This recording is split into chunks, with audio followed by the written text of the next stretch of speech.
Hello, hello, folks. How are y'all doing?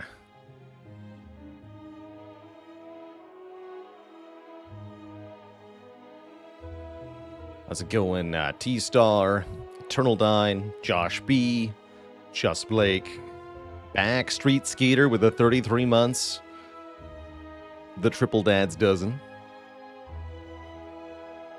and Binusaid with 50 months, 5 metric years. That is a lot of months. You're heckin' welcome for the unending supply of content. I don't plan on ending it anytime soon. How's it going, Art Vandalay? Last day on second shift. You're excited about that, but won't get to watch the stream as live quite as often. That's a bit of a shame, but I hope the change is good for you, and the YouTube will always be there.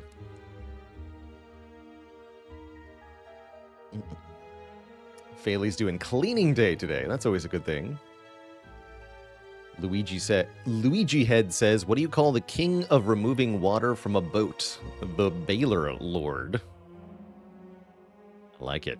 Nate Fizzledog with 55 months, 55 burgers, 55 fries, 55 tacos, 55 pies, and a number 9 large. Thulian just wanted to thank me for all the content. Been working my way up through the ascendancy levels on Clad and just beat A20 Heart on the first attempt. Nicely done.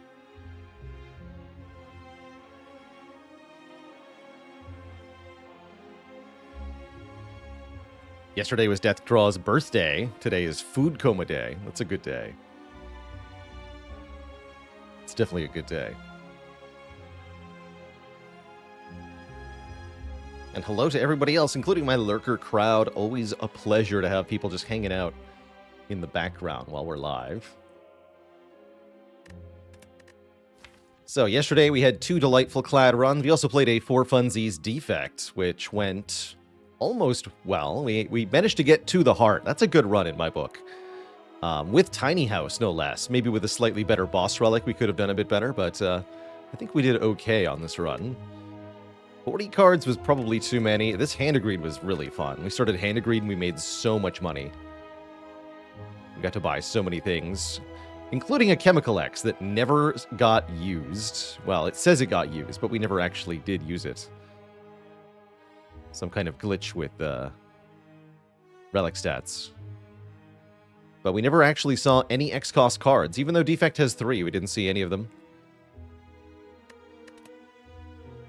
Do I know what my primary secondary game will be this year? So far, I'm enjoying Against the Storm the most. So I could definitely see a lot of that, especially if it continues to get post-release updates. We're going to be doing some more Against the Storm later today. We also had 2 successful Ironclad runs. One was a Velvet Choker run that did some cool stuff to Heart. We were scaling strength with double Reaper, Speed, double Heavy Blade. That was pretty cool. And our first run, of course, was legendary. We got Snekawai, Runic Pyramid together.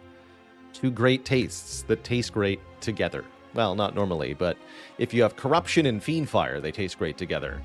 And we were able to absolutely stomp the Spire with that combo. Really, really fun run. Certainly one for the ages.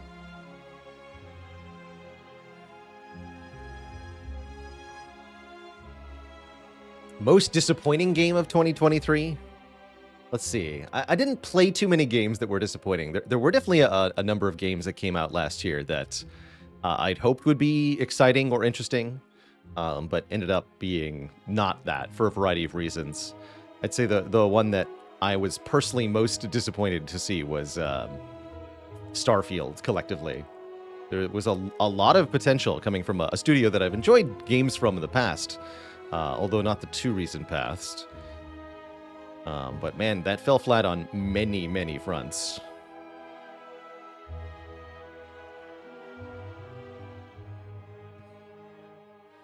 Yeah, definitely most pleased by BG3 last year. That was an incredible game on every front. I read about the drama with the day before. That was silly. Very silly. But also not at all surprising if you have an understanding of how much actual work is required to make anything even vaguely resembling a massively multiplayer experience. It's very hard to do.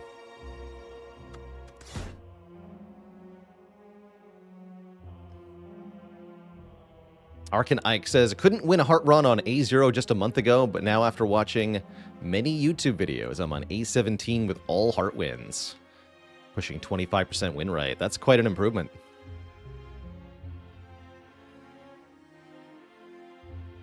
Is Sea of Stars back tomorrow? Yes. So currently the plan for tomorrow is to play the Spire. We did Spireless Saturdays in 2023. I'm going to try variating on that this year, and we'll play some Spire tomorrow, as well as in the second half, Sea of Stars, continuing our playthrough of that game, which I'll continue to do probably weekly-ish playthrough sessions of until we finish it. Spire full Saturday, that's right. That's right. So yeah, probably streak runs tomorrow, more clad runs if I'm feeling it, or we could do other character runs if I'm not. Meta Kirby, yeah, thanks for 7 months of support. And yeah, I've been posting a lot of Ironclad runs because we've been playing a lot of Ironclad runs. Almost exclusively clad. As currently the focus is on win streaking, one character at a time. The goal being to get to 20 in a row with the clad. I'm not sure we'll actually manage to do that. Bear in mind, no one's ever done that before, so it's kind of hard to do. But I'm going to try. Dang it. I want to do this, for sure. That's a lot of elites. What else we got here? Actually, no, that's only 2 elites. Well, maybe if I get this one. There's also, let's mark this in red. This path is kind of interesting.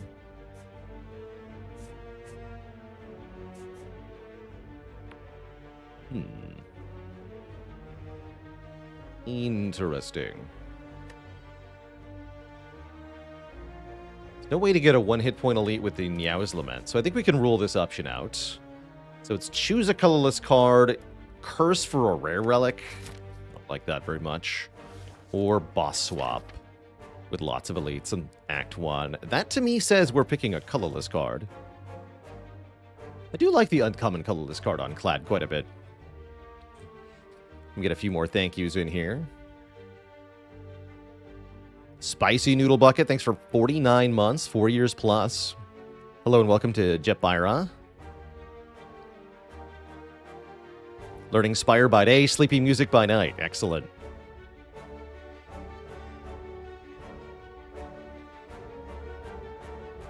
Predator SB with the Prime sub in the half year.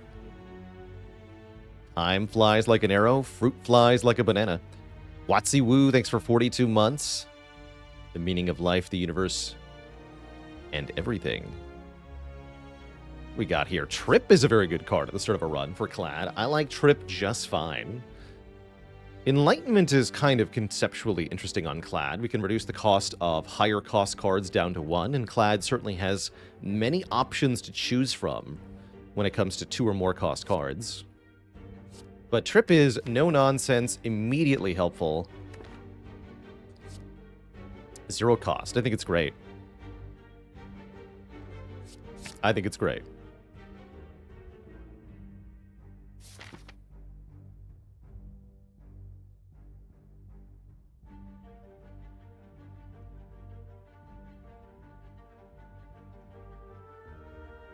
How's it going, Nasty Drac?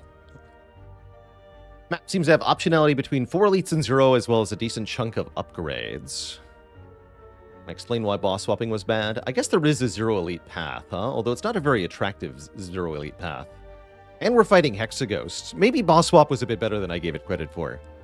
I wasn't quite in the mood for boss swap. But no, I think you could actually do it in this position with a more detailed look at the map. I was really hoping to be able to get on one of these 4 elite paths, and that made me sort of shy away from the boss swap, but absolutely possible. Definitely possible. So I wouldn't call you wrong for going boss swap there at 1 bit. Totally reasonable. So I want the ability to go this way, don't I? Which means I want to start here. And then we can decide where we're going from there. Okay, start here.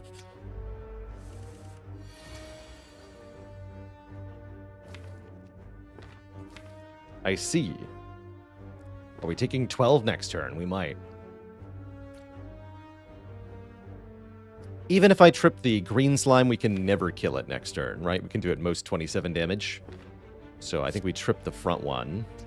Defend twice. Thrice, rather. Take 0 this turn. Next turn, we kill the gray slime. And fortunately, we don't get hit for 12. Could have been bad.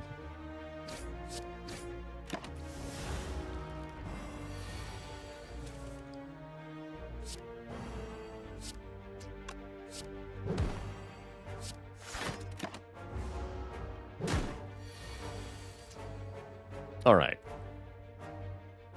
Major Foley with 3 months. Went straight to number 3. Not really happy about a speed pot, but I'll take it. And we're offered Fire-Breathing Armaments Body Slam. Interesting. Pretty happy with Armaments as a first pick, especially with the Speed Potion. I could also see taking a Fire-Breathing going into Hexaghost. Although, it's early enough, I'm not excited about it.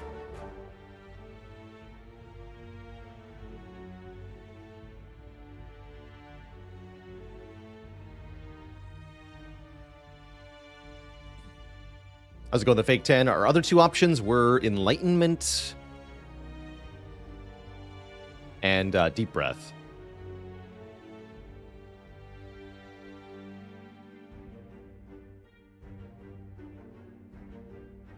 I think this is an Armaments pick for me. It's a pretty decent block, plus upgrading another card in hand is always useful. If we get more card draw, quite useful as well. I'll take it.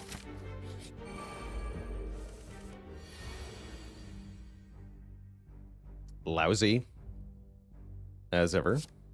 Nothing here to do but strike them each, defend 1 time, take 10. I don't see any other line here. Can't kill one. You could Speed Potion to save 5 health, but I don't think that's worth it.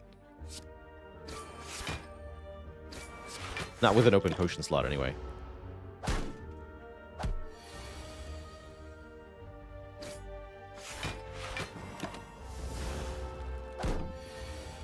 Slate Gray, thanks for 5 months of support. Correct. All right, another body slam.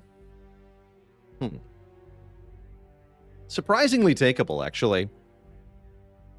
Realistically, I think I pick a heavy blade here.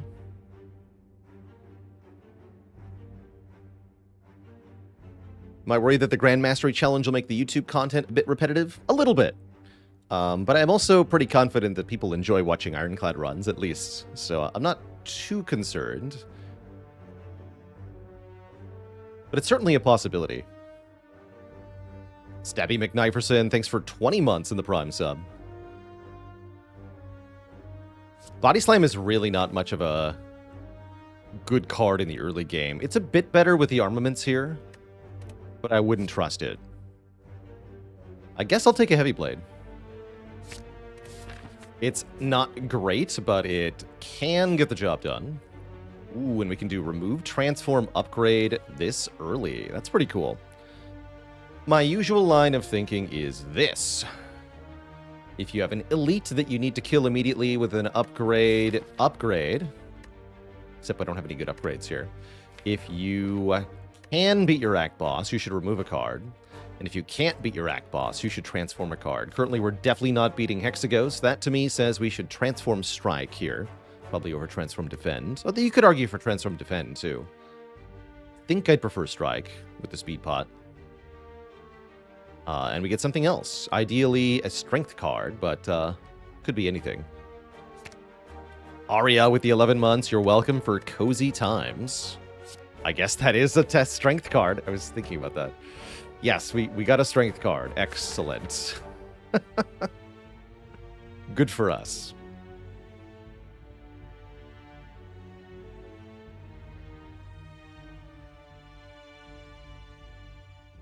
Well, that's a downgrade in the short term, but as soon as we find a card that says strength on it, we're going to be happy about it. Eskin ye shall receive.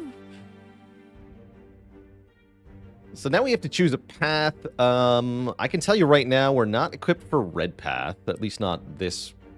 We're not equipped for an elite this soon. We need to do more stuff before we think about fighting an elite. I wonder if we go for the burning elite here, or towards the shop more specifically. Shop is looking a lot more attractive now that we have a limit break and no strength.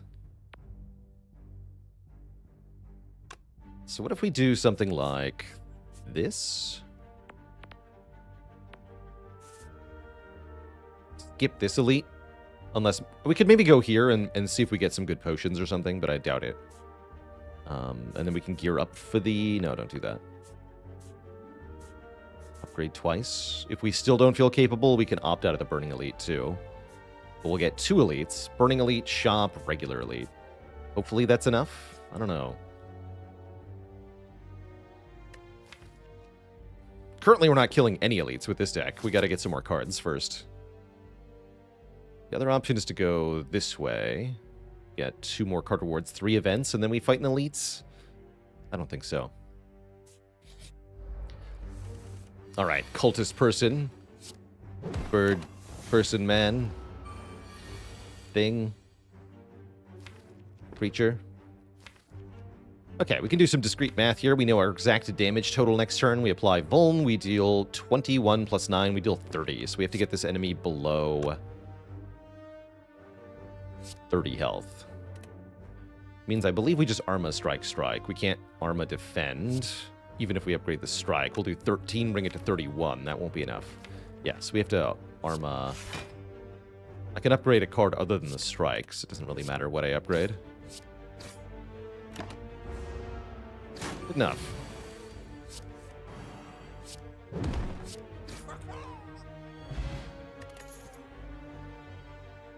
How's it going, Manson? Strength? You kidding me?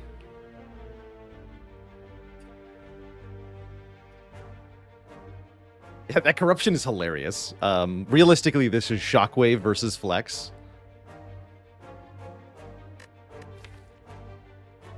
And I think with Heavy Blade Limit Break, I really want Flex. Yeah, it'll be like the sun and moon never meeting each other.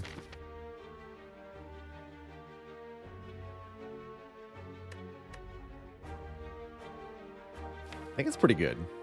It's a pretty good flex.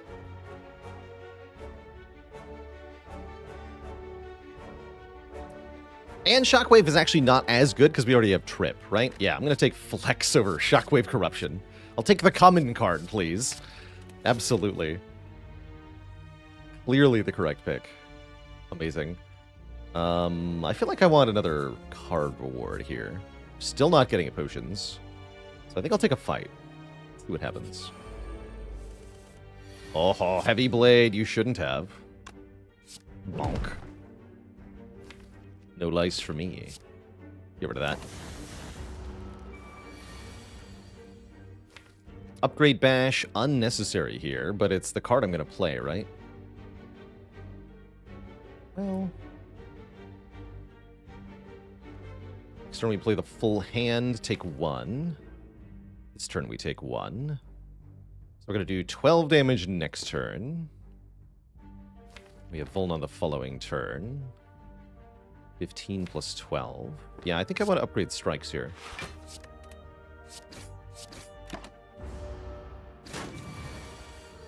This sets us up to potentially kill next turn. 25 damage plus Vuln. 3 strikes would do it. Heavy Blade Strike would do it. This will not do it. It's the same hand I had last turn. Here's a chance to use the speed potion for 6 hit points. Actually, no, it's only 5 hit points, because I'm overhealing by 1. So it's the same deal as before. No, I'm not going to use it yet.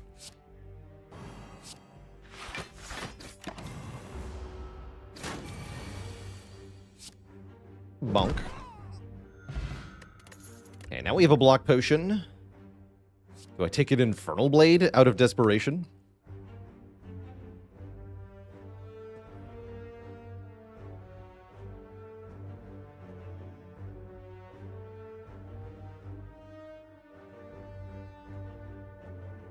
And who took my cheese? If I was someone who sailed the high seas, would I be a whaler lord? Smidley, thanks for 9 months of support. Let's grab an Infernal Blade here. No refunds, they say. So this still, to me, doesn't feel good enough to beat an elite. Unless, you know, we could maybe get there if Infernal Blade pulls something awesome like a Bludgeon or an Immolate. But I don't think this elite fight is a wise idea. Give me a Relic and 2 upgrades. The Burning Elite looks a lot more reasonable. We could upgrade Flex. We can upgrade Infernal Blade or Armaments or something. Even the Heavy Blade would be a decent upgrade at that point.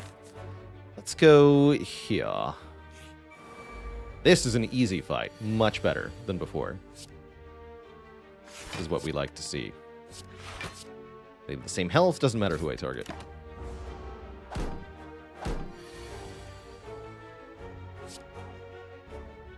Health.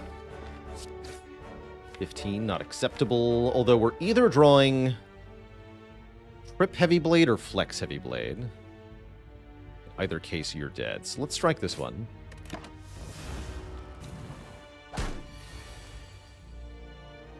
So there was a third option where I don't draw the Heavy Blade, in which case I have Flex, Trip, Strike, Infernal Blade, which is pretty good as well. In fact, I get both. Let's go Trip here, Pommel Strike here, Flex, Heavy Blade here. That's pretty cool. We leave the fight at full HP. Nice. Okay, Fire Potion makes me feel much better about this Burning Elite. So does Cleave. Yeah, so does Cleave. I like Cleave with Strength Scaling.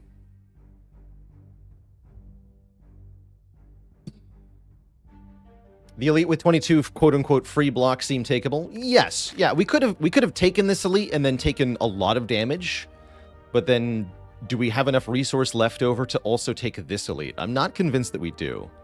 I think I'm going to need this banked health and the upgrades to make this elite bearable. But it's possible that we could have handled that elite. You know, if things had gone well, sure, definitely. Certainly possible. It's not a bad Trugit either.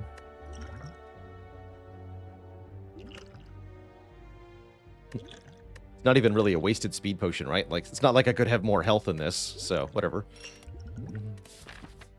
Stinky speed potion be gone. Give me a money shrine. That's related to money. I bonk you now. Taking 6 is actually the perfect amount of health to lose, given that we heal 6. Beautiful.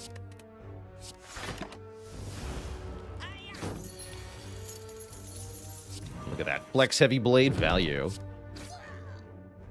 You're wrecked, sir.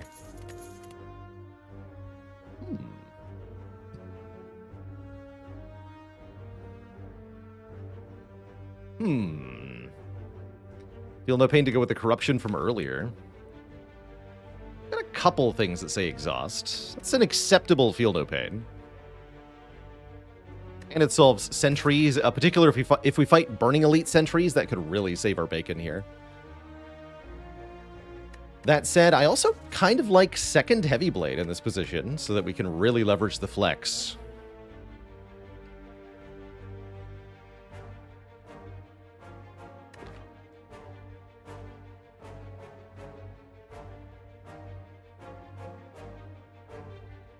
Yeah, we are actually genuinely really bad at sentries currently. Even with the cleave, we're not that good.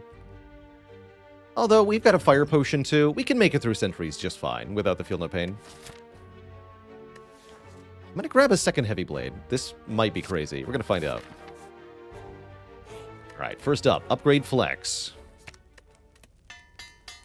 Stronk. Big Stronk. Bronze scales are nice. Deal damage back when attacked. Good for Hexaghost.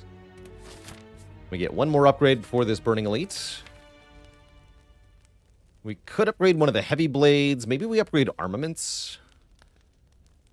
Armaments is pretty good.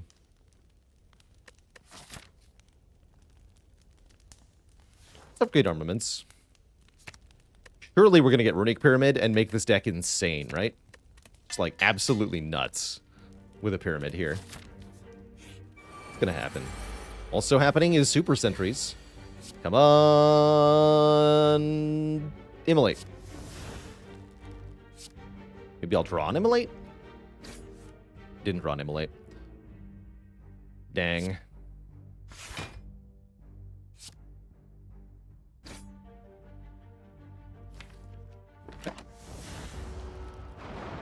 More than happy to use both potions in this fight. These nerds are tough. They said it would never happen. How foolish they were. 8 strength. Let's go. 38 damage. Boom. Be gone, fiend. Guess I'll use the block pot now? I guess so.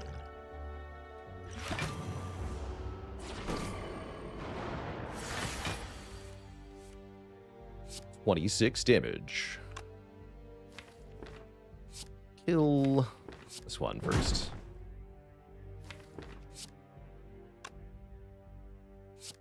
I'm going to take the 10.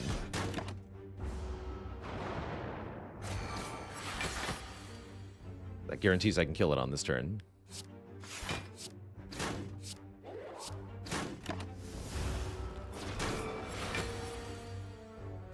Bonk.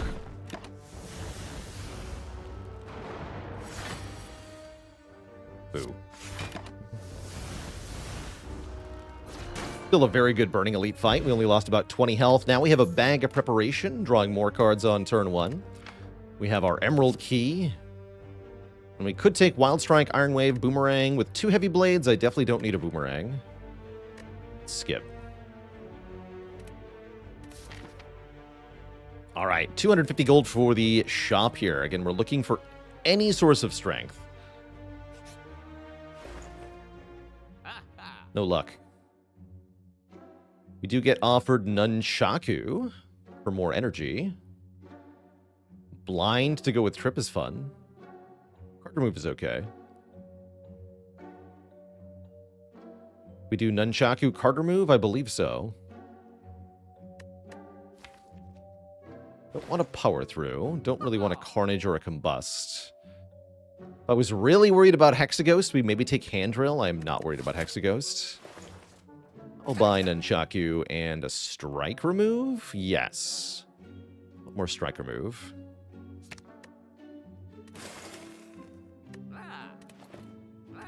The fewer cards we have overall, the more likely we are to draw Flex Limit Break together. Going to upgrade Infernal Blade next. Make this 0 cost.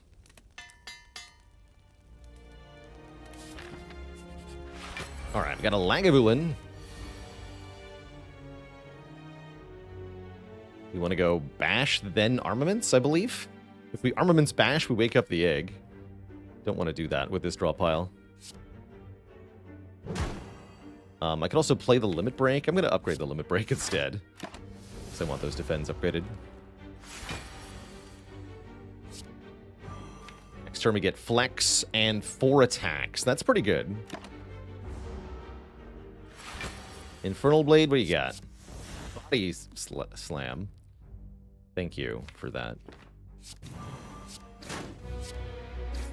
Flash would have literally been better. Well. Great. I guess I'm taking 20. Ow. Hello? Guess you're taking 20. Boom. Get wrecked, nerd. We score a Preserved Insect from that. We set up Nunchaku, Gigabrain. We have Liquid Memories here. And do I want a second win going into Hexaghost? Kind of. That makes it even easier to flex Limit Break if I delete all of my defend cards. And we can delete burns, too. Hemokinesis also a thing we could do? With the Liquid Memories, though, I'm really not afraid, because Liquid Memories is one guaranteed flex limit break combo. So let's second wind. So no matter what our draw order, we should be able to beat Hexaghost. And now I can upgrade something. Trip? Bash? Heavy Blade? Maybe Heavy Blade.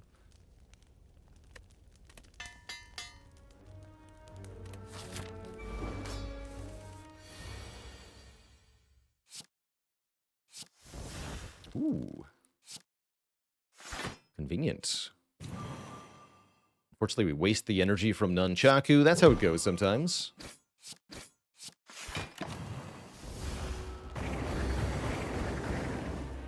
Cool, I'm definitely down to exhaust 3 defense and Heavy Blade here. That way we are, again, much more likely to draw Flex Limit Break together.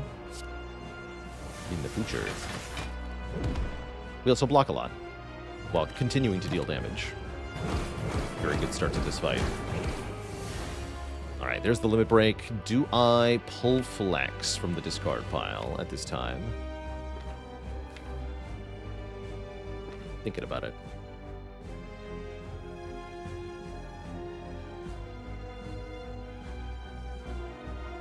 Not very good turn otherwise, huh?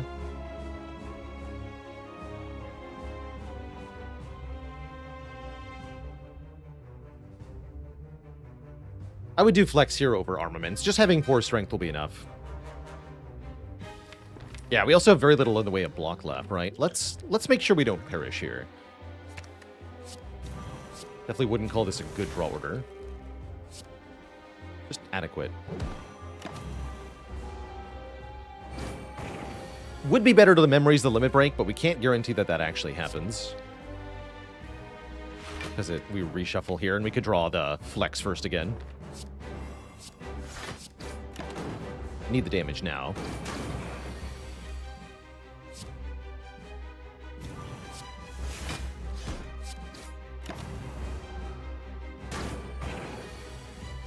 Bonk.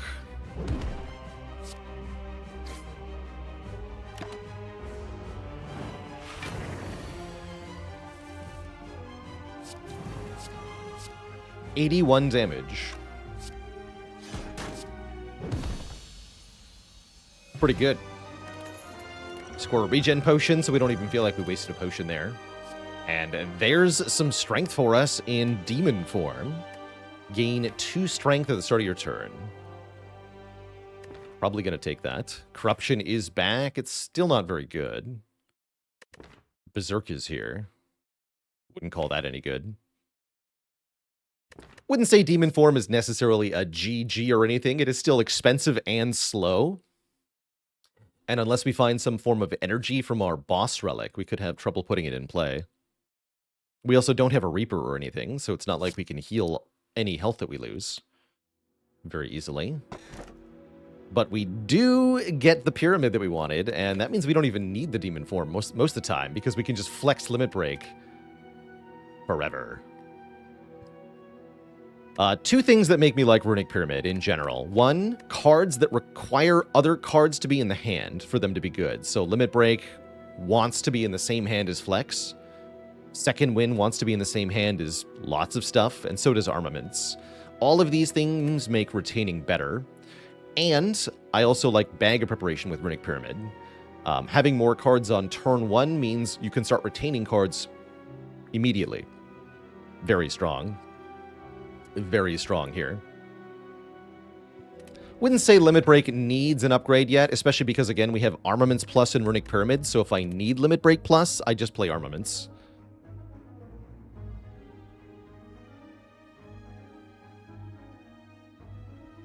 Don't necessarily want to go really aggro on elites here. We definitely could still take a lot of damage in fights. We definitely could still perish.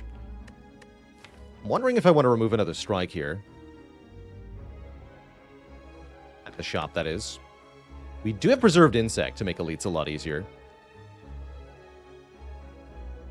I'm eyeing a path that looks like this. Get 2 elites, nice and easy.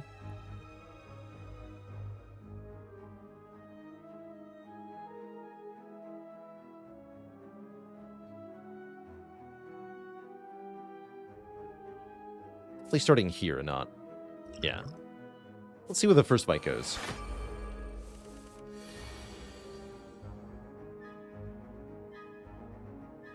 Pretty sad turn 1. Having second wind in hand is at least nice. Do I want a regen potion in this fight? Probably not, yeah? So we're already healing most of the way to full. Might as well play Trip. No, we can use it as block. There's no need to play it, because we're never getting through all the artifact layers.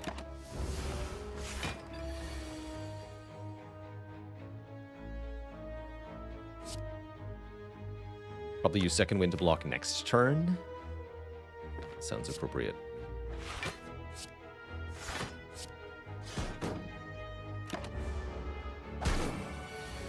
We did get Arma. Okay.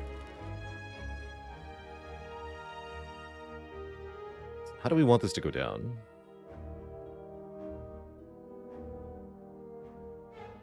Pretty sure we want to flex Limit Break.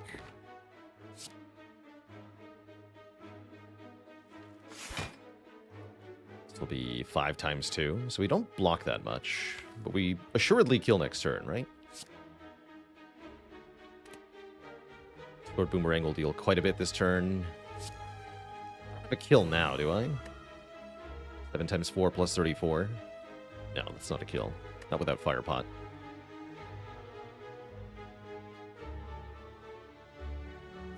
And if I Boomerang, Strike, second win, we don't kill next turn, right? We would do 28, bringing it to 50.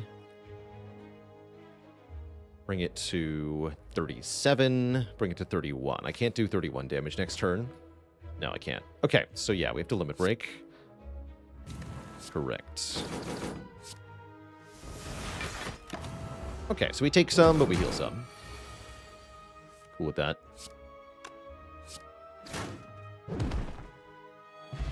Did find a potion. Pretty good potion, too. Ooh, Sentinel with a plus on it.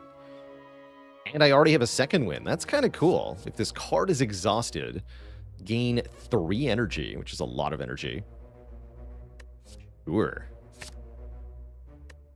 And I guess I'll just discard the regen potion. Should have drank it. Oh well. Seems fine.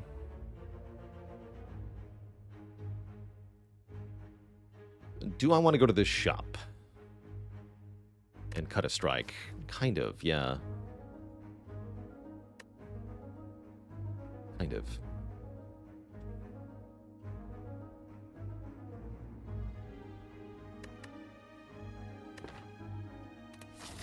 We could also remove Bash. I still like Bash just fine. With only 1 Vuln source currently. Certainly adequate. Do it. Could have also found an Inflame here. For example, what about Enlightenment? Make a Demon Form cost 1, make the Heavy Blades cost 1. Actually, that's kind of insane. I buy Enlightenment. Battle Trance is also pretty good here. Generally speaking with Pyramid. I think this is a pretty good Enlightenment, actually. Gunnar McDougall, thanks for the Prime sub. Welcome to the Cozy Sub Club. Let's take it.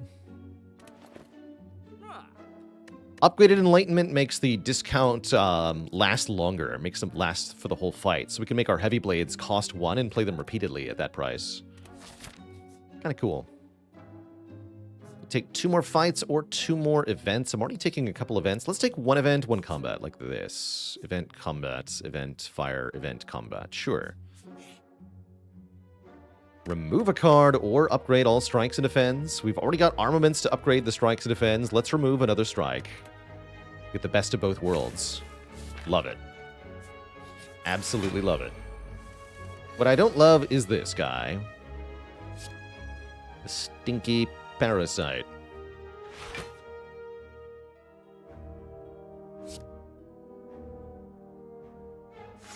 Ow.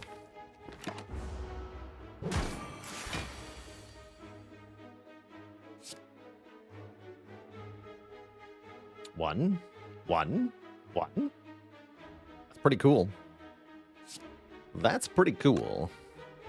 The defend is barely worth playing, even. Can't do flex, trip, limit break, heavy blade to kill or anything, right? It won't be that much damage, surely. Actually, how much will it be? We'll have 8 strength. So that'd be 54 damage times 1.5. Hold on. That actually might kill it.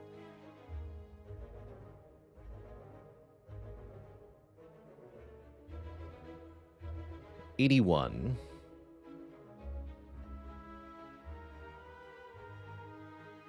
It has 83. So it only does 7 because it dies to its first attack. Because we have bronze scales. So that does save health, actually. We'll have 1 energy if I flex, limit break, heavy blade. You're right, we also have 1 energy left. So yes, we super duper kill it. Amazing. Bash for 27. Excellent. Who needs it? No, we don't need these. How do you balance energy cards such as Enlightenment versus card draw in terms of a remove and such? It's definitely a difficult evaluation to make. It takes a little bit of experience to kind of figure out what kind of ratio of card draw to energy gain you need. You need enough card draw to spend all the energy. You need enough energy to play all the... Especially with Pyramid, you need enough energy to play the cards so you can keep drawing cards. And that can be really tricky to keep up sometimes. Am I upgrading here? Maybe we just go for an extra elite here. Go this way. Pretty good.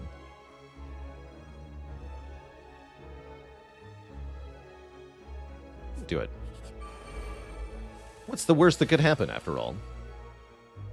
What is the worst that could happen?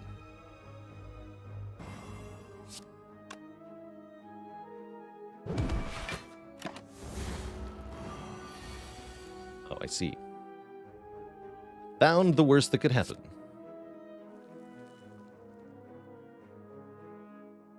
Very well, then.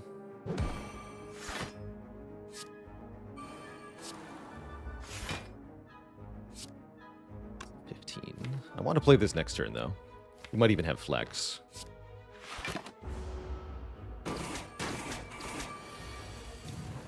We don't have flex. Oh. Although, might be enough damage anyway. My limit break. No, that won't be enough still.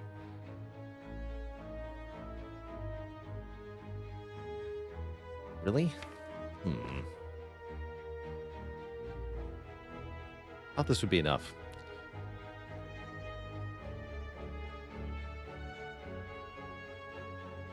Miasma Plasma, thanks for 55 months of support.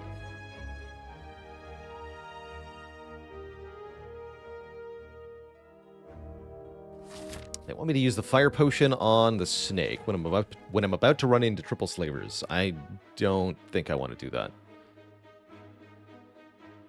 I think we block here. This blocks for pretty good. Actually, we can second win the limit break. We block for a lot here. Yeah, why use a potion when I can full block and take 0?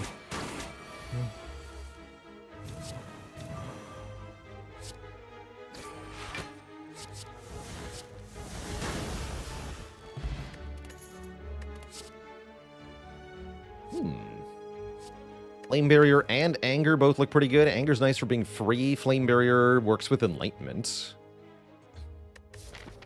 And is really good with Pyramid, because it's very good against multi-hits, and we can retain it until the multi-hit. Let's take a Flame Barrier. Am I looking for Orange Pellets or Panacea? Yes, both of those would be very good. And Dupe Pot is also very good, but I think I want the Fire Potion as a just insurance policy against turn 1 Gremlins or turn 1 Slavers here. So I'm going to leave the Duplication Potion on the ground and face the Miniature Giant Book of Stabbing.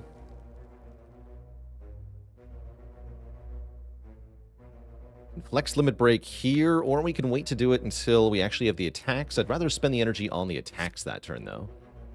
Let's just do flex, limit break, double defend. I guess so. Take some ouchies. Ow. Can I kill it this turn? Probably, actually. With that draw. This does 16 times 5. This does 16 times 4. Fire potion kills. Well, the dupe pot would have been just as good here. I'm done for that.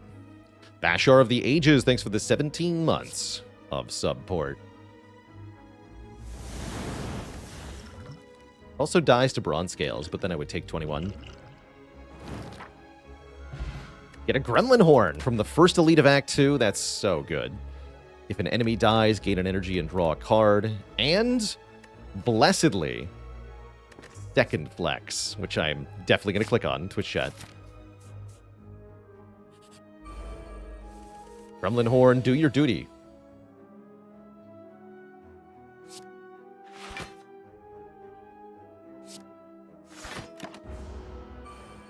Pass on turn 1 here. Very pyramid thing to do.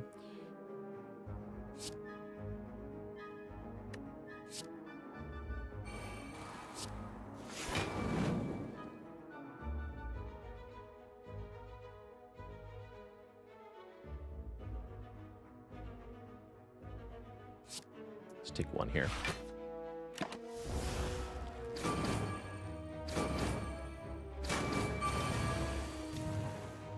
Beautiful. Go flex.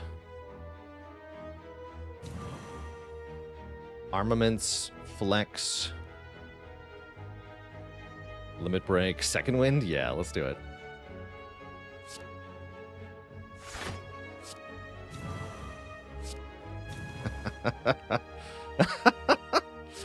That's too much damage. Bonk.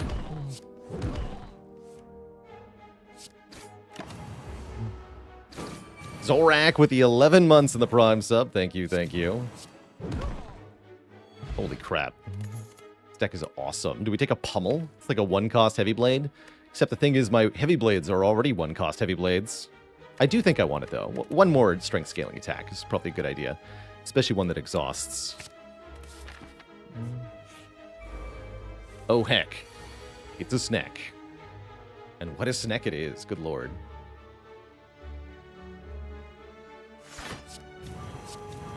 Don't mind me.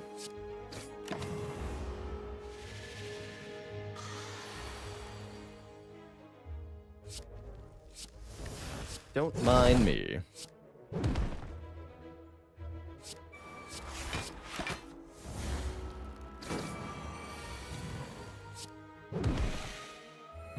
Squished. No need. Probably don't need a pommel strike either. Skip these.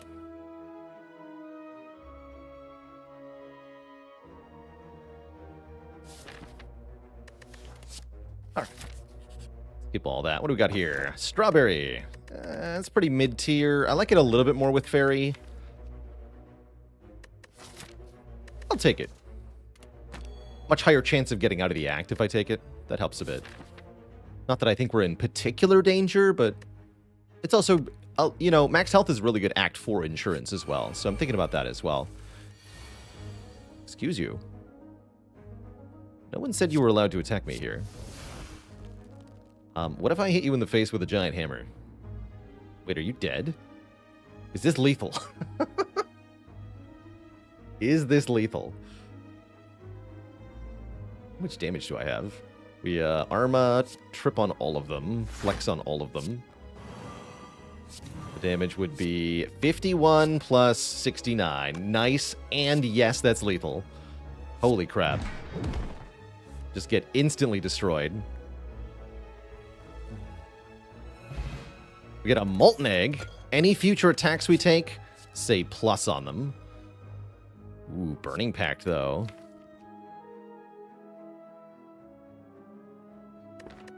Burning Pact, though. See, on one hand, Burning Pact. On the other hand, Whirlwind Plus. I'll take that Whirlwind. Really like Whirlwind with mega strength scaling and going into AoE fights like Collector.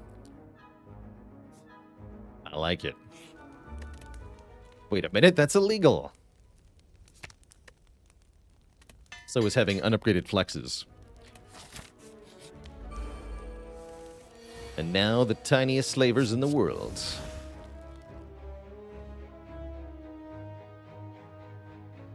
That's a pretty good Blessing of the Forge, huh?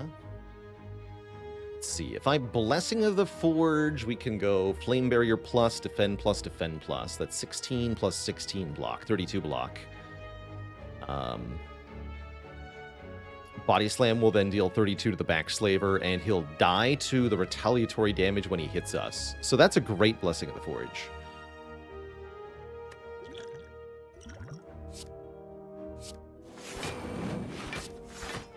Bonk. That's what I said.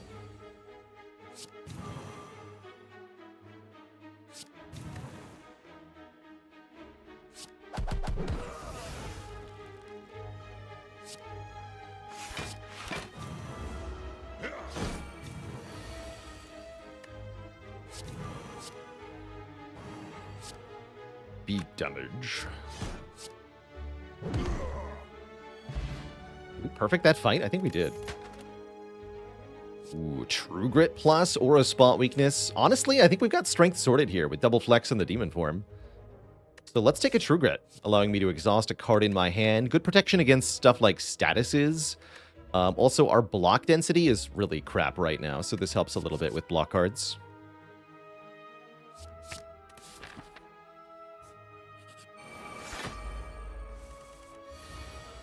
Oh, easy game. Oh my. Well, that's OP.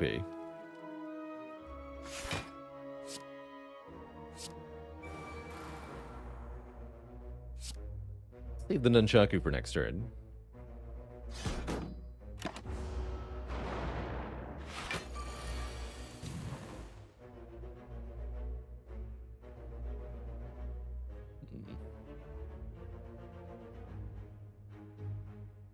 Oh yeah, this is still one cost. Nice. Okay, sweet. Could do 29-29. That won't be a kill. Let's kill you.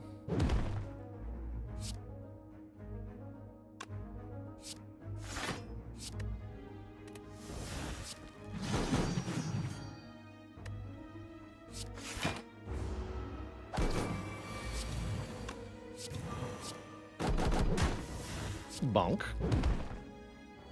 Now we've healed to full. That's a pretty good indicator that we're doing well as Ironclad if we just keep healing through fights off the Burning Blood, including the elite fights. Meh. These are whatevs. My Grandpa's deck has no block cards. Only face. So much face. Hey. Not even going to play Armaments because the Orichalcum is better block here. I guess I just go... What is it? Twin Strike, then Whirlwind? I don't think it matters that much. Ouch. Heck, the snack. Flex. Enlightenment. Limit Break. Bonk. Double bonk. Get another healing potion. Fiend Fire Plus. Exhaust your hand, dealing damage for each card in your hand.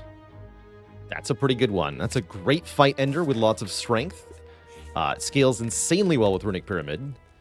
And if we find exhaust synergies, it gets really good as well. Get that demon form upped. This is a very good run. Well, we didn't draw Enlightenment, but I'm just going to play this on turn 1 versus Collector, and that should be the fight. I mean, it's going to be really hard to lose from here when we do infinity damage by turn 3 or so. Free clothesline, huh? Make sure you stay weak. think I'll play the cleave. Keep this flex for the moment. Next turn we do the devastation.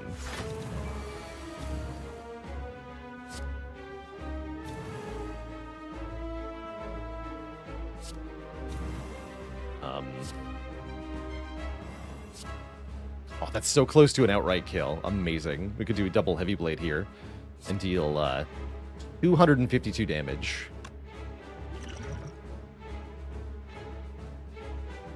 Not quite.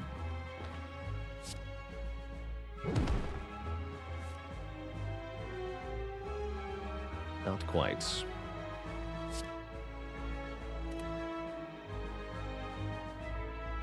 Heavy blade flame barrier. I kind of want to keep the other heavy blade. I'm so Cody. Thanks for 23 months. Subport.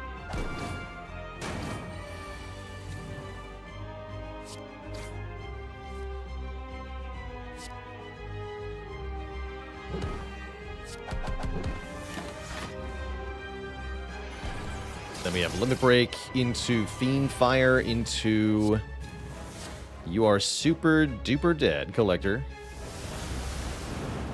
GG. GG. Beautiful. Pick up this attack pot or keep the blood pot? I think keep the blood pot. Reaper with a plus. That seems pretty good. Makes me feel good about taking Strawberry, too. I don't hate Offering either for more energy, more card draw. We can do more stuff with Offering. Reaper's yet another Enlightenment card. That seems kind of sweet. Let's take a Reaper here. I mean, it says plus. How could I not? But yes, we could drink this potion and pick up the attack potion. Since we have a Reaper, I guess I will. Because I'm not going to need the healing. And we can take either Astrolabe, Calling Bell, or Coffee Dripper. Seems exceedingly unlikely to me that we need to rest, so Coffee Dripper is basically 1 free energy per turn. And that's very good. Especially with Whirlwind in the deck. Astrolabe could be okay. Transform and upgrade 3. I'd probably do Strike, Strike, Bash or something. But I love this Coffee Dripper. Very easy energy here. Let's do it. 3 coffee. Yeah, this is what a really strong run looks like. 2 very good synergistic boss relics. A great deck of cards to support them. Wonderful. Simply wonderful. Max of 3 elites. I'll probably do 3. With an early shop to boot. Let's do it. Would I have taken Snecko if offered there? Oh, no. No, the Enlightenment alone is not enough to do Snecko Pyramid. 4 energy is a lot more comfortable. Captain Shocker with a tier 1 sub. Welcome to the Cozy Sub Club.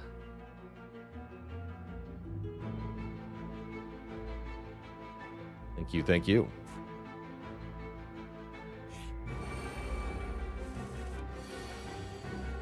Where's the Burning Elite? Back in Act 1, lying in a heap.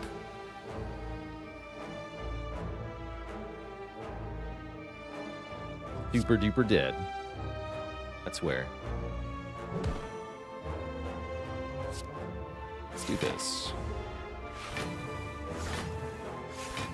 Hey, congrats on your first A20 Ironclad win, Captain Shocker. Well done.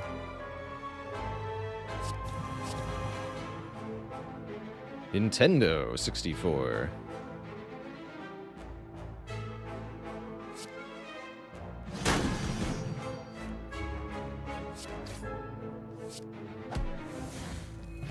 Take that, Dorklings.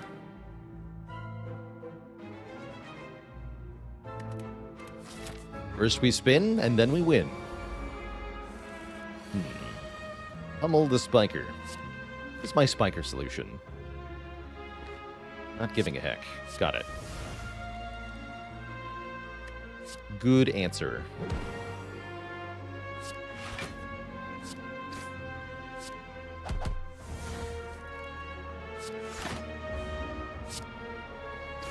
Bronze scales, actually. Valid solution.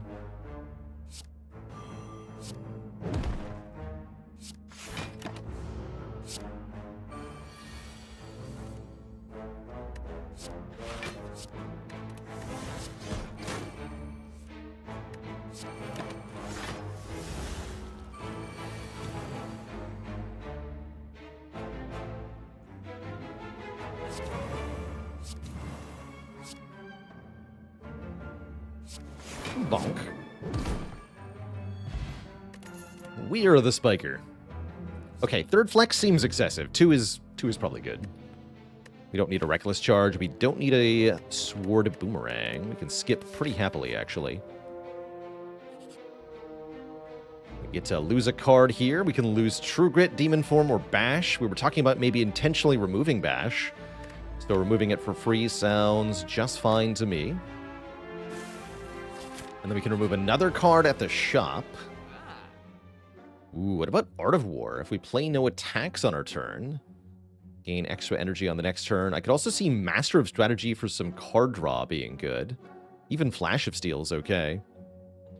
Do we need Corruption, Feel No Pain for Heart? No, we don't. We do want more defense than we currently have. A little bit. Weaken would be good. Puzzle could be good card draw. Actually, yeah, now that I think about it, Master Strategy over Centennial Puzzle would make no sense here. The puzzle does everything the strategy does, but better. Yeah, we should take Puzzle remove.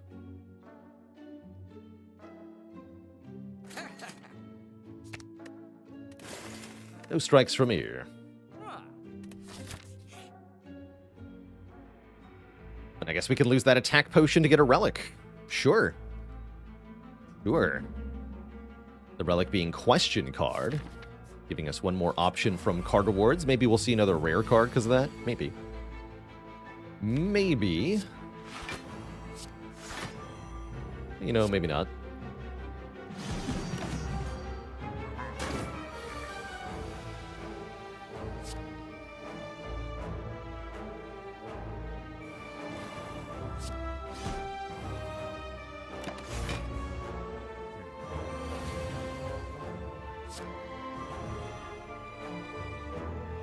This will still cost one next turn, so might as well play this now.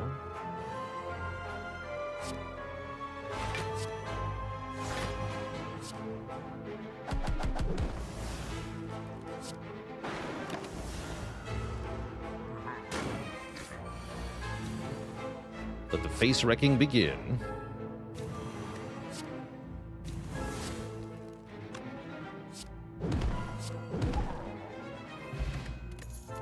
Annihilated. There we go. Feel No Pain or Impervious. Either of these make Heart a lot more manageable. I think with the Fiend Fire, we probably want the Feel No Pain. This is also not affected by Frail like Impervious is. So I think Feel No Pain here. That's a good upgrade, too. Though I'll recall first. I want this shop? No, I don't. Super don't want that shop. We can get an extra rest site instead.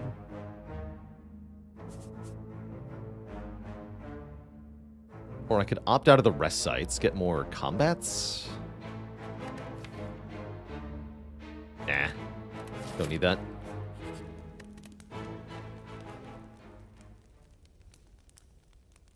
Have I played Lies of P? I have not.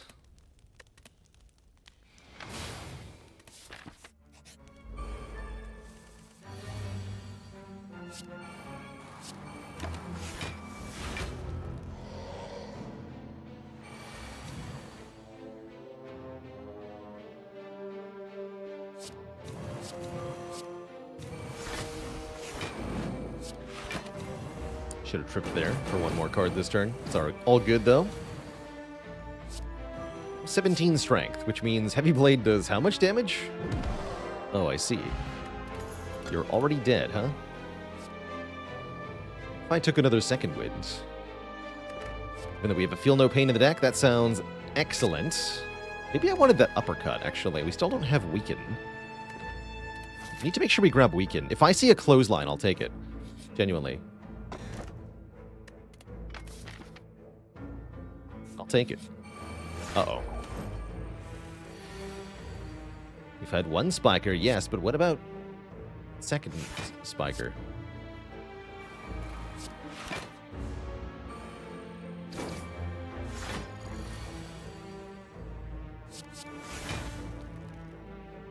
about second Spiker? Not even allowed to attack, really. Concerning.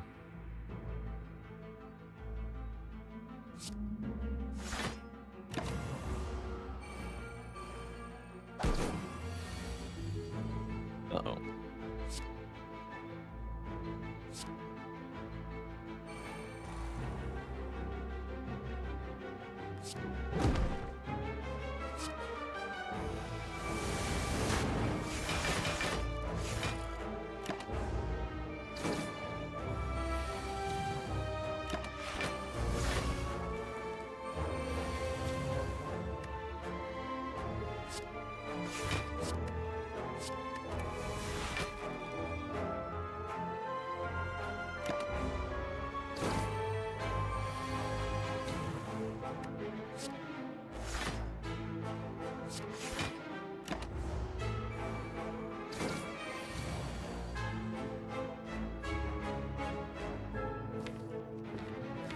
Have a lot left.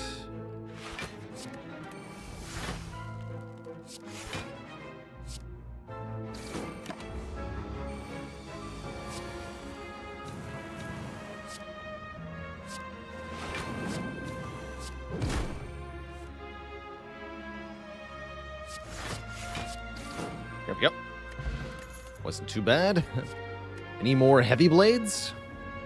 I guess a shrug is okay. Do want a little bit more block. Wait, we said we wanted weaken? This is weaken. That's right. Intimidate. Intimidate with Feel No Pain especially. Let's do it. Duke of Lameness with 7 months of support. Thank you, thank you.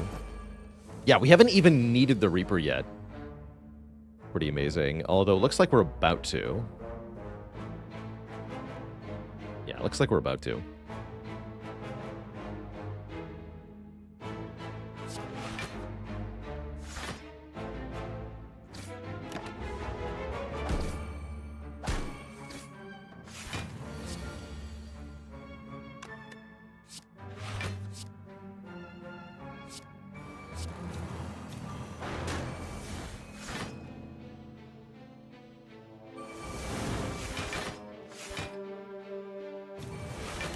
It's a nice way to top off the turn.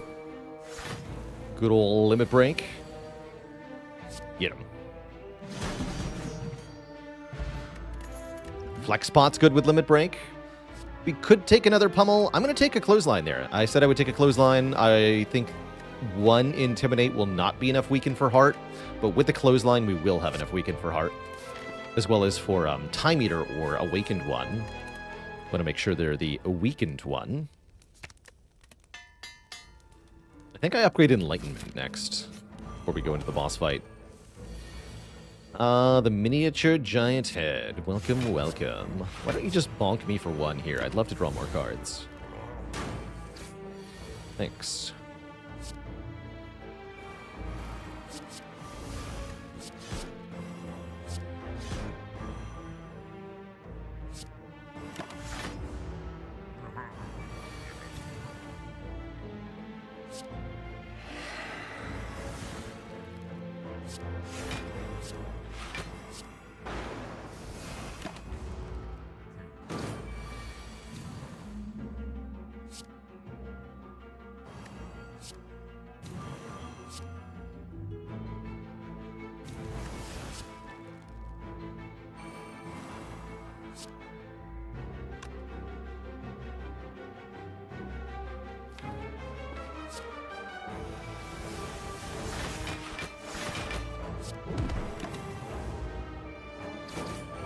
Goodbye.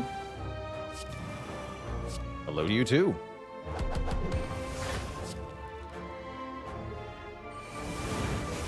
Quite actually.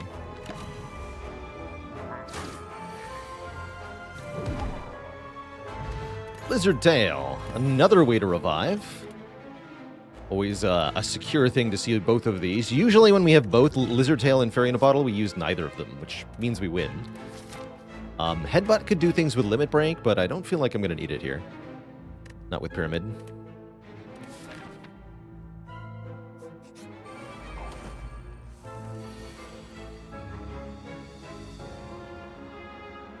Ouch.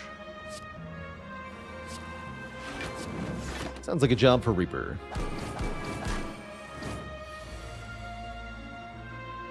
Something else. Something else-er. Good enough.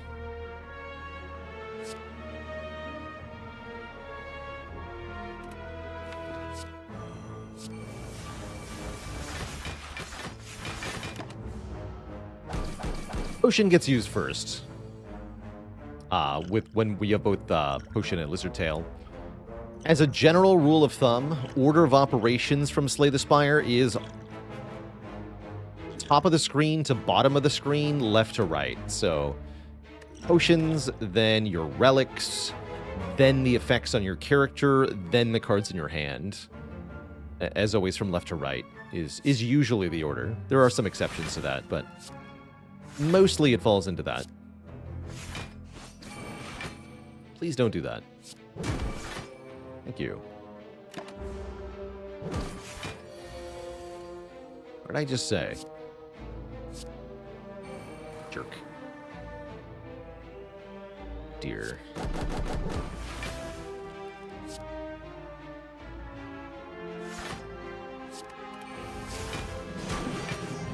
Good.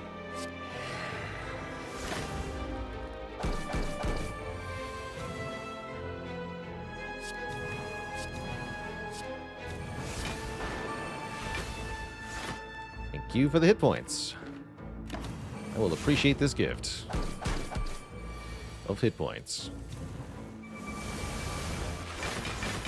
Alright, that went pretty smoothly. Inflame Plus is a source of strength. We need another source of strength? I don't think so. It's not bad, but I don't think we need it. Don't think we need it.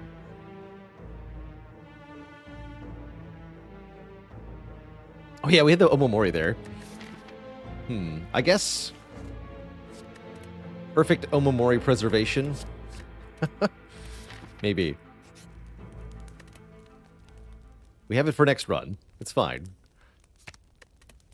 I guess Bloodletting with Whirlwind was okay.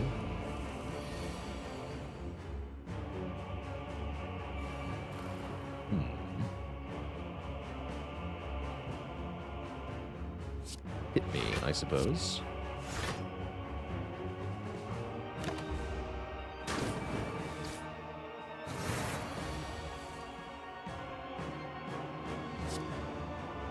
Got a second wind.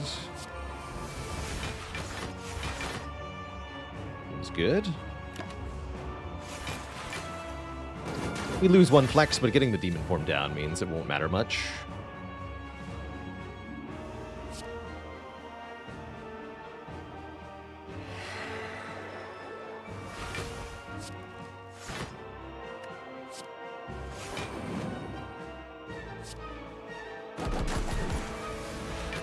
This too.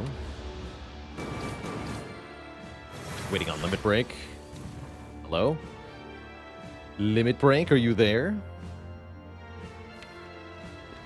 Guess not.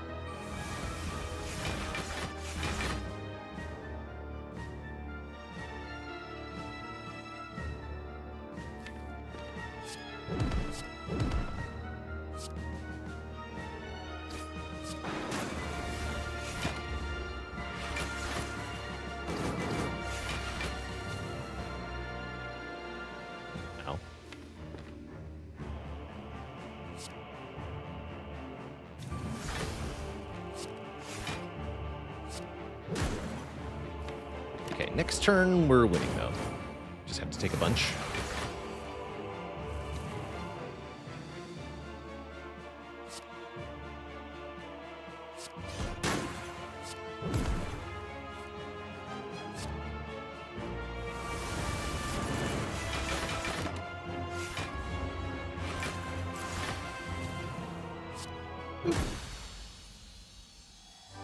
Pretty clean. Missing 20 hit points, but it's nothing we can't get back. And I think we actually do have an easier time against Tim the Time Eater here.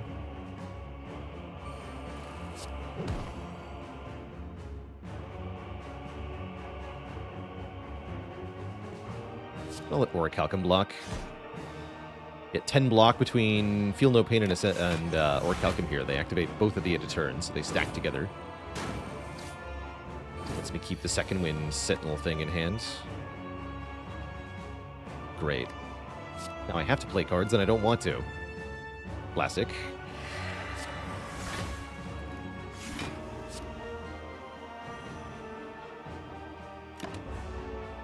Oh well, with Pyramid, it's not the worst thing, I suppose.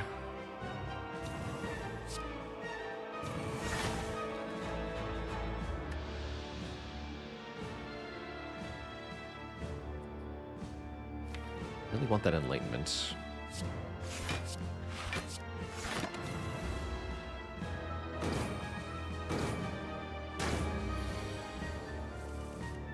I shouldn't have ended with 11, though. That was a foolish move.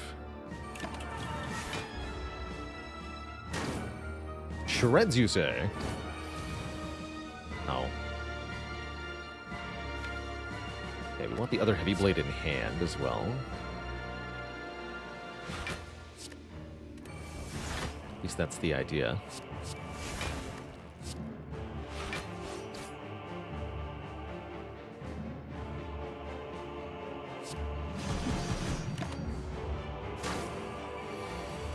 Here we are.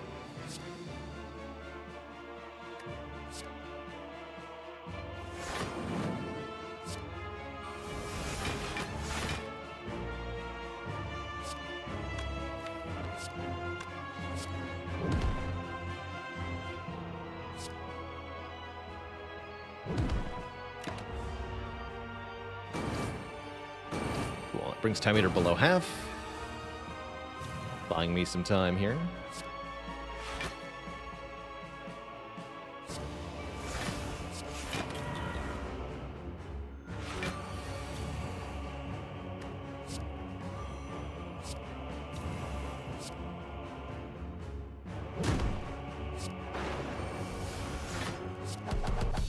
GG. Two thump, a deep pulsing dread can be felt throughout the room. Is this the heart of the Spire, the source of all this flexing? You ready your blades? Healing 2082. Good year?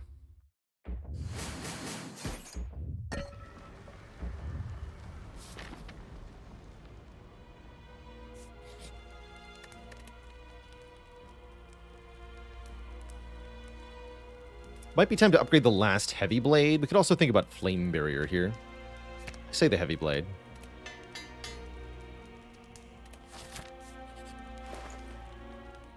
Your late membership card. What about second Limit Break? We've had first Limit Break, yes. What about second? Other things that are good here include Carter Move, the Pen Nib, the Happy Flower, and the Master of Strategy. All seem pretty okay.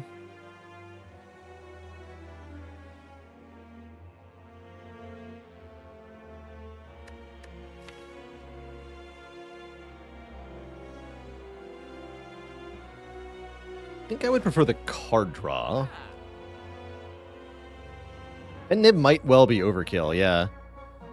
There's definitely an upper limit to the amount of damage you can deal to the heart. 200 per turn. And that, I think, makes both the Pen Nib and the Limit Break might be a little redundant for that reason. I'm going to go with the Master of Strat here for the bonus draw. I think that's just fine.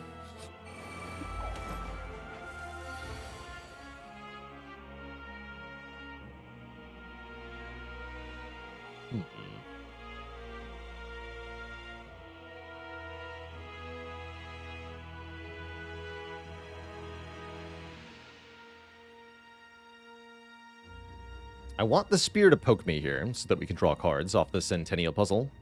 I want to be at 10 cards next turn. So I'm thinking something like Clothesline, Cleave, Defend. Block 6, take 6. We keep Second Wind, Heavy Blade Armaments. We draw 7 other cards, including 2 burns, which we can use Second Wind on next turn. Sounds pretty good to me.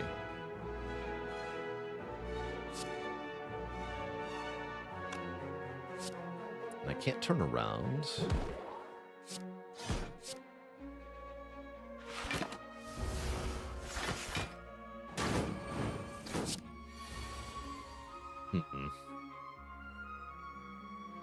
Bummer. Looks like just Enlightenment Second Wind. Hold on. Unless the Flex Potion gets me a kill here. Let's just double check that. Because I could Flex Pot Limit Break, go to 10 Strength. That means the Heavy Blades do a base of 64 damage, Nintendo 64 damage. And I can kill the... somebody. Yes, let's do that. This is our Flex Pot, for sure.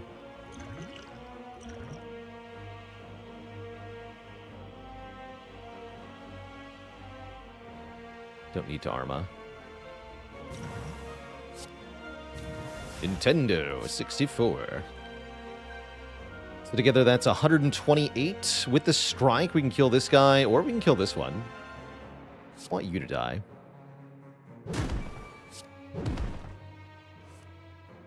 Now I block. 5 times 8 is exactly 40. This does nothing.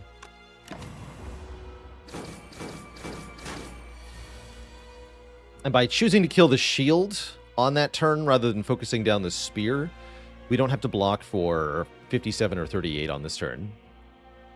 We get to set up again and just Fiend Fire next turn.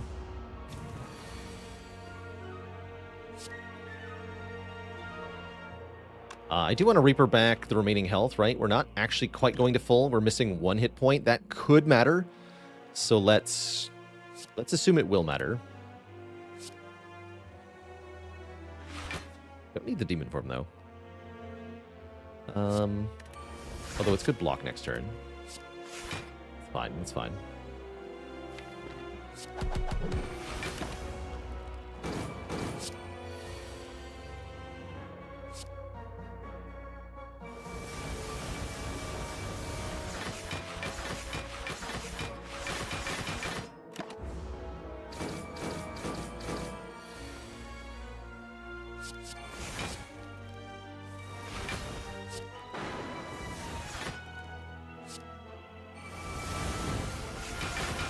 Go. You can get a potion. That's kind of nice. And a Dark Embrace. That's really nice. That means we can keep drawing cards. I like it. And a War Paint upgrade to Defends. Oh, yeah. Good job, War Paint. Actually, with the Dexterity Potion, those Defends are going to block for 11? That's pretty good. That is actually pretty good.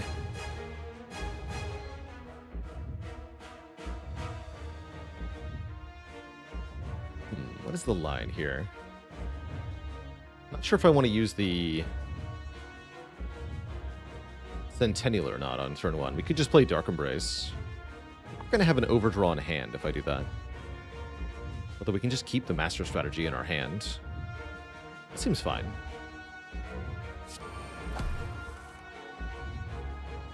Good, I think.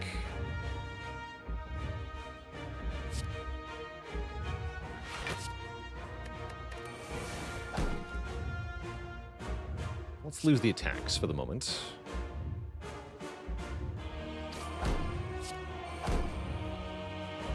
Seems fine. Good to see armaments here. I'm going to use the Flame Barrier next turn with the Enlightenment. No feel, no pain yet. This is definitely a turn where we take a lot of damage. There's not much I can do about that, actually.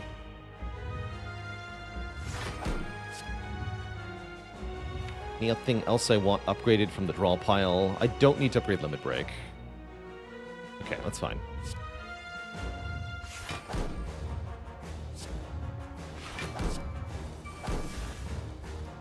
Excellent. And Intimidate here is also excellent, turning that 67 down to 50. Perfect time to draw Void. I didn't lose energy there. Lucky me. I could play Flex in order to discard it. I think I just want to keep it. Ow. But my face, though.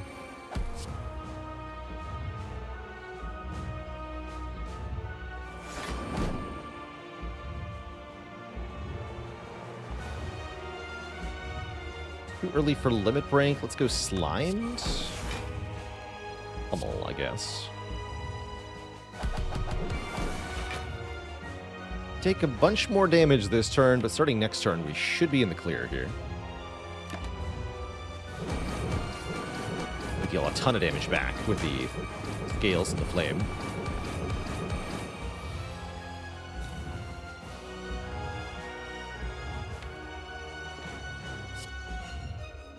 We want to play Clothesline this turn to make sure it stays weak.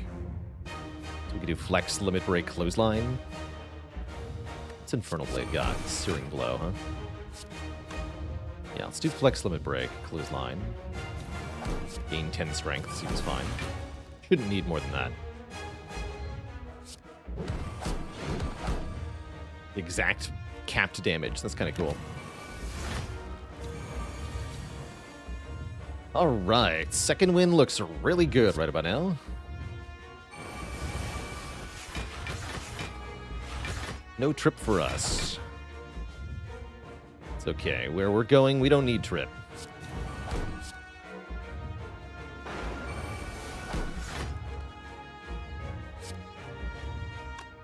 Just play this one for the regular cost. It's fine.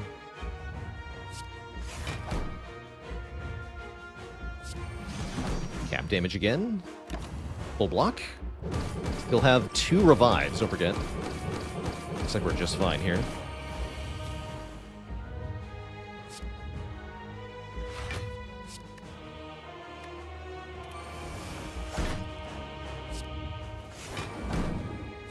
All these cards be 1 cost. It's really convenient. Like it. Hit you for a bit more. That's fine. We can kill next turn. Easy game, easy life. GG, Mr. Hart. GG. Mark that streak at 3.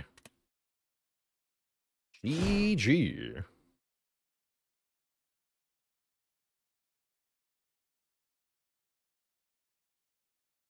Dog Barker, thanks for a gifted sub to Whitelands.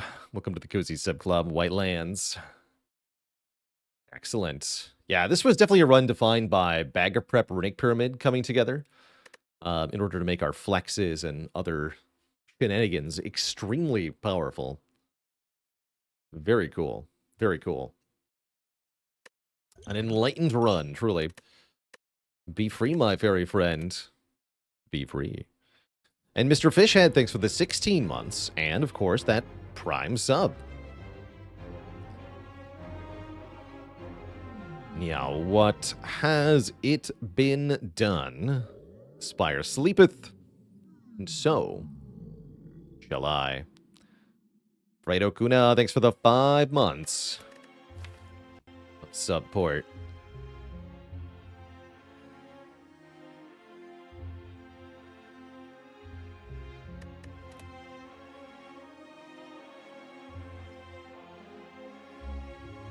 Can you build a deck around Enlightenment? It takes a little bit of effort, but with the right support, this card can really do wonders. Check this out.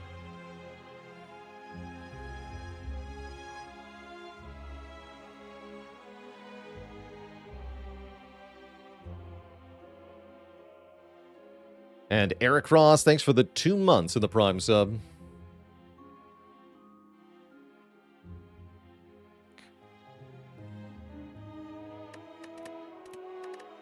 So, next up, more Ironclad. Definitely got another run in me before we play some Against the Storm. Noah Law says, how hard would it be to kill the player if you had 4 fairies in a bottle and Lizard Tail? If you stick around in the heart fight for too long, it takes just 1 turn.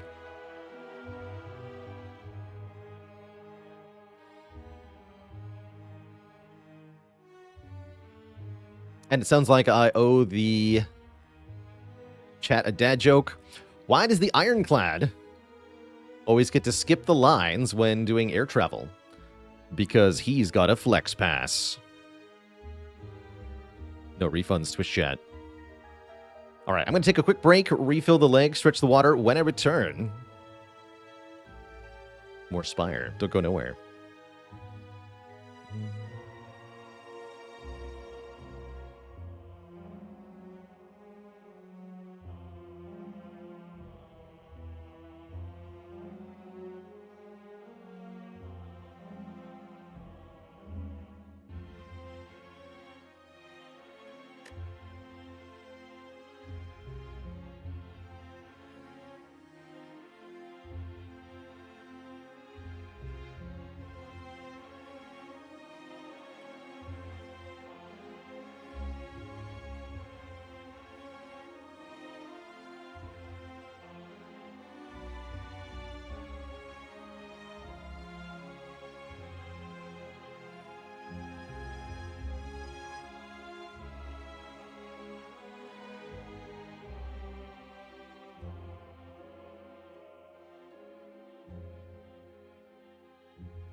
Alright, Twitch chat, we are back.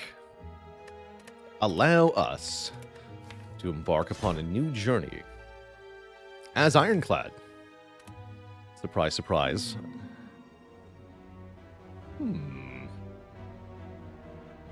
Two colorless options this time. Up against the often ignored 3 potions. And of course, boss swap. I do see a 0 elite path. Does that make me want to consider boss swap? Actually, this path with boss swap looks really good. 2 late elites only. 18 health for a colorless card isn't too bad. And there are some colorless card starts that are really good, like Hand of Greed and Apotheosis. Against Slime Boss, you can also take the Bomb.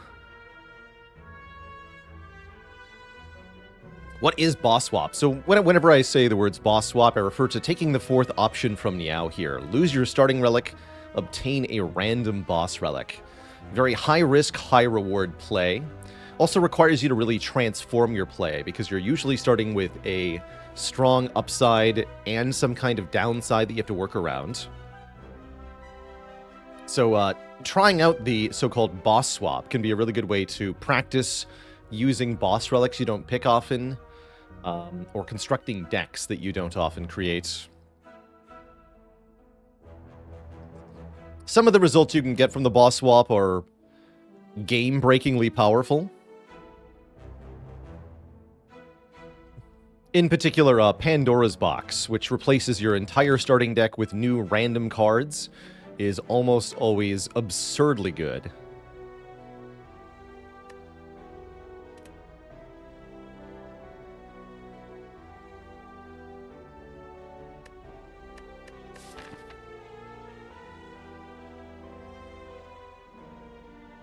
Whereas starts like Busted Crown can be really debilitating and make the run a lot harder. Where does Astrolabe start rank? I'd put it solidly in A tier. Very good start, very strong. You have 3 colorless cards, 3 upgraded cards and 3 removes effectively at the start of the run. It's a very big deal in Act 1. Almost no matter what cards you get.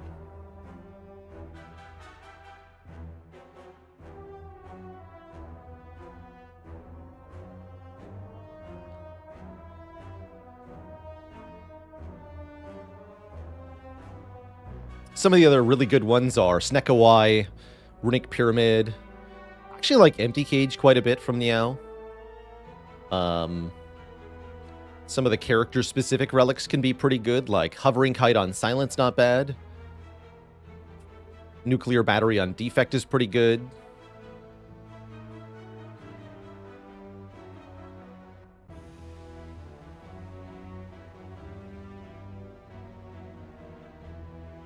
I don't remember doing Pandora's Box ladder. Surely that would have been easier than normal ladder. I think that only took me 1 try. You can get Ectoplasm from the swap. I actually don't totally dislike Ecto as a swap. Having no money for the whole run does feel bad, but it's often made up for by the fact that you get 1 energy per turn and 2 more boss relics on top of that. Often the biggest downside of Ectoplasm is not being able to remove your strikes in defense. But if you can pick an Astrolabe or Empty Cage or Pandora's Box to mitigate that, it's really not that bad.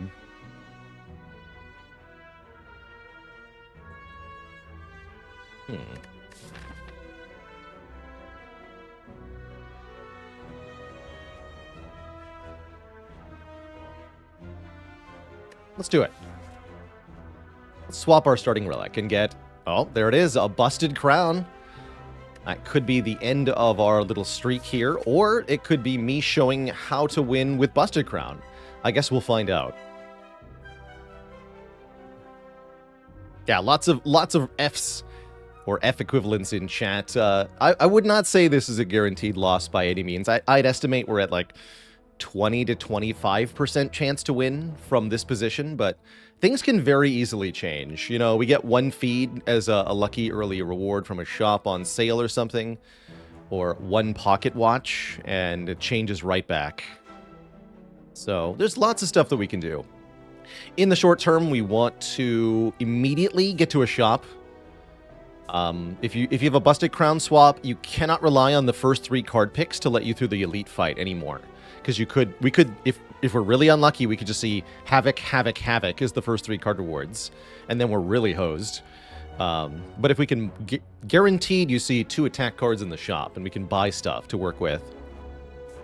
And don't forget that we have 4 energy per turn, and that does go a long way. Like, we can play Bash, Strike, Strike, deal 26 damage on turn 1. That's pretty good. Turn 2, 2 strikes and 2 defense.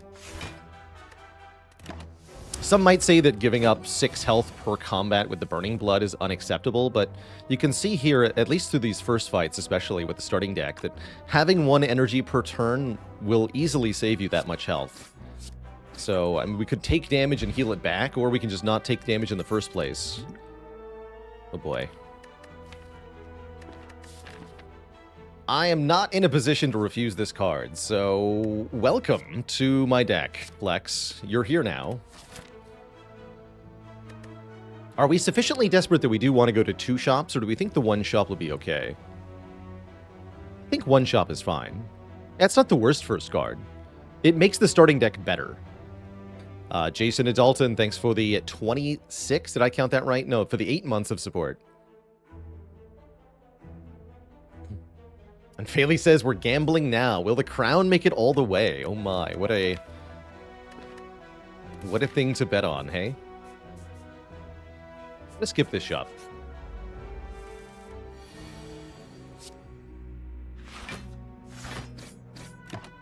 Flex worked out last time. Surely it will do so again.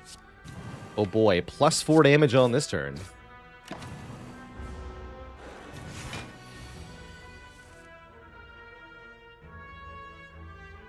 On 3 energy, this hand is terrible. On 4 energy, it's exactly what we wanted. So again, the extra energy easily saving us the health that we would have healed anyway. This I don't think we take. Another 0-cost card. This one costs health and gives more energy. We already have lots of energy. Don't think I want a Bloodletting. Man, of all the uncommons to see. Savannah Vaz with 54 months. Thank you, thank you.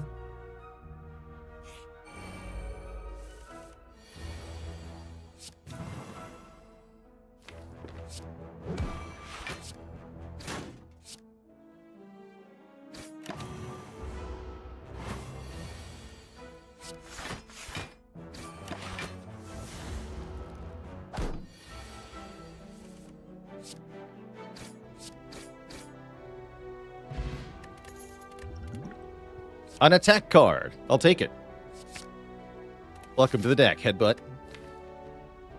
Not a terrible start so far.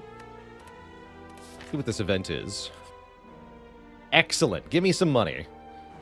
I need it. For the shop. Okay. Shops actually always have the same arrangement of cards. This is pretty easy to miss because the game never makes it explicit, but you're always offered 2 attacks, 2 skills, and 1 power in that order from left to right in the shop.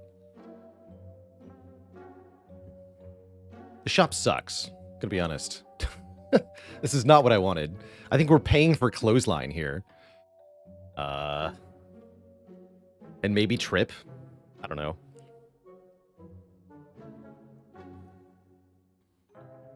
Is Blood Vial a consideration here? 2 health per fight. We could buy it. Kind of weak. I feel like we have to use our money a little better to prevail with the crown here.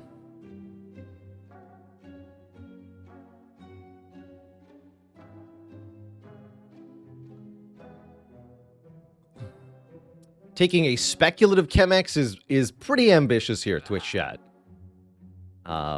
We only see 1 card per card reward, and there's only 1 X-cost card for Ironclad. The odds that we see 1 Whirlwind is very low for the entire run.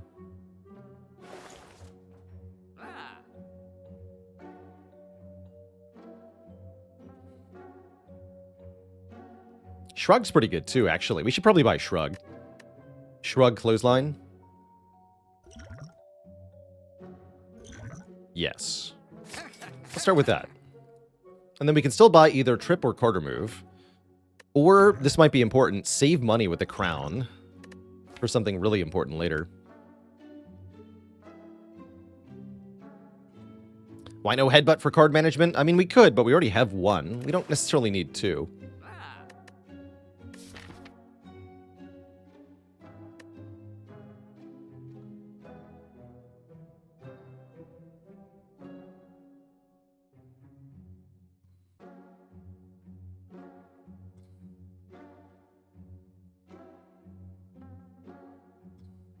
I've said this before, Jason and Dalton, but I think it bears repeating. The only thing Midnight Suns has in common with XCOM is the developer. There is no gameplay similarity whatsoever.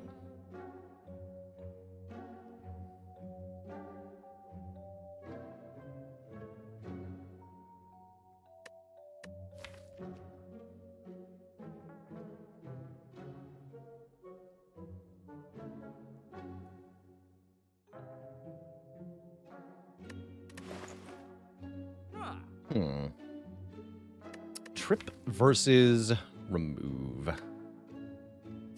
Trip worked out pretty well last run. I do like it as a vuln source. All right, let's try it. Let's buy a trip. We bought a lot of cards. Now we don't have so much pressure to take cards.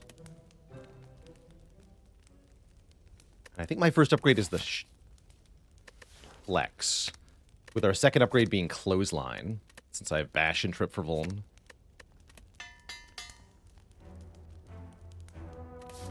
If I notice my room wall color matches the Spire map color, it's pretty close, isn't it?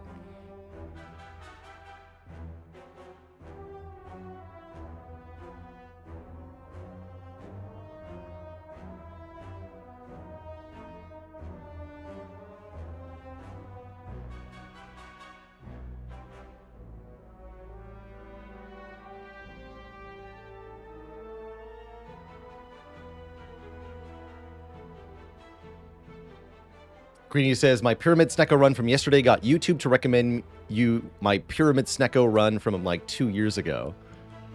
Amazing. And at that time, I said Silk Song was taking forever. It's still taking forever. Still no sign of it. Oh well.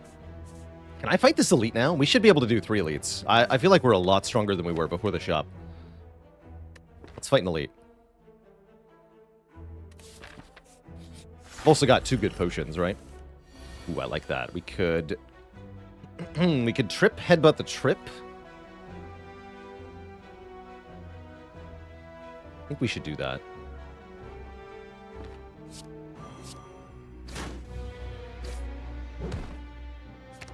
Elites are really not that bad with 4 energy per turn. You really crush them. For example, we could do Shrug, Clothesline, and Defend here. Spicy. Yeah, I'll skip that strike.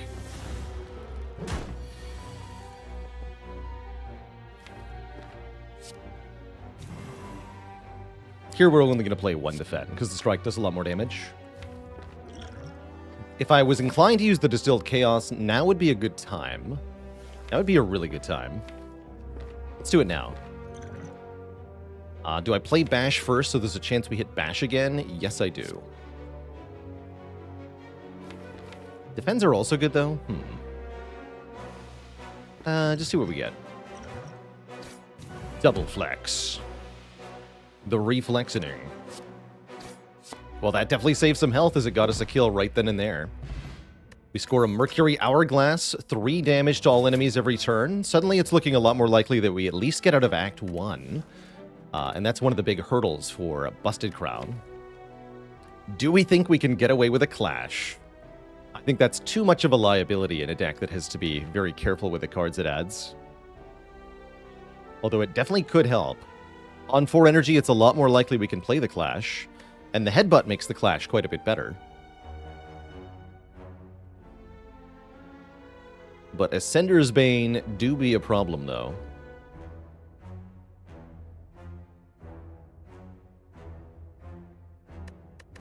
I don't think I need it. Or want it.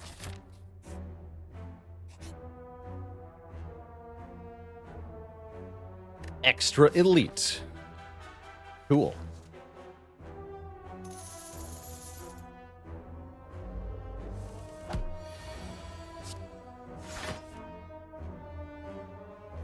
Guess I headbutt a strike. I guess so.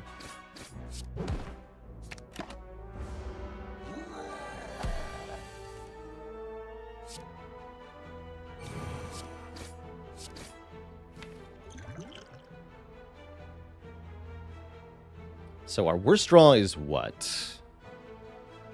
We can do math to figure out how much damage we can do next turn. We're going to do 3 more with Hourglass. We need to do 39 to kill. Clothesline would do 18. Strike would do 18. Be 36. So it has to be Flex, Clothesline, Strike. What about Flex, Clothesline, Bash? That'd be... 16 goes to 24. 24 plus 18. Yeah, that'd be enough. If we draw Bash, Strike, Clothesline, I can Energy Pot. Sounds like we can play this defend. It saves 2 health this turn, and I'm pretty sure we kill next turn. In fact, I think with the Energy Potion, I don't think there's any draw that doesn't kill. Yeah, let's block. Excellent. We even get one that doesn't require the potion use.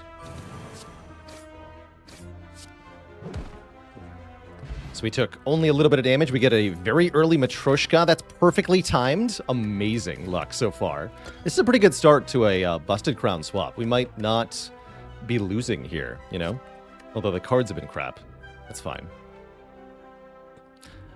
Who cares about cards? Just buy a deck. So, that'll give us a bonus relic from the next 2 chests, starting right now. Letter Opener plus Shuriken. 3 skills to deal 5 AoE damage, 3 attacks to gain 1 strength. I'll take them both. And we're going to upgrade that Clothesline, as mentioned. I think that's my best option. We might also want to rest, but I think we'll be fine.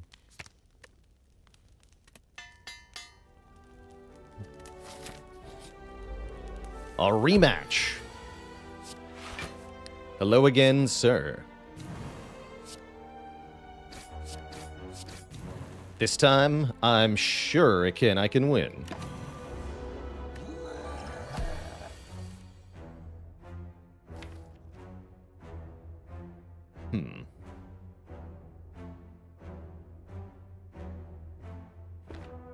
Do we ever skip playing Headbutt here? What's our damage next turn? We can play Trip, Bash, Clothesline with 1 strength. So this is 9 goes to 13, 15 goes to 22. 13 plus 22. Formulating math. 35. Plus 3. 38. So we have to headbutt. Okay. Awkward.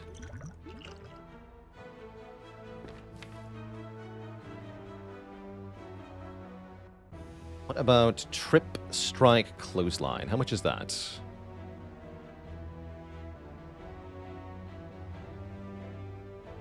$10 plus 22.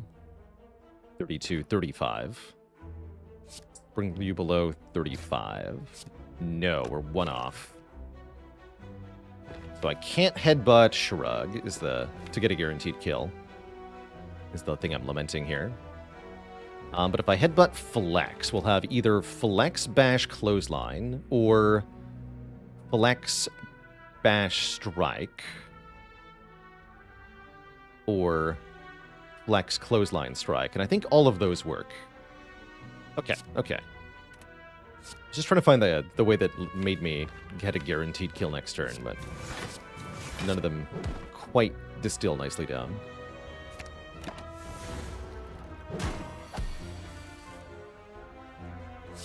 Get Flex, Trip, Bash, Clothesline. Oh yeah, that's plenty. In fact, we can even get a Letter Opener kill. Let's do that. For style. Pick up an Nunchaku, so we get some more energy if we play 10 attacks. And we're offered another mediocre attack, Thunderclap. Probably won't take that. Where are the pommel strikes at, though, hey? Hello? Anyone for a pommel strike?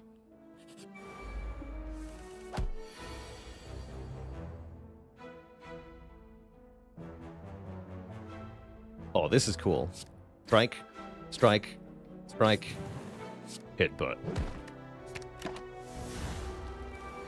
Thanks, Shuriken.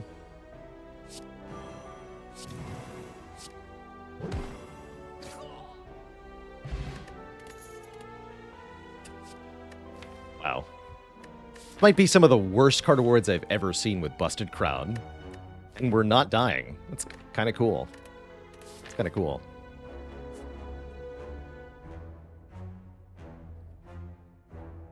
King Nothing, thanks for the Prime sub. Welcome to the Cozy Sub Club. And D Money, thanks for making it official by converting that Prime sub to a Tier 1.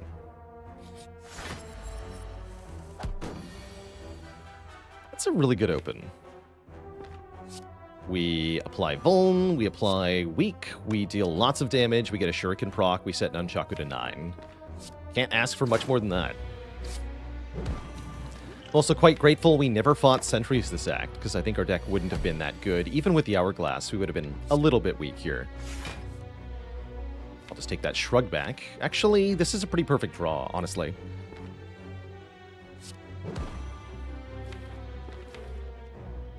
So take back the Trip? No. No. Take the Shrug. Just guarantee it.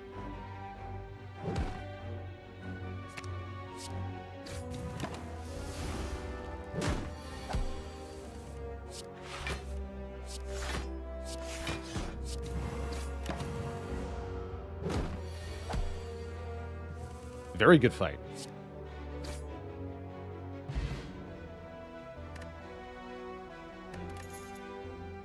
Strawberry gives us a few more hit points. Power Pot can potentially help with Slime Boss or another boss fight. And another garbage skill offered from our card award. So it goes. So it goes. I'm going to keep this energy potion.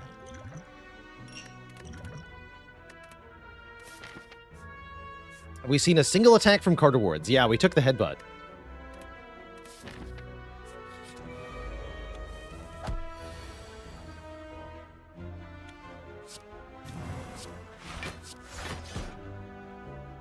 Don't kill this. Although maybe I want to hit it one time here. Do that.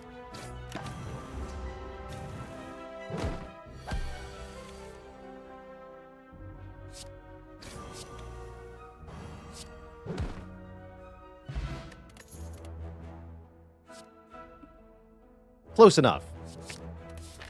We all know my love for Infernal Blade, and we definitely want a card that has a chance of being exactly the card we want in any given situation, given our lack of ability to find other cards.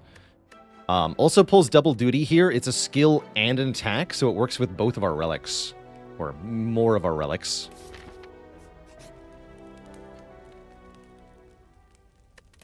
I don't think we want to upgrade the Infernal Blade immediately. I actually like the Shrug It Off upgrade quite a bit to make our block a lot better and to make this a better defensive headbutt target. Yeah.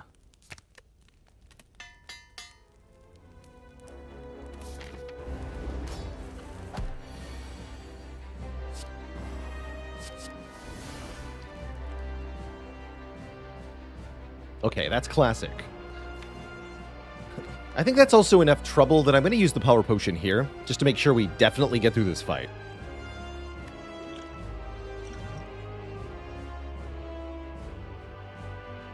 Juggernaut looks okay. Juggernaut looks okay.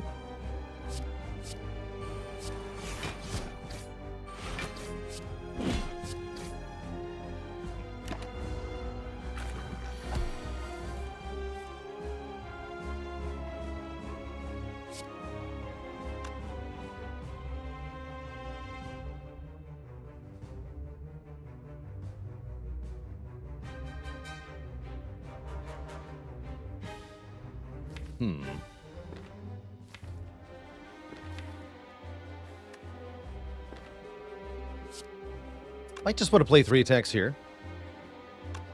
Not the best split, but we gain strength. There's some other things I can do, though. Like we can headbutt the Trip here.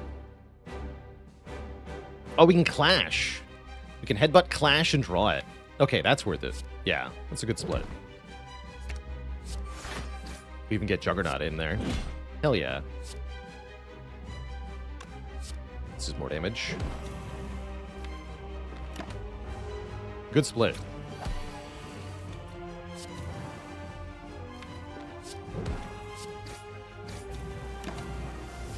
Also a good split.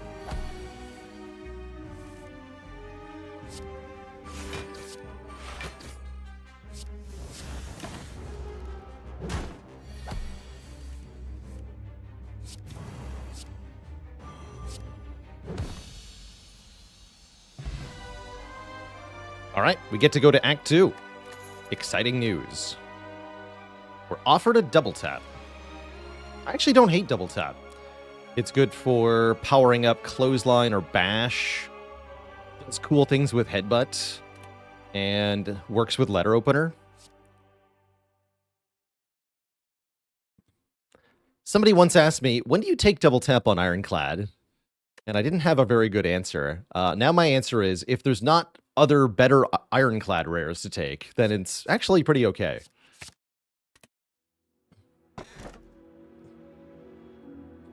Huh. We're getting more energy. I guess I'll take the Dripper. Kind of makes me wish I'd taken the Blood Vial. But I'm hoping we don't need to rest. We could maybe go Runic Dome on the basis that we'll just play all of our cards, so we don't care what the enemy is doing.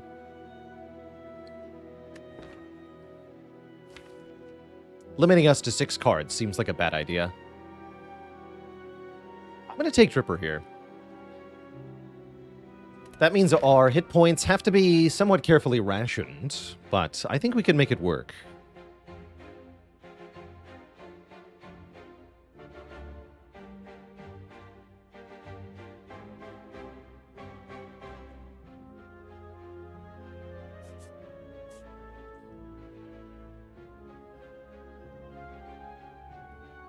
Usually that for me in Act 2 especially means being a little bit more defensive with elites, maybe not going headlong into overly difficult combats unnecessarily. This looks like an okay starting path. We could snag some upgrades. I'd like to upgrade Double Tap in particular. I think that's a very good upgrade to make it 2 cards that double. We're very likely to draw 2 attacks with the Double Tap. Hitting up another shop so that we can maybe remove a card or something would also be nice. Bird Nerds? Oh dear. At least we have Letter Opener and Hourglass chipping in with damage here.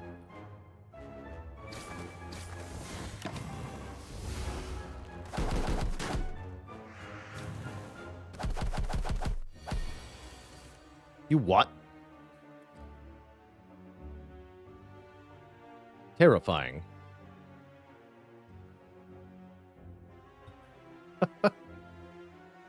Yikes. Can I bash Clothesline to kill you? Because that would help a lot. This would do 21 divided by 2. 4 plus... It's not even enough, huh? Bummer.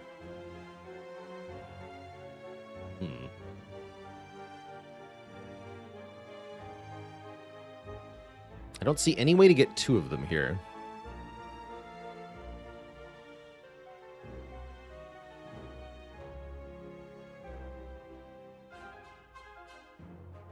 Although, what if I Clothesline last? What if I do Strike, Strike, Bash, Clothesline? Math you later. What do we got here? That would be 15 times 1.5 times 0.5. 11 damage. 4 plus 11. Not enough. No, I can't get 2 of them.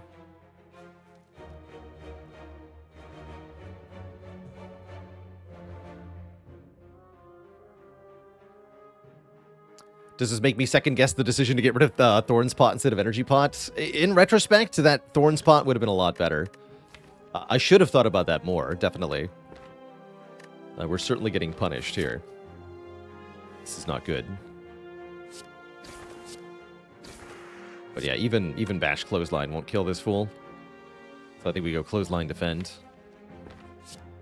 Bummer.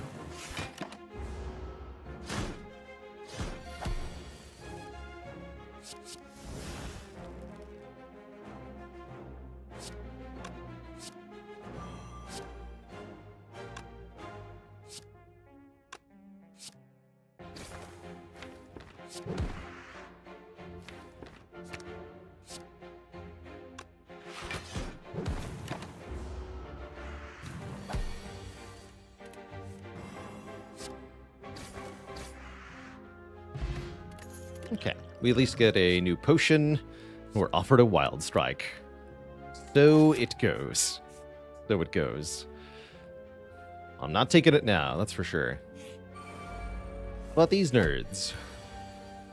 With my hit points, though.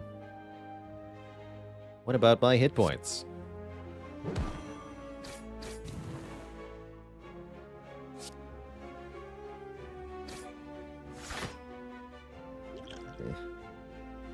Saves 4 right now. I'm going to use it.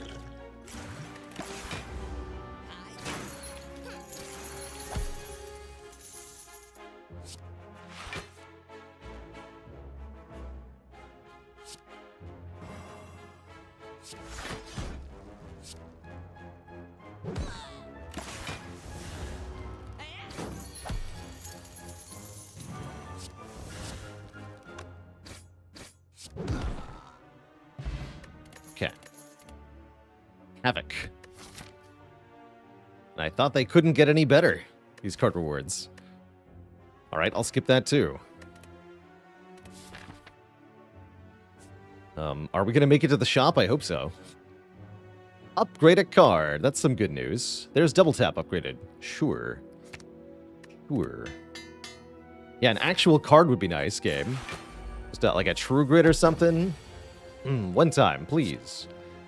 This would be a great time to bail me out, Infernal Blade. That's pretty good. I think that might be good enough, actually. Let's double check here. We might as well trip the avocado, yeah? So we do 12, 12, 30, 30. Plus 5. That's 60, 84.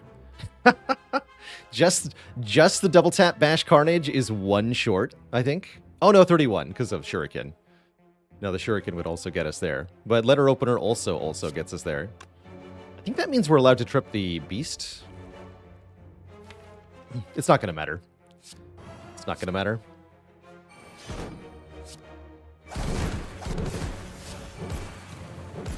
Either way, that was pretty sweet. Double tap upgrade mattered, too. That was good.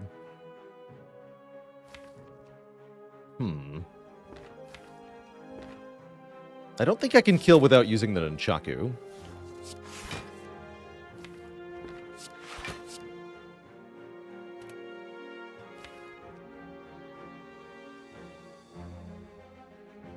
No, we can't get 3 skills next turn. We get attacked. All right.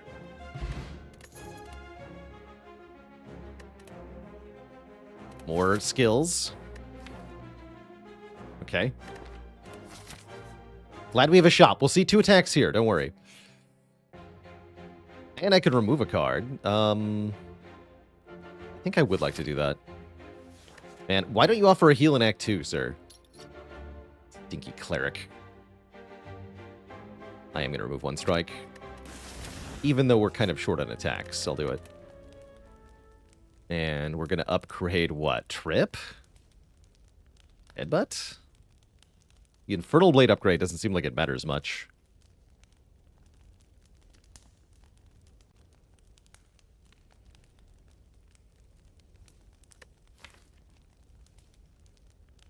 I guess Trip. To make it AoE here. It's okay in Act 2.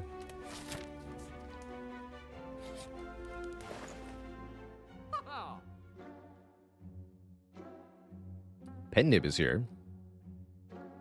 Another pretty bad shop overall. Toolbox is also pretty good. Letting us choose one of 3 colorless cards to add to our hand. Body Slam is here. Dual Wield is here. These are These are not things we want. I could take Cleave out of sheer desperation if I wanted to. We could also go to another shop. That is allowed. I think we're only going to do one elite.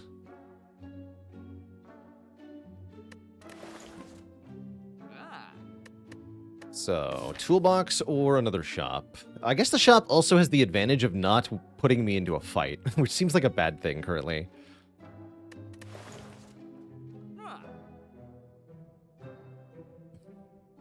Okay, I will look at a different shop.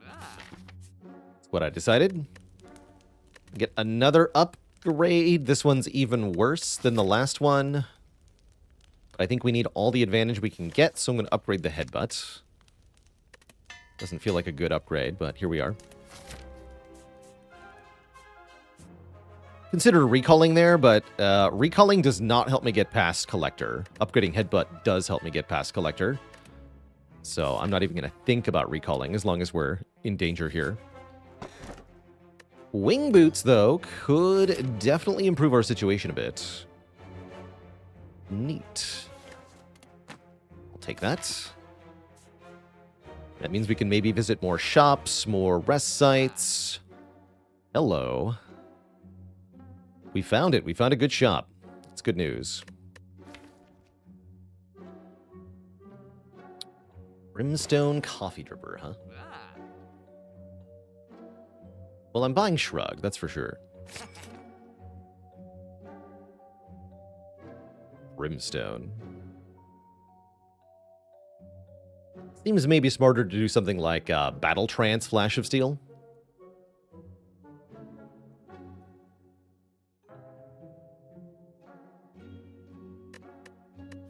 But I am tempted by Brimstone a little bit. We don't actually have very good strength scaling cards, huh? Yeah, we want the card draw. So I think Flash of Steel Battle Trance looks okay.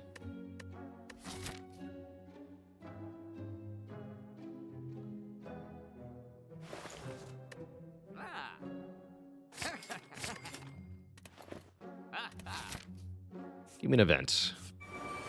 It's a fight. Good talk. Who we hit first matters a fair bit in this fight. I think we really want to kill this thing by turn 3, so I'm going to go for it first. Don't forget those skills.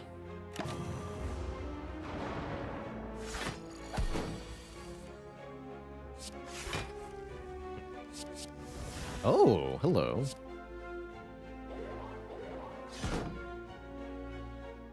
Fortunately, that's only 24, huh?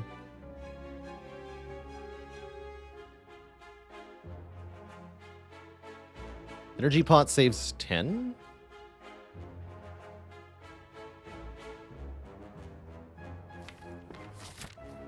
Looks like it.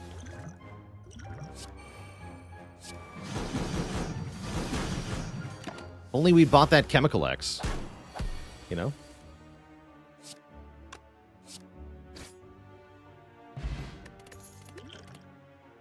Rupture. Should have taken all 11 bloodlettings, I guess.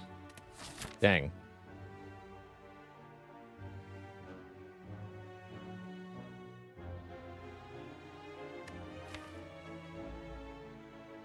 Thinking about sneaking a rest site here. So that we can upgrade Battle Trance.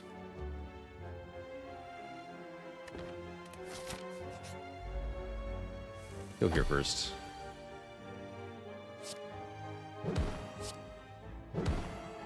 Get punched.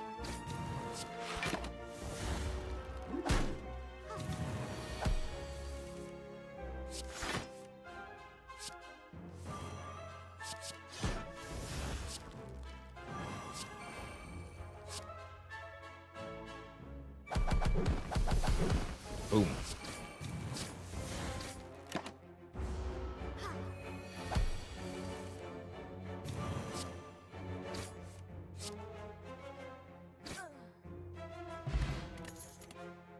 Rampage. Just keeps getting funnier, really. Alright, let's use Wing Boots here. I'm going to do Upgrade and then Elite. I can't imagine fighting 0 elites in Act 2 is ever going to work for us. So we're just going to risk it here, and if we die in Act 2, we die in Act 2.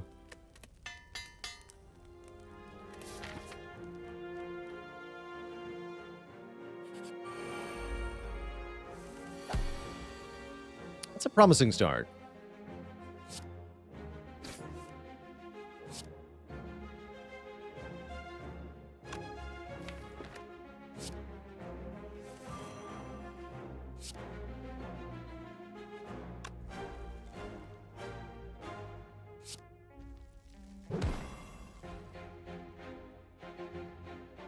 Two more skills.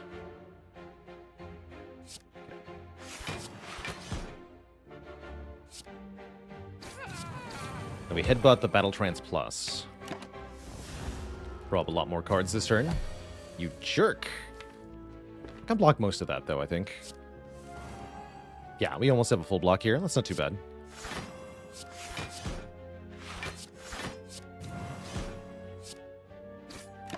Double letter opener that turn. Taking one is probably a good thing.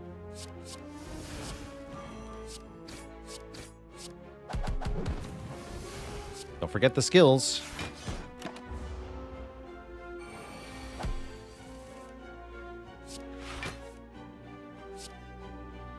Go for the kill here.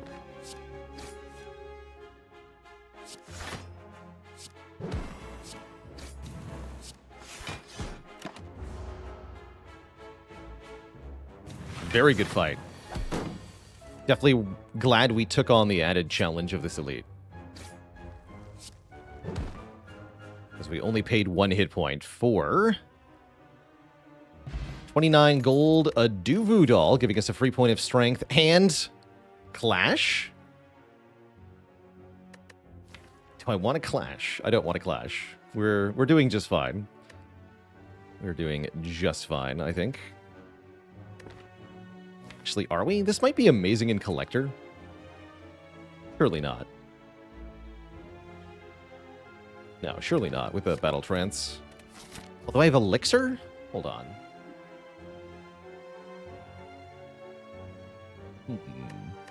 I have Elixir. Alright. You're in. I want just a little more oomph for this fight. And I think the Elixir will provide. Or the Clash with the Elixir will provide. I might even upgrade it. That's kind of insane. We should upgrade Shrug It Off.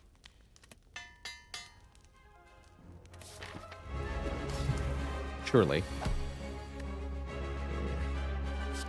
Mediocrity. Not the turn one I wanted, but it will do, I guess. At least we didn't draw the shrugs on turn one.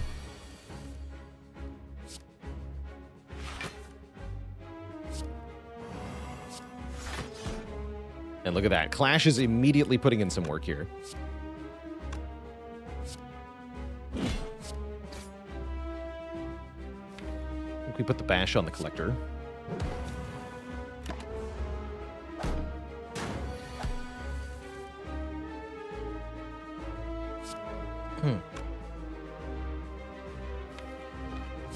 Go headbutt the Shrug.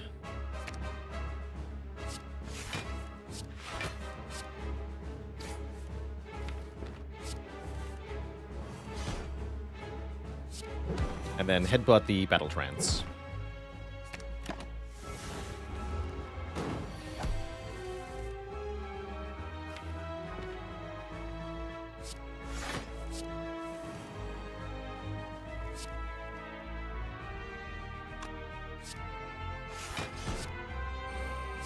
Double tap Clash.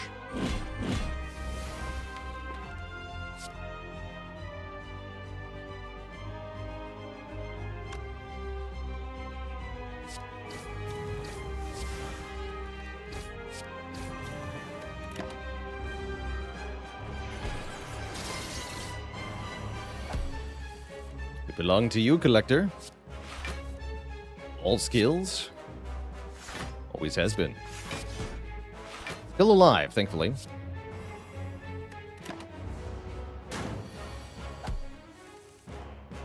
Alright, time for you to die. Cool. We are not dead. After taking Coffee Dripper and immediately losing half of our health to birds, we proceed to almost perfect Gremlin Leader and kill Collector with Clash to escape Act 2. That was pretty fun. Now we can take a Fiend Fire, exhaust your hand, deal damage per each card. I suppose so. Seems better than nothing, surely. Somebody said 1 Pandora's Box, please. Here it is. Transform 8 cards with Pandora's Box. Or we can transform and upgrade 3 with Astrolabe. Although I think Transform 8 has got to be better here. The Box of Hope. Pandora's Box could give us a working functional deck, or it could give us hot garbage, which I would then use Fiend Fire to exhaust. Seems likely to be worth it here. So I suppose I must ask the question, what is in the box?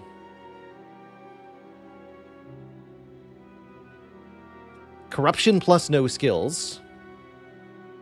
A bunch of attacks.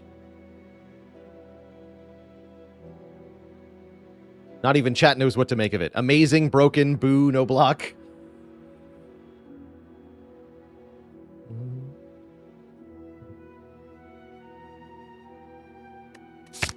Blocking's going to be tough. But at least we have a feed. Feed is a big deal. All the shops are early, huh?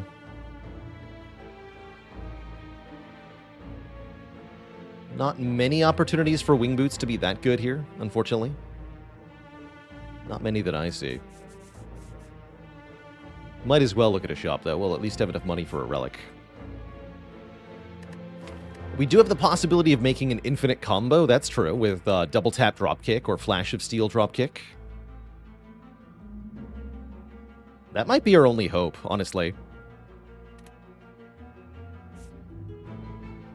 See, Bonfire Spirits? That's a good reason to take a couple events here. Actually, events seem like really good. Although I don't know that I can take double Orb Walkers.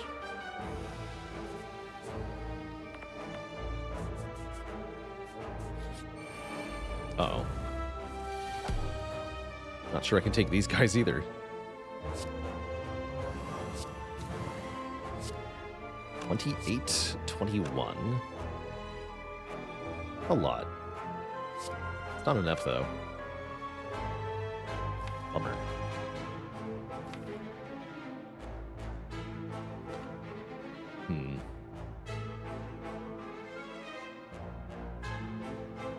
Yeah, Unceasing Top would be good here.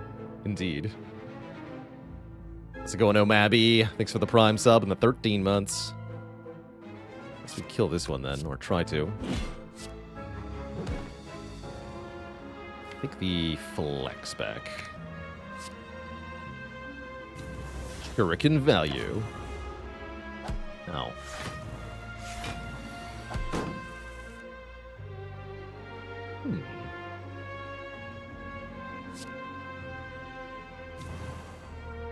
Well, this kills all of them. Not necessarily what I want to do.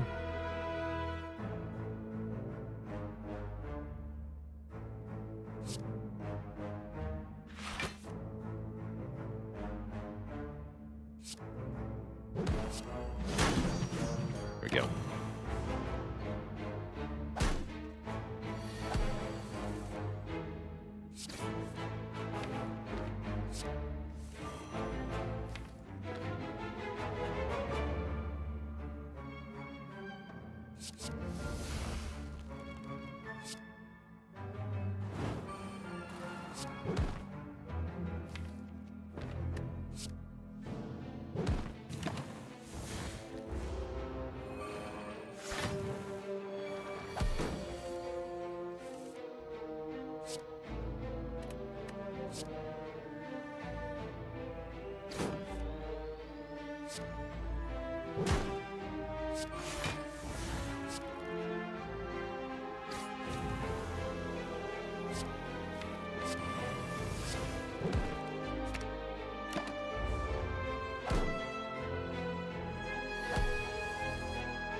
Dang.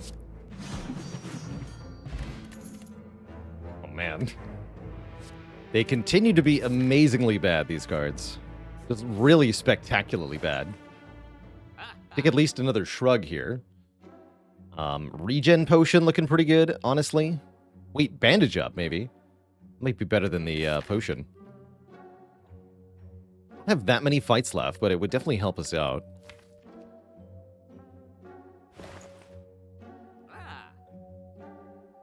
Take that. Do I have a real whirlwind? I do have a real whirlwind now. True Grit's also tempting. It's a good upgrade, too, the True Grit. That would get us closer to doing infinite things. Actually, that's probably a good idea. I could still buy Bandage Up. Although if I'm looking to do infinite stuff as a win con, we should remove something like the second clothesline. Okay, let's remove.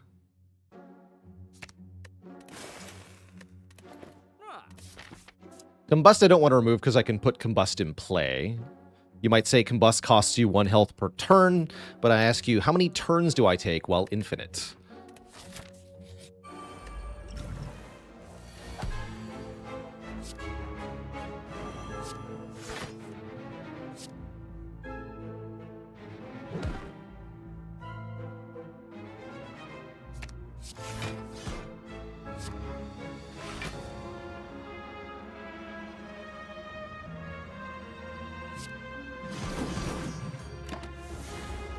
To eat.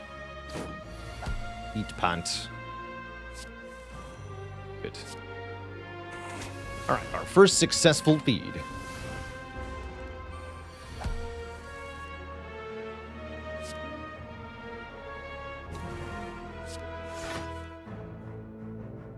Looks like I'm taking 1, whether I like it or not. Might as well punch you then. Cleave. I would have taken that in Act 1. Fire Elite, Fire Chest, Burning Elite. I don't know. Not sure these wing boots are getting much use, unfortunately.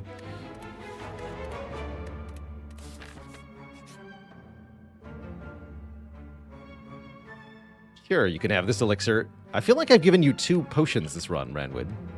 What was that last run, maybe? There's the fish. Fish after Pandora's box, rather. Sad. We do get a bonus treasure chest. That's exciting. So I can skip the Darkstone Periapt instead of a good relic.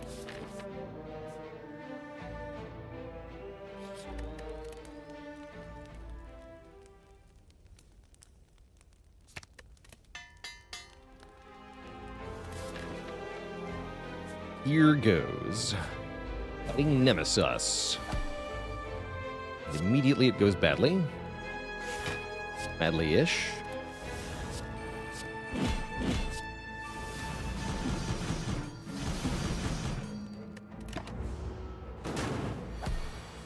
That's good. Certainly could have been worse.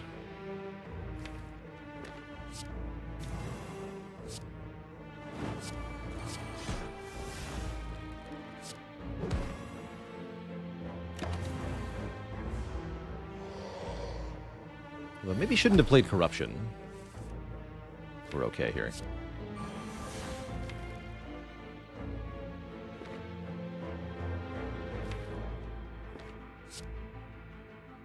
We headbutt, double tap, shrug it off, double tap, drop kick, double headbutt, headbutt, feed first, battle trance second, play shrug, battle trance feed. Gambling chip, that's pretty good. We can discard any number of cards at the start of combat and draw new ones. Still holding on here. Now that's pod racing.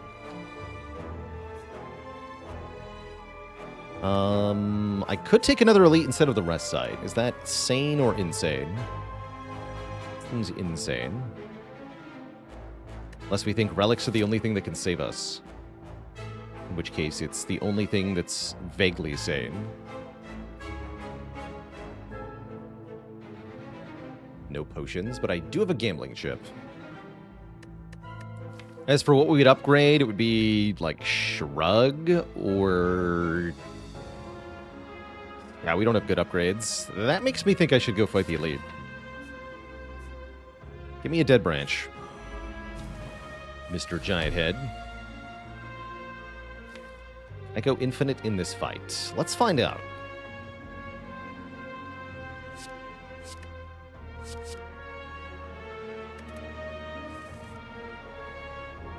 Let us find out.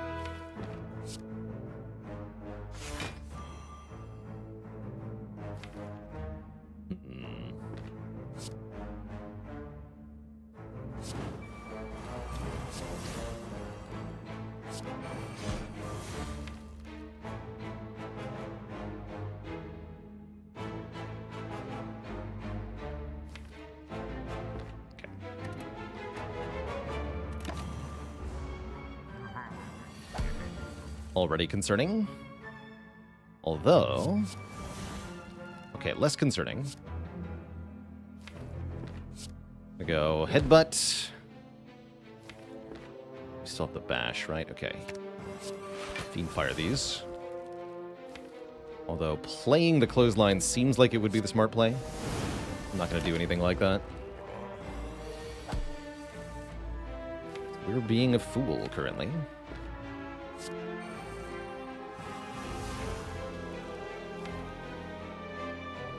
We're so screwed. Damn it.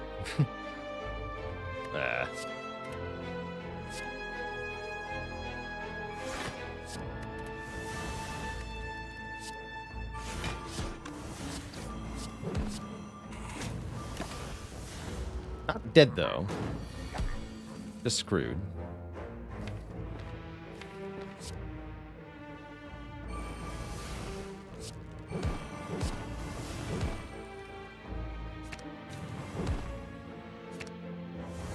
Maybe there'll be a lizard tail? Maybe.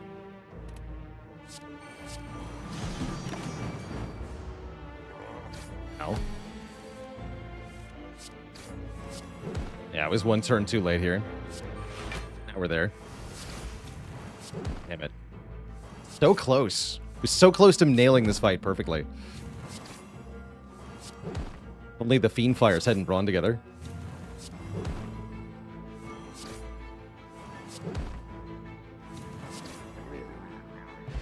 The Centennial Puzzle?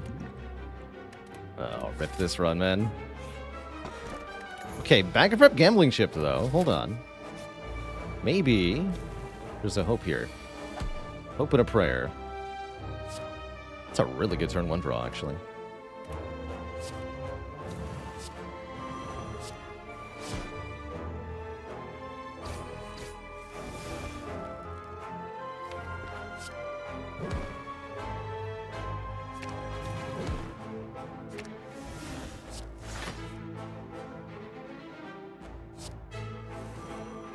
That up.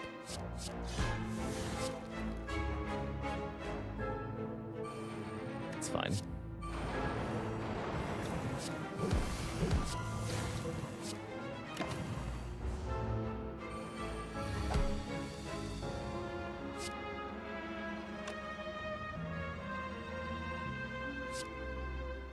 No. I'm dead here? To this?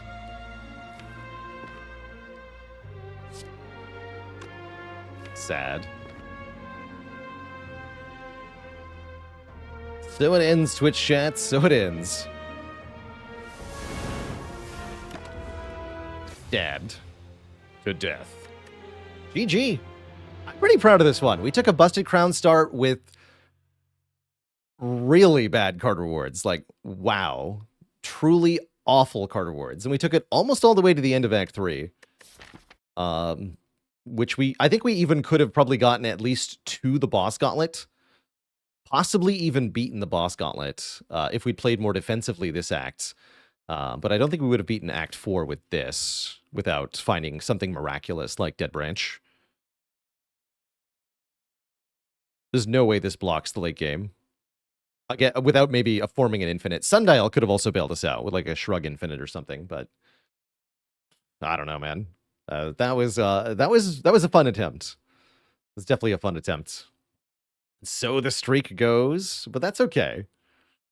There's no shame in losing a busted crown swap for any player, no matter how good they are. It's pretty much a matter of luck. Do you get offered the pieces you need or not? And like we saw, those card rewards were really, really atrocious. So to get as far as we did, I'm very happy. Very hard run. I think it was a very hard seed, even without the swap. Like, our first 3 boss relics were going to be 3 energy. It was like Choker, Crown. I forget what the third one was.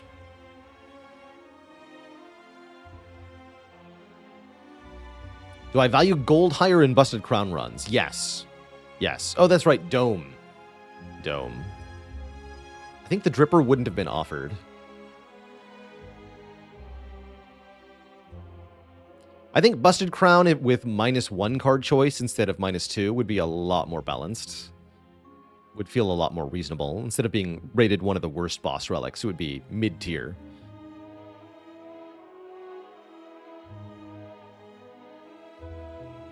Luigi's Head says, how do the card rewards work in a crown swap? Is the card from the second combat what the second card would have been without the crown? Mostly, I think that is true. With the notable exception of normally, you know, in one card reward, you can't see multiple of the same card. But with Busted Crown, you can find a card and then find the same card in the next card reward. Normally, the card generation process would re-roll the card until you get something that's new. But with Busted Crown, you're only getting one at a time, so you might see duplicates that would have been re-rolled otherwise.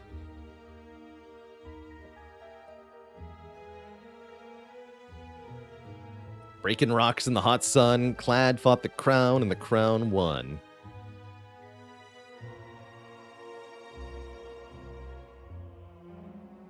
Can I resolve the prediction? I sure can.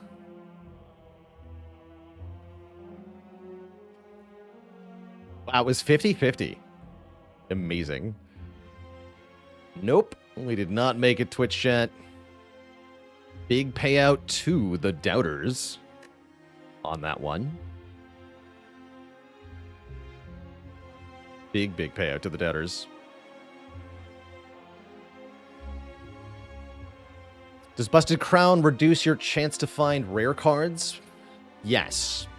One, because obviously you're seeing less cards total, so you just have less chances to find a rare.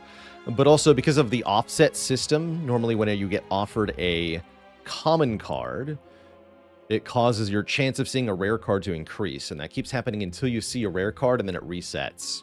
So the more cards you look at, the higher chance you are to find a rare. For that reason, and being unable to take advantage as much of that effect also really hurts the Busted Crown. Cam Guy joining the illustrious list of channel cuties. Let me see some waffles in chat for that excellent gambling play. Getting to the required $500,000. Welcome to the list, Cam Guy. Get you added right away.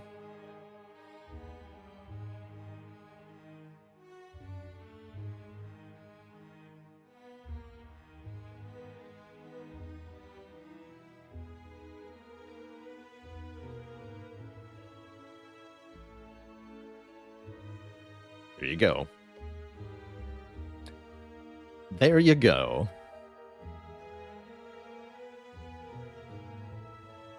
And Crocodus. My dad joke for the crowd. Your name reminds me of an oldie, but a very goodie, of course. What do you call an alligator wearing a vest? An investigator. Tell it to your kids. Tell your dog. All right, Twitch chat. I'm pretty happy with those Clad runs. I don't mind starting a streak fresh. Next time we play, we'll do that tomorrow. I want to play some Against the Storm. Really been looking forward to more of that. So I'm going to switch games here and now.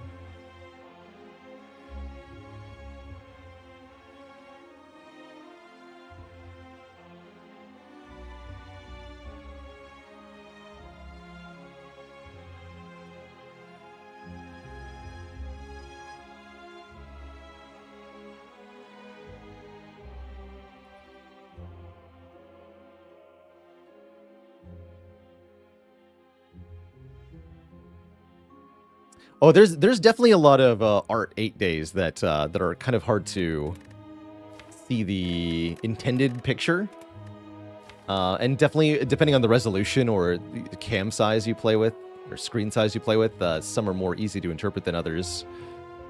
Let's see. What are some arts that don't look like what they're supposed to look like to me?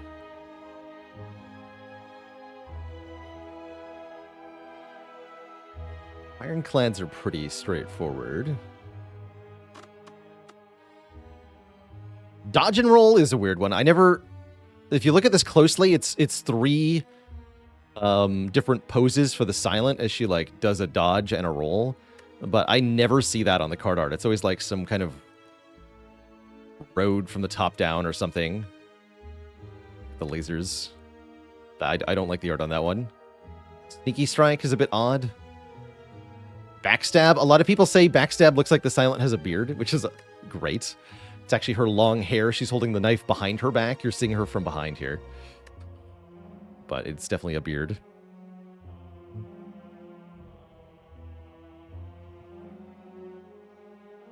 This is like... This is a dude choking in the fumes, but I definitely don't see that by default. It's noxious fumes here. It's like... kind of red blob. Not really sure what that is. Heel hook. It's like a tackle move. One of those arts that just features the generic silhouette people. And presumably this was created before the character designs were finalized.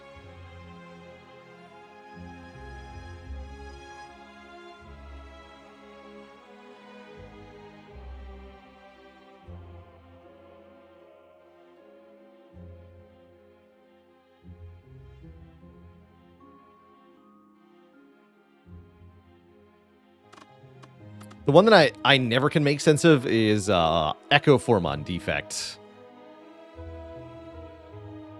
This is supposed to be... I guess there's the Defect, and then there's like a couple spectral images of the Defect to the left and right with cables. Very odd art. Always looks like some kind of squid face to me, with the central orb being an eye, and then the arms are like tentacles or something. That's what I see when I look at it in the small form. Very strange card art.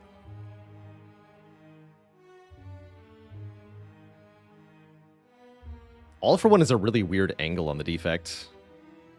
You see the inside of his arm, their arm. They look just strange from the back. It's not a flattering angle. Think of a little voodoo doll inside the Defect with Echo Form. I could see that.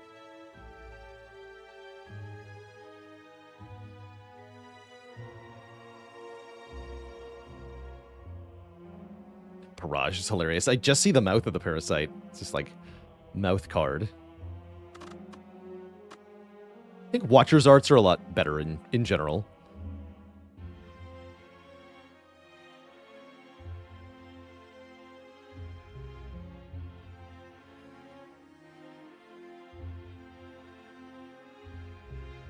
Yeah, these are pretty good overall.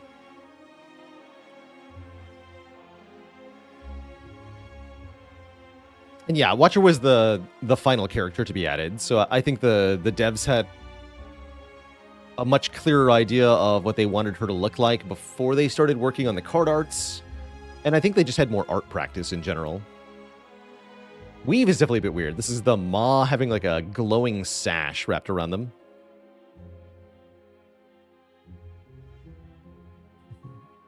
What is the head and what is he butting in headbutt?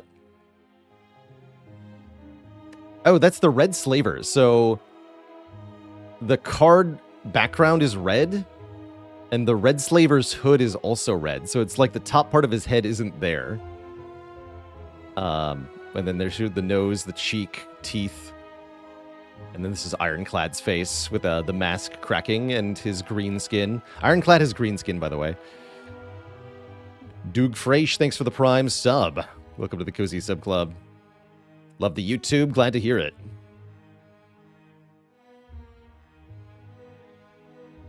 Oh my god, that's what that is? Yeah. I don't actually think I'd noticed that. I'd always saw the head of the Ironclad, but I'd not actually parsed what he was headbutting until literally just now. Speaking of things that I haven't parsed for many hours of gameplay, here's one to break all your brains. So you're probably familiar with the fact that the cards in Slay the Spire have different art shapes. Skills have a rectangular art. Attacks have a pentagonal art. And powers have an oval art. That's pretty self-explanatory in this game. However, much more subtly, the corners of the cards are also shaped. And this one's the less likely one. So, skills have square-ish corners. Attacks have really sharp square corners. So skills are rounded square, attacks are pointed square, and then full rounded on powers. Those corners are not the same for each of the different card types. And that's cool. That's really cool. That's the sort of thing that allows you to easily pick your different cards out of your hand, even if you're not actually like realizing that that's what you're looking for. But those little cues your brain does pick up on. Curses and statuses just borrow the art shape of skills. They've got square and semi-rounded. And the same is true for statuses. Square and semi-rounded.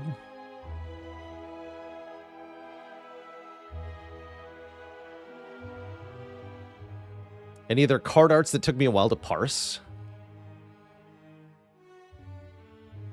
I still don't know what's going on in Through Violence. Okay, I see. If I look at it closer, we got feet and a bloody staff and a bunch of lice. So we killed all the lice, but I definitely don't see that in the small version of the card.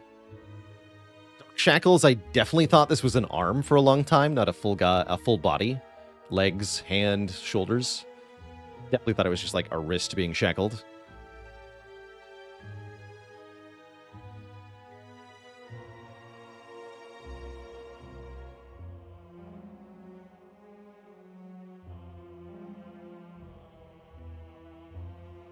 The rest are pretty good.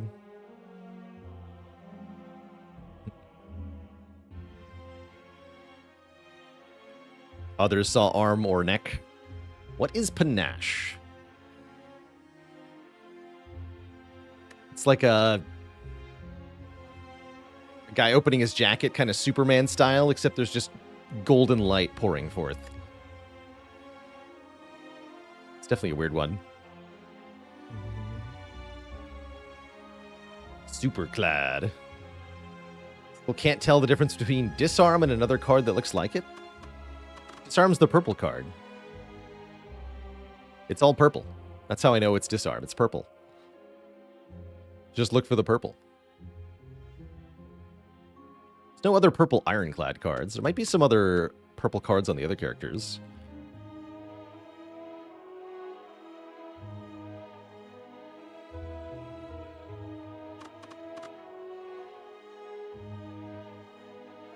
Doom and Gloom's purple-ish. Storm's kind of purple. Seek has purple writing. That's kind of cool. I like the golden and purple color on Seek quite a lot. Chrissy F88, thanks for the Prime sub. Welcome to the Cozy Sub Club. Crippling Cloud is very purple. Yes. Yes, Crippling Cloud is hella purple. Sword breaking. I think that's the most purple card, even though there's a character called Purple. Her cards aren't that purple. I guess Alpha's and Blasphemy is very purple. Although it's almost pink. Very bright.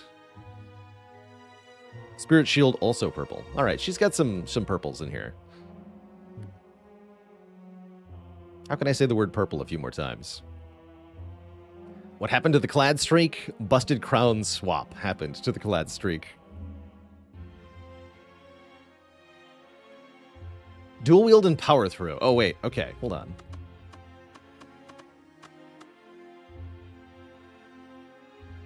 Guy with 2 swords.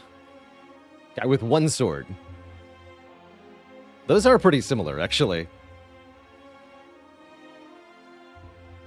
Yeah, those are pretty similar. This one's a little bit more blue. It's got the block blue, whereas this has the skill blue. So there's sort of subliminal messaging from the game, by the way. The background color of the art usually corresponds to, although it doesn't always correspond to, the function of the card. So attack cards have a red-orangish background to them, almost invariably. Skills usually blue or gray-blue. So bluish, bluish, bluish. It's got a bit of red, but it's also blue. Bluish, bluish, bluish. This is blue and red because it's a skill that's an attack. The attacks are all red. Powers kind of vary. Bluish, bluish, bluish. This one's red. It's kind of cool.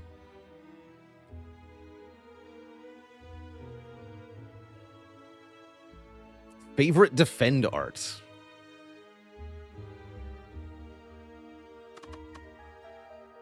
Not silence. I like the defect with the arm up. I think it might just be Ironclad, though. That nice shield.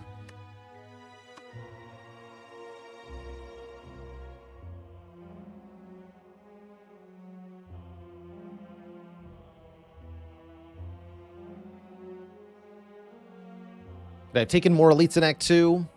I don't know. Like, yes, we did beat Gremlin Leader pretty handily, but Book of Stabbing could have really hurt us. And with a different attack pattern from Gremlin Leader, that could have also gone very badly. So I would say probably not. As you saw, we only beat Collector with a few hit points to spare, so any more damage, we wouldn't have made it out of the act. So I don't think so. Don't think so. How's it going, Saku Konpaku? Congrats on reaching a 20. All right, Twitch chat. I am going to take a break here, refill my legs, stretch my water a bit, grab a quick snack. When I return, I'm going to be switching things up to Against the Storm.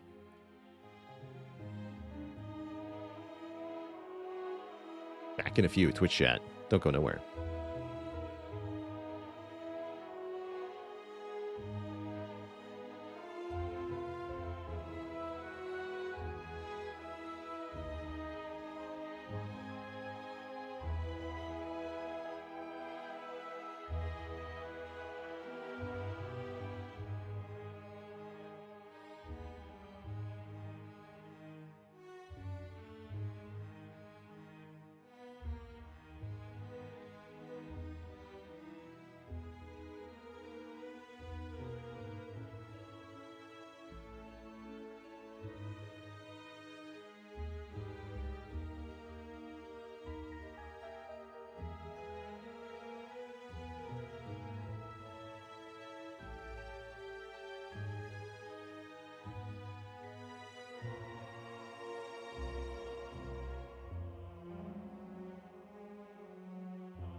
All right, Twitch chat.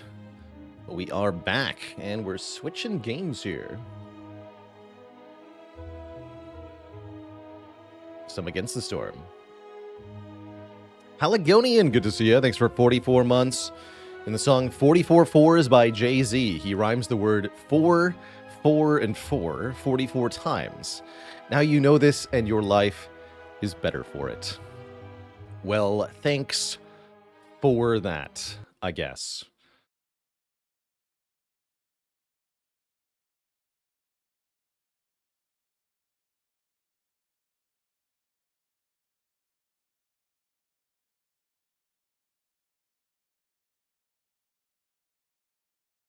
Go down over here.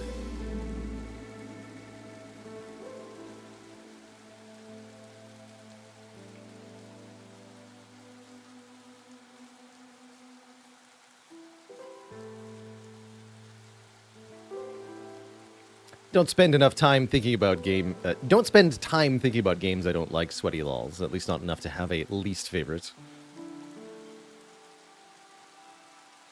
Usually when I don't like something, I mostly just ignore it.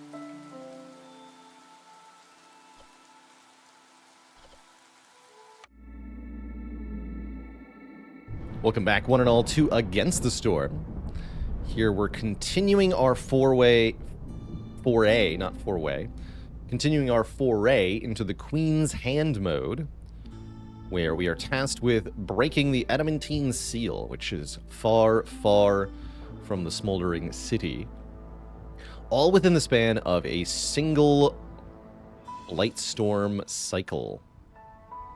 In order to do this, we have to have lots and lots of settlements building up meta progression resources and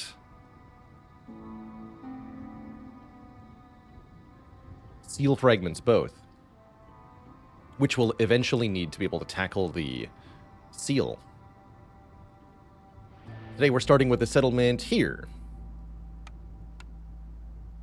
This is a marshlands biome game with the Statue of the Forefathers modifier, so we get one fewer cornerstone pick, which is a little bit limiting.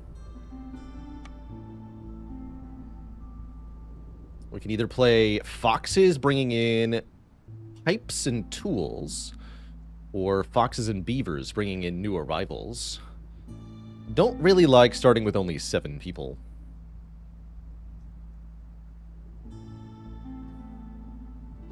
We got that fixed now, Firebird Lover. There won't be any more Windows noises on the stream.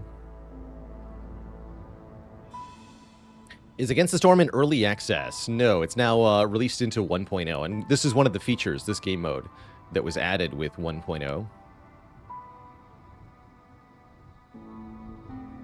I really think I need the extra people as much as I do adore 12 tools as a starting bonus. I'll take the additional villagers here. We'll be starting on Prestige 2. Just like before, we're sort of choosing a prestige point that allows us to kind of min-max our settlements. We want a prestige level that allows us to win as quickly as possible so that we can get more meta progression resources during the cycle. You do get more resources for winning on higher difficulties, but it'll take longer, most likely, and if you lose any settlement, you lose the whole thing. So I think going on a lower prestige, at least for the first opening games, is probably wise. Earning more of the resources, though, would be pretty good. We get 32 artifacts if we play on P20, which I wouldn't recommend, by the way. We'll do P2 once again. Start with some roots, get back to our roots. With beavers, foxes. We start with lots of food, lots of bugs in particular.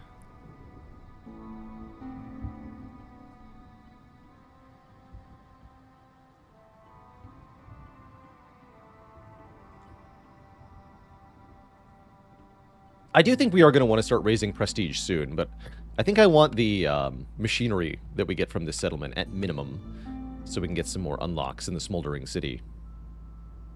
So, let's embark with this into our first game of Against the Storm today.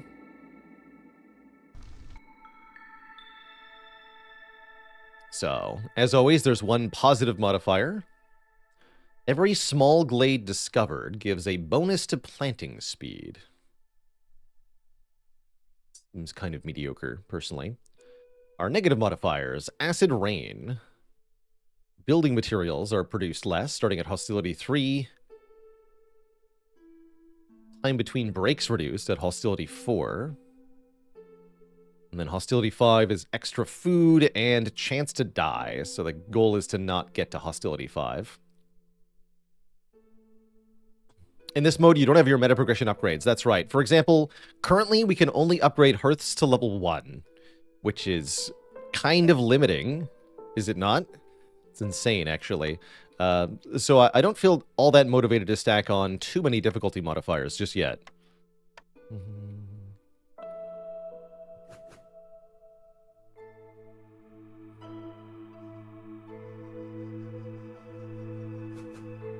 Let's get our starting woodcutters camps. I almost always go double woodcutters camps. Sometimes you want to go more. But usually there's enough stuff in the starting glade that it's not that important. Get up the trapper's camp as well. That here. And then I usually like to lay down my starting paths. I write a grid here, adjacent to the warehouse and the hearth.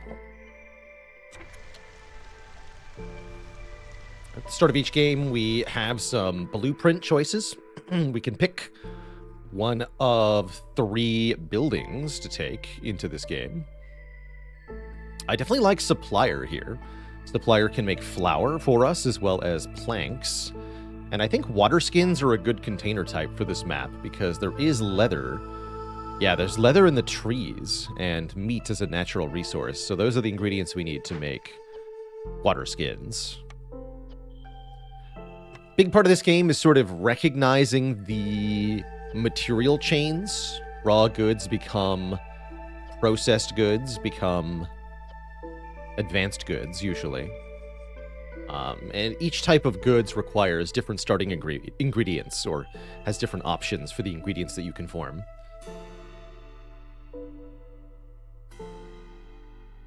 For example, we wouldn't want to take anything that makes pottery on this map, because there's no clay.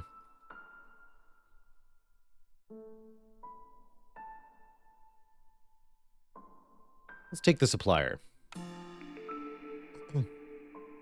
Forager's camp can be nice for getting large grain, root, and veggie nodes. Herb garden or greenhouse could be good with fertile soil. So we definitely don't want to make this pick until we see what kind of resources are in the first glade that we open. Particularly if we find a water geyser for the greenhouse. I think that could be really good, especially since foxes really like to work in greenhouses. Every species has different needs and wants in Against the Storm. Each species has one type of job that they are specialized at to get bonus production, one type of job that they are comfortable with to get bonus happiness. And they also have a different set of food and service needs. Beavers, for example, need biscuits and pickled goods and clothing, whereas foxes want porridge, skewers, and pickled goods. So there's some overlap there. Notably, pickled goods would be very nice to get online. And one step towards that is, of course, the water skins that the supplier can make. I guess I'll also build the supplier relatively early on. Man, this thing is huge. And we get our first cornerstone. Oh yeah, we also have no cornerstone rerolls. Speaking of things that make us not want to crank difficulty. Firekeeper's Armor says, Burned assists remove additional corruption. That's part of the Blight Rot mechanic, which is currently not a threat at all. So this perk is effectively useless, and we're better off declining this to gain 10 Ember, which is pretty valuable this early on. So I'll happily take 10 Ember there. I cannot reroll, so oh well. Alright, we also want to get our starting houses up.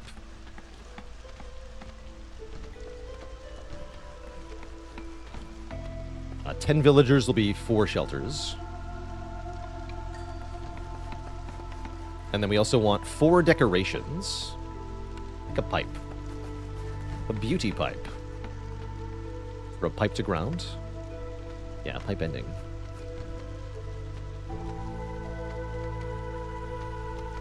We get offered orders. These are like little quests. I'm not going to pick these yet. Usually I like to pick these at the beginning of Storm 1. Sometimes you'll receive what are called timed orders, where you have a limited amount of time to complete the request. And the time starts from the moment you look at the order, basically. So if you wait, you might be able to get the order completed more easily.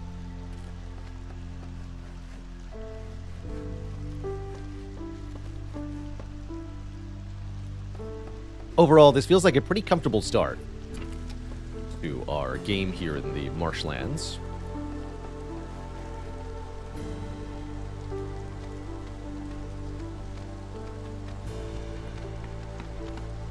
You open your orders right away every time? I wouldn't call you wrong, necessarily.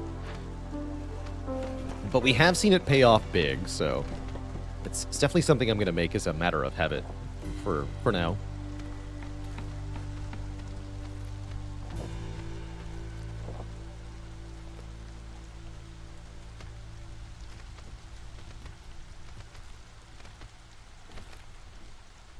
So right now I'm going to focus on chopping towards some dangerous glades. I don't bother with small glades too much.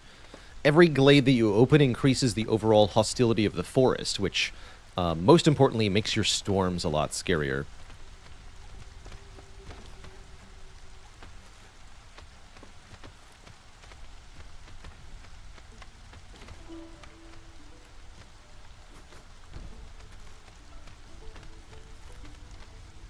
Let's also build our crude workstation makeshift post. Just gonna start doing that more often.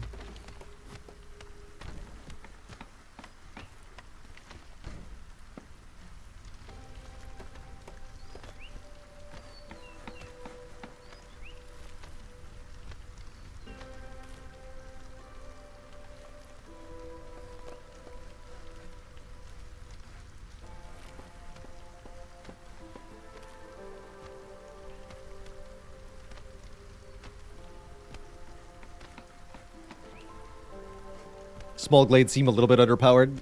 They did make some changes a while back to try to make them better. The addition of treasure stags and wandering merchants, but on average, they don't pay off all that well. Still totally worth opening if you're in a resource pinch. If you're running out of food, they often offer a little bit to buy you some time. But it can definitely end up being a Faustian bargain with the increased hostility.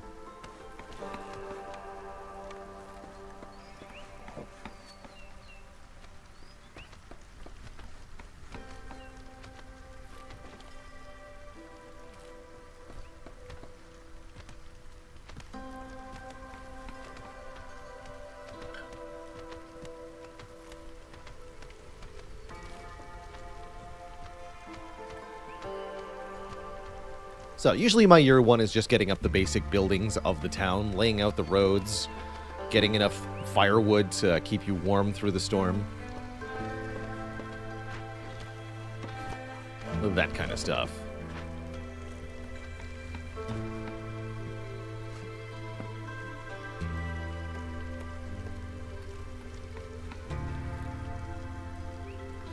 This is leveled up, right? That's right.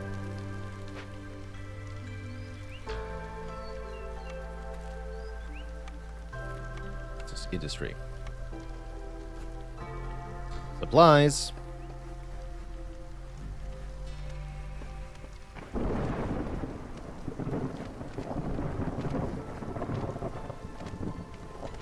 We still need the trading post too.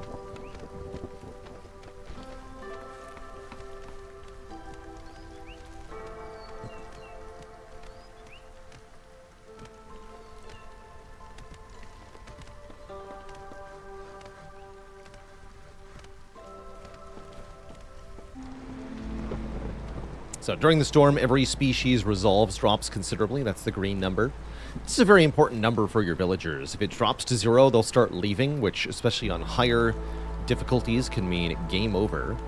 And if you get it high enough that they reach the blue mark, they'll start earning reputation, points for you, which is how you win. Winning is good. We want to limit planks to, I think, 20 for now. I'm not going to make water skins yet, nor flour. Right now, we just need food to eat.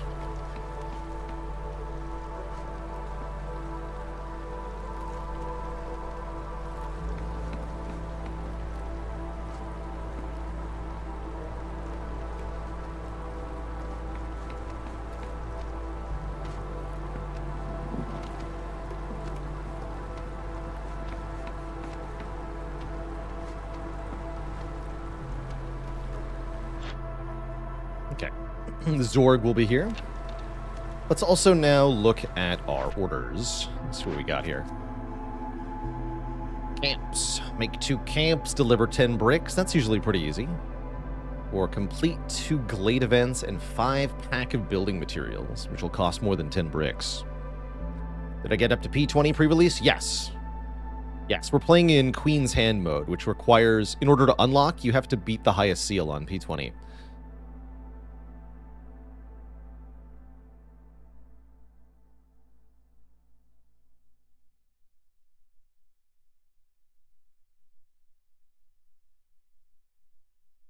Let's grab the camps one.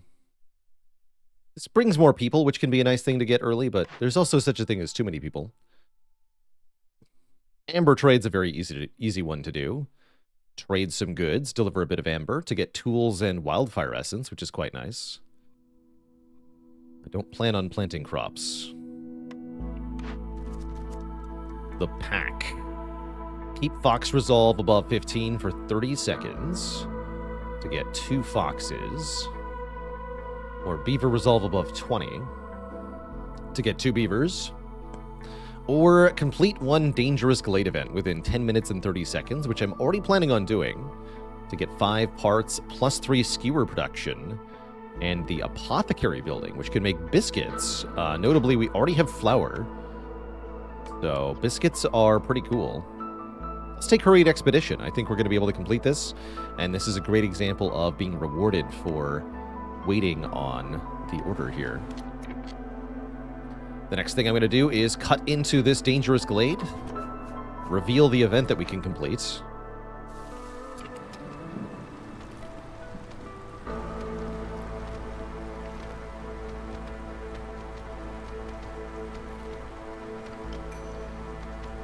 You also get newcomers at this time. Let's see, our 3rd species is harpies. I don't think I want harpies right now. Let's stack some more foxes.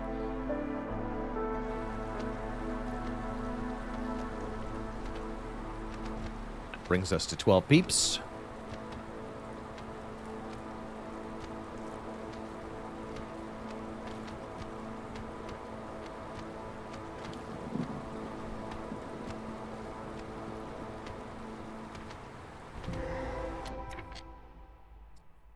Oh, okay, so we don't need to pick Herb Garden necessarily, because there's a plantation here that we can rebuild, a ruined glade event.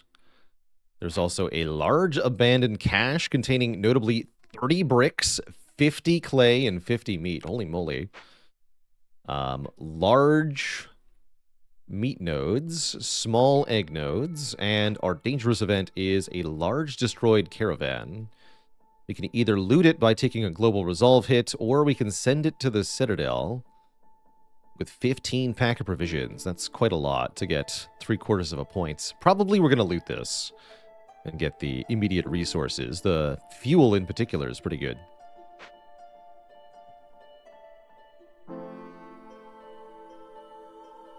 No geyser. Glade doesn't require any special work. I could see cutting into another dangerous glade pretty quickly here, actually. Think on that. How close can we get in the next minute and a half? So we have 12 minutes to deal with this. It only takes 5 minutes of working. Shouldn't be an issue once the storm ends. Currently, we're already taking -8 global resolve, so essentially we'll have exactly the same amount of happiness. Do I want to reclaim this right now? No, we need someone working at the supplier.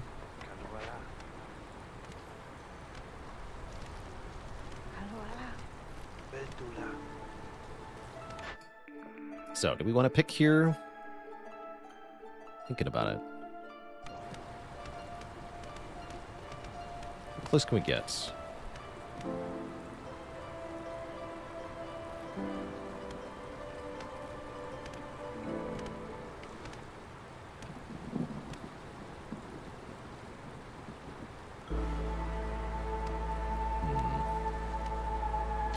this is going to make what? Berries and plant fiber. Berries make biscuits? Maybe.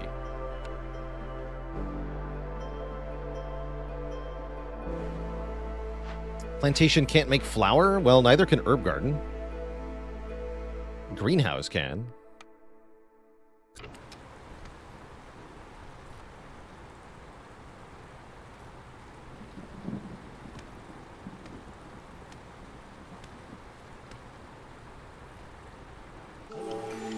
Zorg is here. I don't think I'm going to open the next glade too early.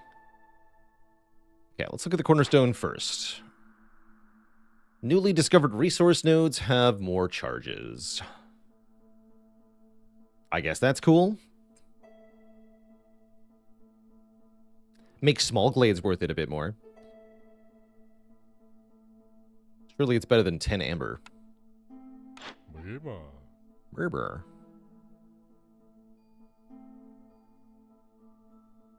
Crop harvesting is faster.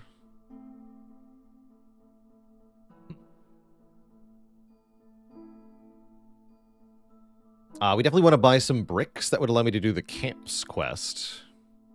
I usually like buying advanced materials of all kinds. So, how much can I get each of these? It's pretty cool.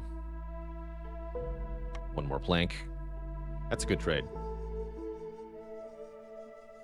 I'll take it.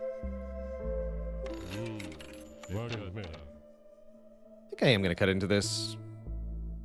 I'll be bold.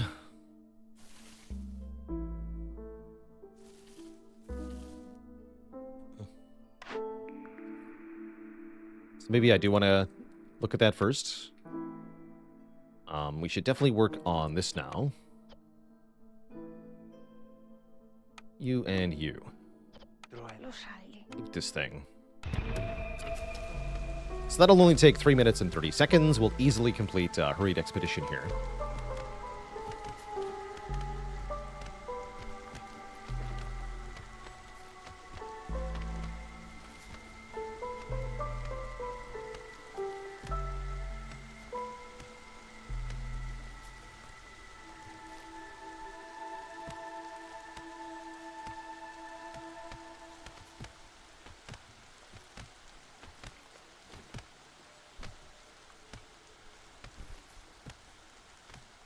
Might even be able to see what's in here before Zorg leaves, which would be ideal.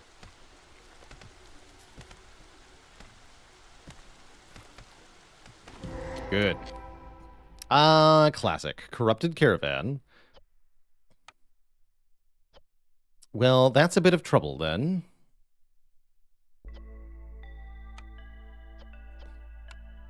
We need coats, reeds, or metal. Where am I gonna get it? Where am I gonna get that? Large mushroom and large egg nodes. So no foragers camp for us. No geyser. You get a fox house.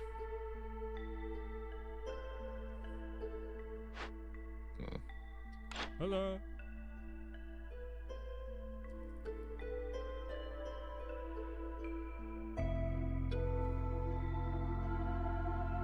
Well, that definitely seems like a bit of a problem. Jam, thanks for the Prime sub in the 10 months.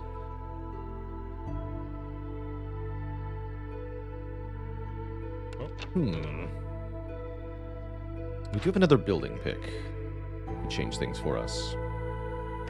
Currently looks like I want the herb garden. Was a bit greedy? Yeah, it was. It's true. Figured we could likely pull it off. Looks like this particular event's tough, though.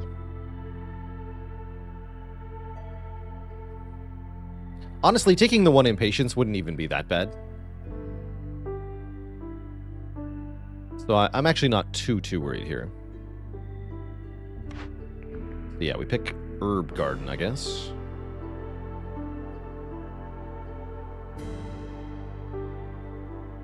Renewable source of herb is good for Fox anyway. Grill, smelter, or beaver house. 3-star skewers when we have bonus skewer production. Or if we really want to try to do the... Wait, do we have mine? Yes. If we really want to try to do the corrupted caravan, we could try to smelt copper bars in time. I'm not sure that would work, but it could be a thing. I guess the grill could also make copper bars, though, yeah? We have lots of this and lots of this. So we can make skewers galore. Okay, we'll take the grill. We would only need to make copper bars 3 times. 18 copper ore. I think we can do it in time. If I take grill here. Okay, so we're going to need a mine on the copper. There's no closer copper mine, right? Nope.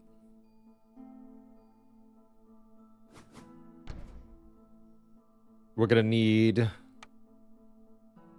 the grill. Which can go right here.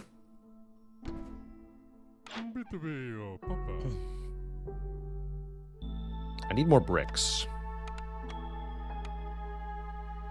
Cool.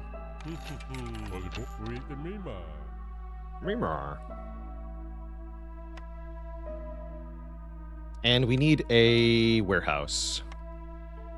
Close to all this. Probably right here.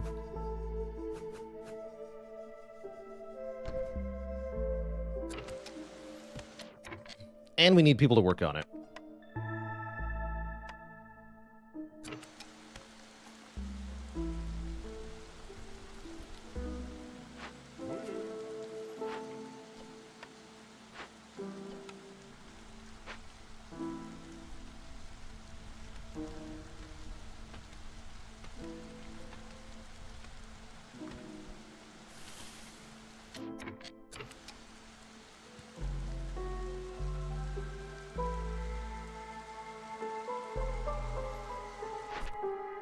I don't think I want to pick these just yet.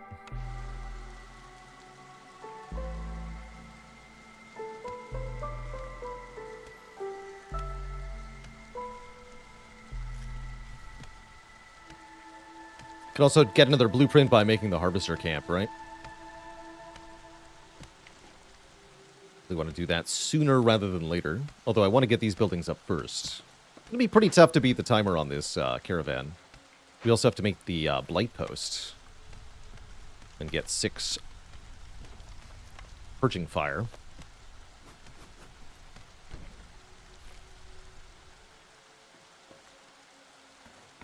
Okay,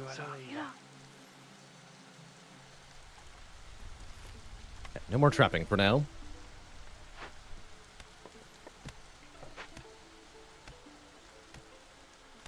We must build.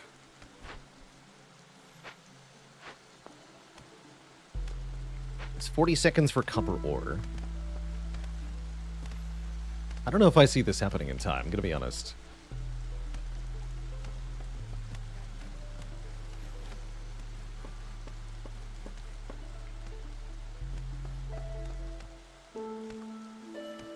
Good.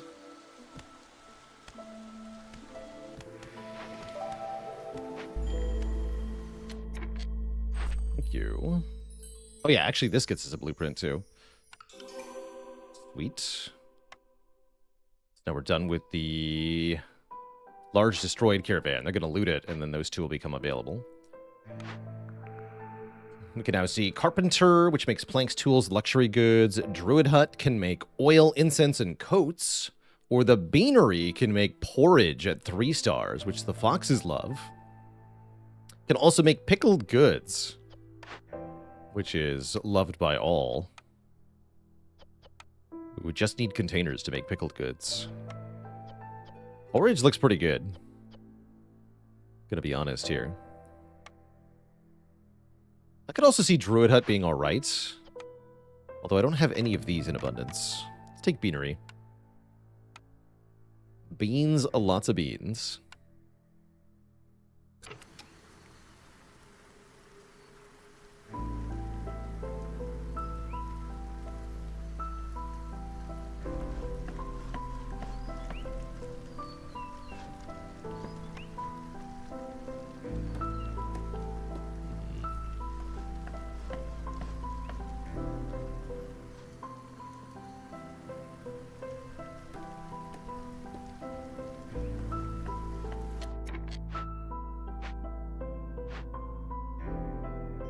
That's 20 seconds.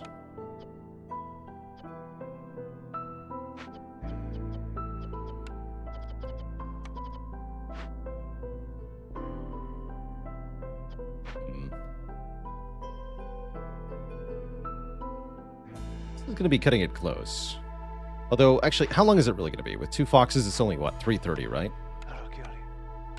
Yeah, 3:30. Okay, that's not bad. That's not too bad. I did interrupt them working on the grill. Whoops. Okay, just use that. We'll enable skewers later. For now, we just want to make copper bars.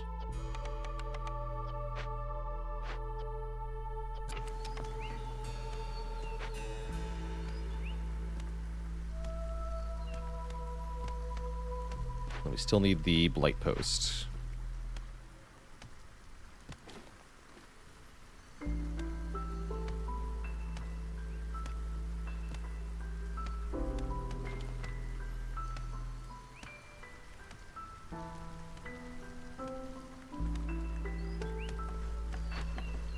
So it only takes 42 seconds to make the copper bars. Okay, that might not be as bad as I thought then. Mined 8 copper so far. Looks like they all went on break, those foxes. How dare they? We need a 4th miner then. Let's lose woodcutters for the moment.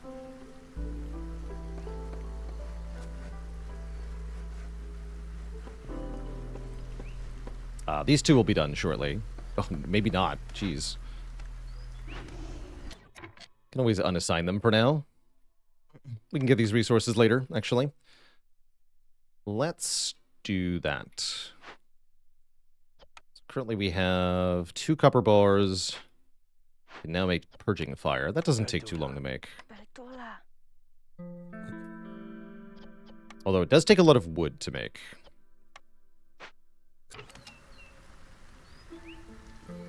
We're doing on time. 7 minutes. So we only have about 3 minutes left to prepare here.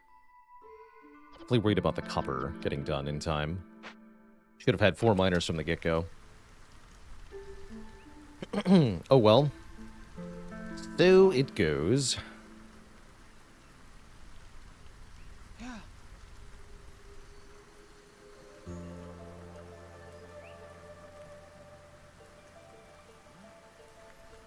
Yeah, we probably also don't need the person working at the supplier for now. We're up to 11 planks. That's good enough. You to work doing what? Please get me some more food.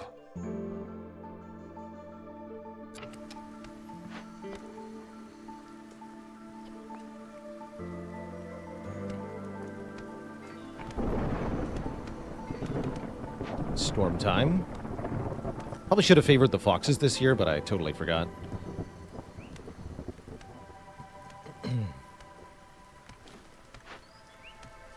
6 minutes. Grill should be set up momentarily here.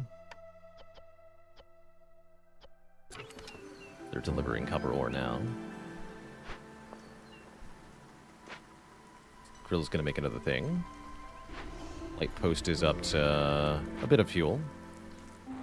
So I'm gonna put people on the caravan momentarily. Newcomers, excellent. Just keep the 2 species we have for the moment. It'll make things easier on us. We are going to need a house. Should be making our 2nd hearth soon. Probably already, actually. let's just plop that right over here. Along with a house.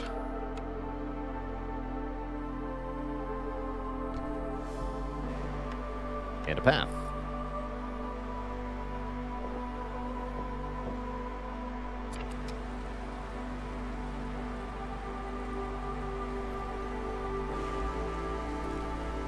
That was good going, Miskatonic. We had one really good Ironclad run and then one very unfortunate Ironclad run. So we ended up resetting our streak back to 0, but it was a good time anyway.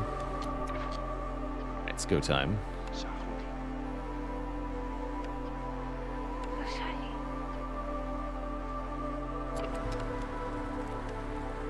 Cleanse.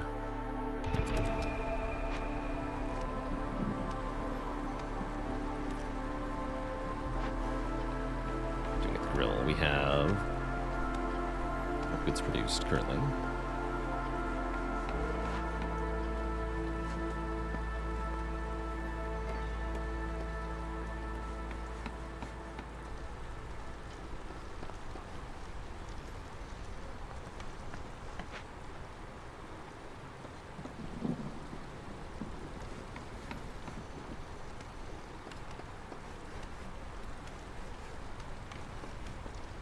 Delicious donut.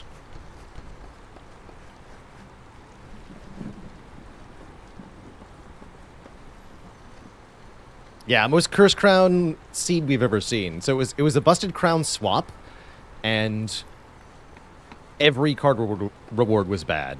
Every single one. It was really impressive, actually.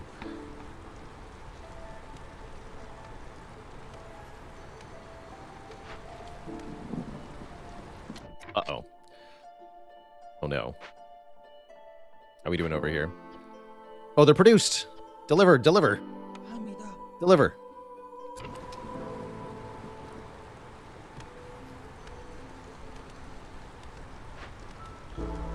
No.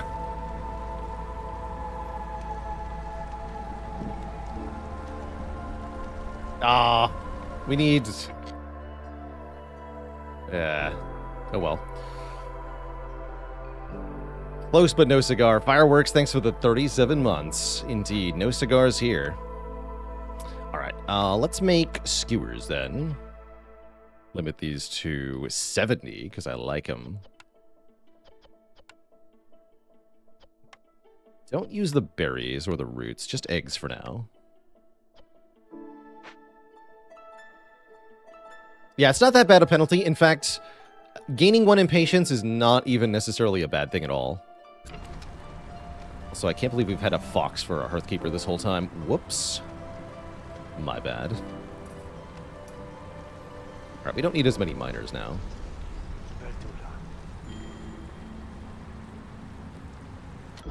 Shoot. What have I done? You guys, you're fired.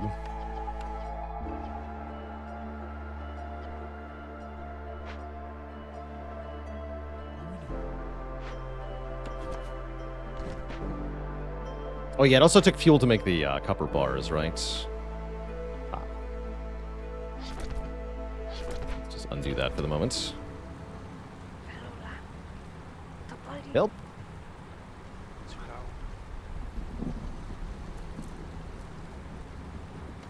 Okay, I think we have taken control of the situation.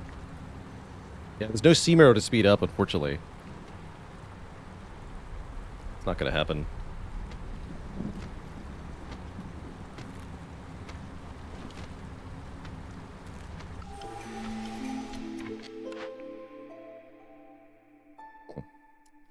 +1 global resolve for every 2 opened or shipped caches is kind of cool.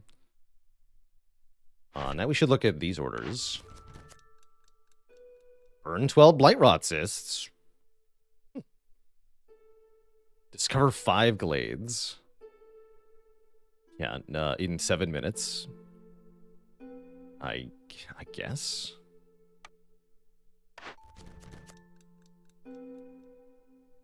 Deliver 50 eggs and insects. That's also not happening. I'll take 3 ancient tablets. We'll wait on these.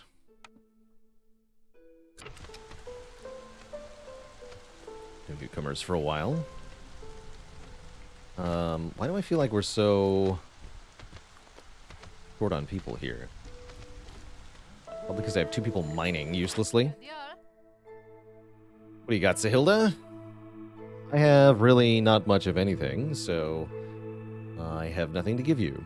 And you have nothing to give me, so good talk. We could maybe sell her some parts if we really wanted something.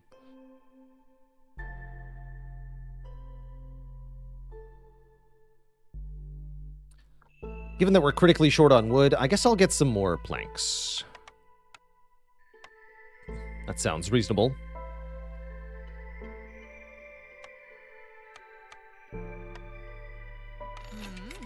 Thank you.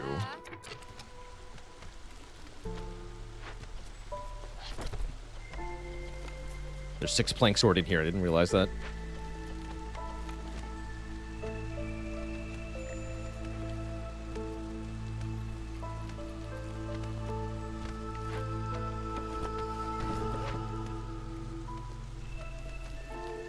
Okay. We should really think about getting that plantation online, too, but that's more people. More people that I don't have, and quite frankly, we're going to have lots of food very shortly. Because we make tons of freaking skewers here. Ever tried attacking the trader? Nope. I have not.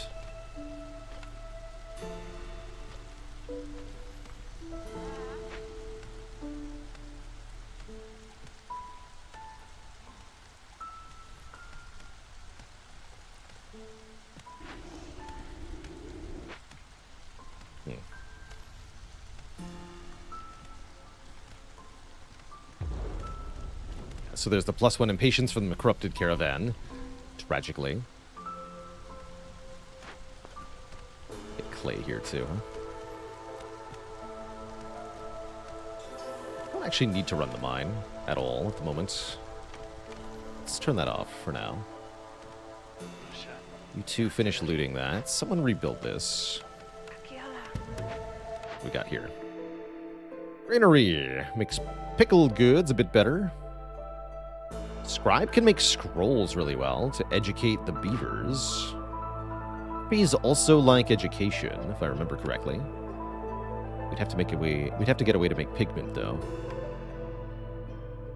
Scribe can also make tools out of our copper bars. Although 4 copper bars equals 2 tools is a sufficiently bad ratio that I'm not very impressed. Especially since we're making copper bars 1-star. 1-star bars into 1-star tools is just weak. Just weak. Take granary. Helps make fabric too, which the harpies will appreciate.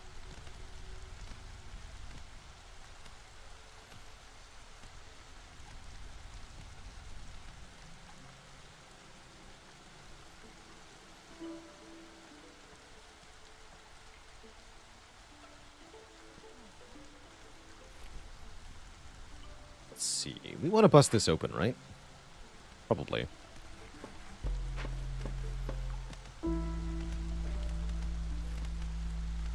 Yeah, we can do that.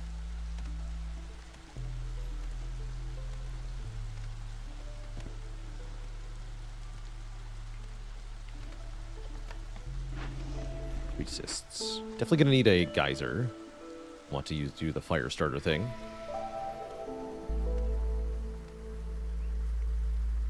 It's all right.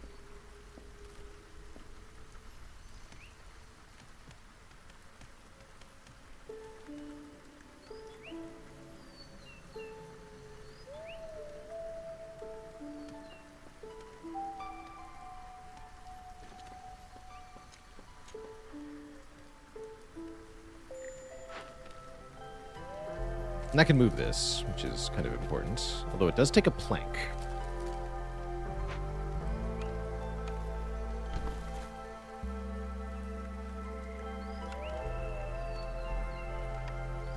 Also make the herb garden.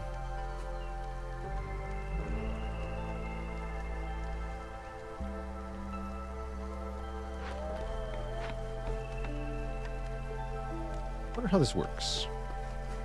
So we're going to find out.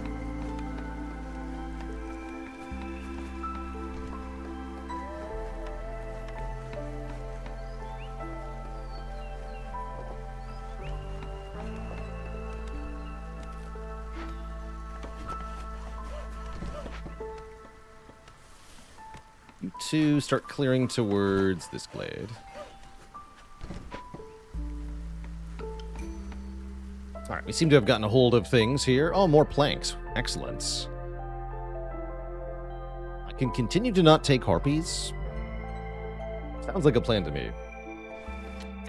It's definitely supposed to favor the foxes a while ago. Oh well.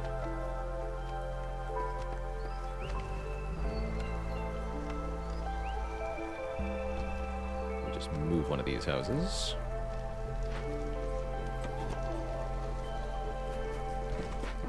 Upgrading this hearth to level 2 will get us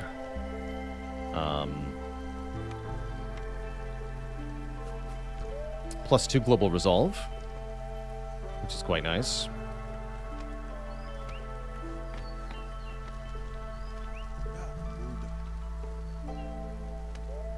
We have so many skewers now, it's great. Ran out of eggs. No, I didn't. There's lots more eggs. Are these bonus eggs? No.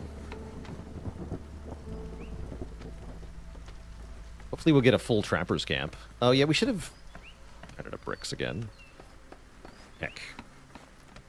Should have made that harvester's camp a while ago, I feel like. Oh well.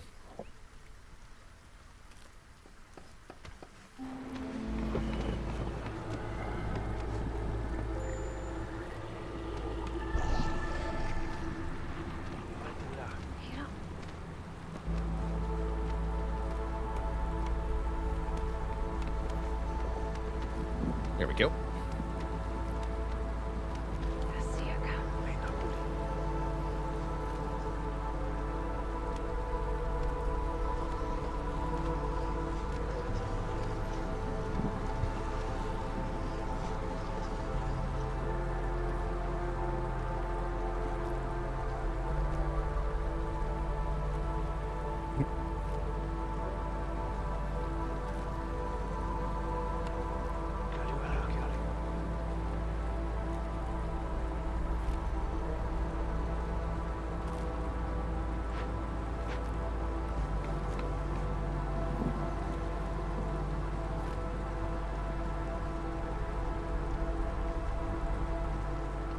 How come we're not grabbing the extra people from the encampment? Because I don't have the food required to actually do so.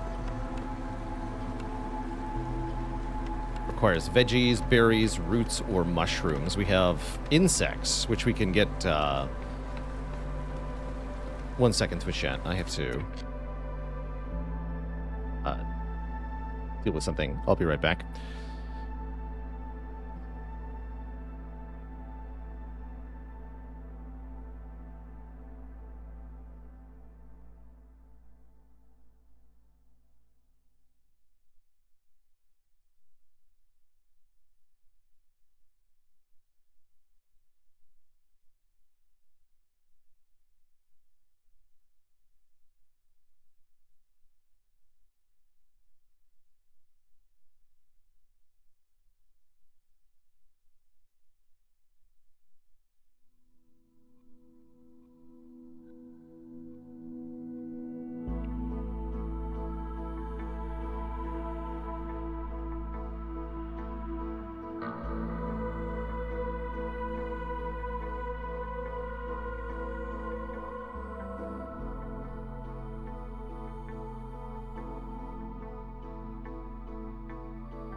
Okay, I wasn't muted for that. That's all right. We're back. We are back here at Twitch Chat. Thanks for hanging out. Just had to sign for a package there.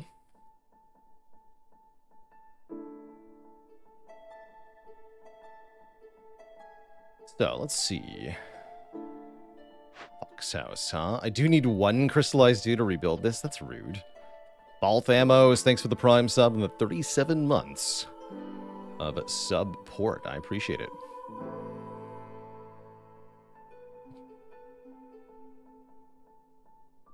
Okay, we've got one guy working at the Blight Post. We no longer need them. Back, please stop hauling wood. Thank you. Doing okay on food. We can think about maybe making packer provisions here. Although we're going to run out of raw food pretty quickly.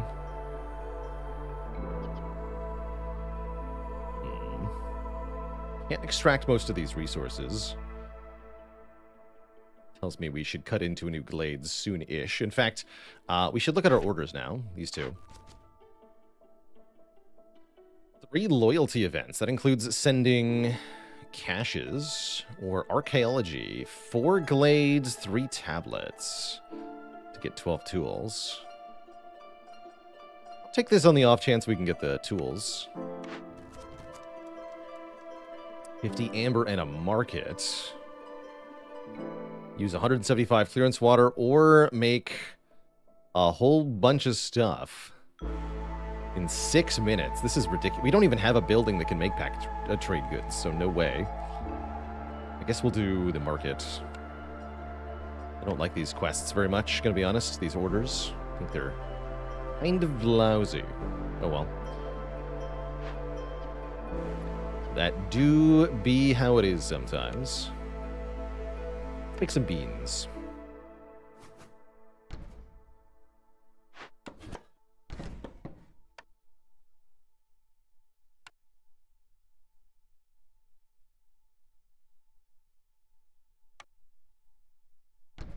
Beans and biscuits.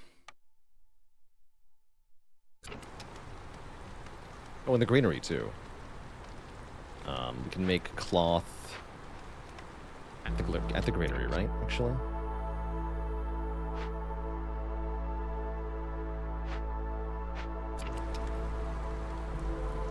to make cloth somewhere else for the moment. Here, brick, rather.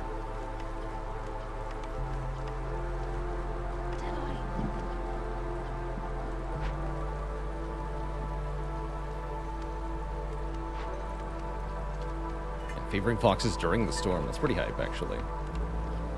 Do that. Don't have any flour yet. We can change that.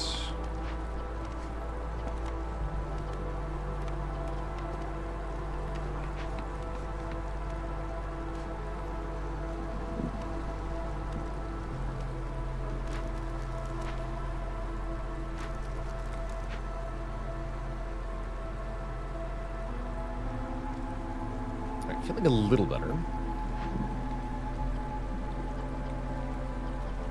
Don't have a geyser yet. We're cutting into this now? I think so. Let's do it.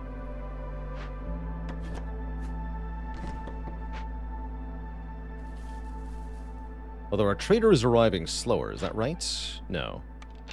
Because that penalty doesn't apply because of stuff. 2 insects per tree that we cut down during the storm. That sounds pretty good. That'll help with food quite a bit. Gaining reputation pretty quickly thanks to the foxes. I like it. Ooh, they're idle at the grill, though. Why? Because we made too many skewers. And I have forbidden them from making more skewers. I guess that's a good thing. The foxes have +5 for quite a while. That's part of why they're so happy. Time to focus on beans, then. Oh.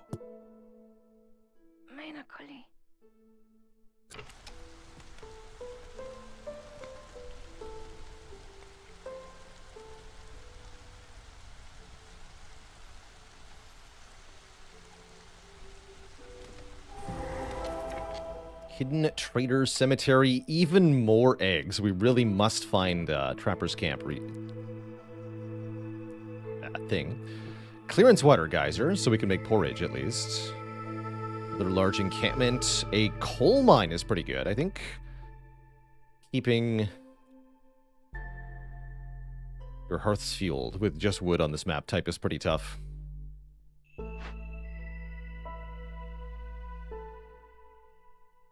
So we either burn this down with all of our planks or all of our coal. I guess the coal is fine.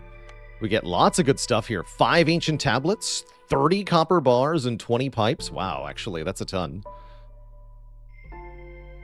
And that'll help with setting up multiple water using things. Actually, this is great. Yeah, burn it down. Burn it all down. Burn it to the ground.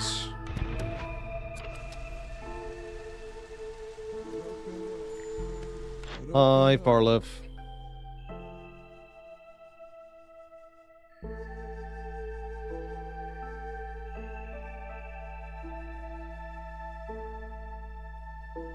You want to buy some clay? I'll take all the planks you've got, because I'm about to use all my planks to burn stuff.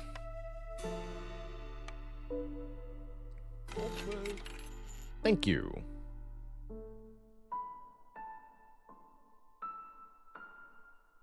Two crystallized dew for every 10 berries produced. We don't produce berries, though. Or we have a... Wait, do we? Hold on. We have... No, we have herb garden. We do make berries at the one plantation we have, right? Yeah.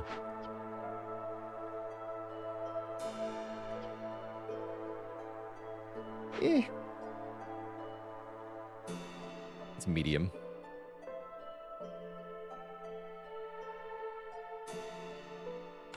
I don't know where I would get the money to pay for that anyway. 1 crystallized dew is kind of reasonable. Yeah, let's do that so we can repair the fox house. Thanks. Also, wasn't I using coal for this? Hold on. Maybe I didn't need those planks after all. Yeah, I used the coal. Foolish. Although, are we out of coal? No, someone's carrying the coal? Yeah. Okay, I'm not worried here. No problemo.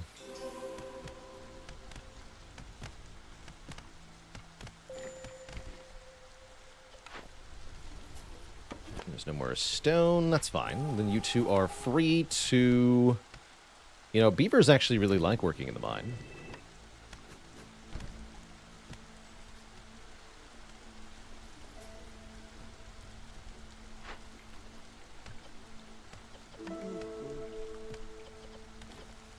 Use herbs to make porridge.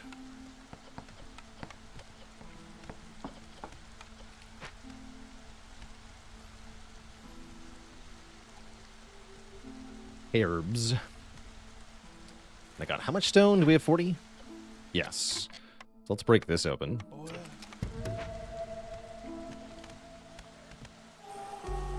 So many bricks.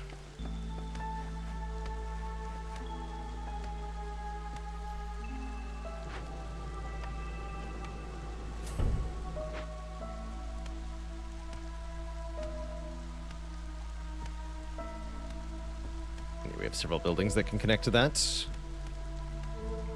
Supplier is making flour. Yeah, let's connect that right now. We want to go hard here. Bonus happiness is a fun thing to use the water for.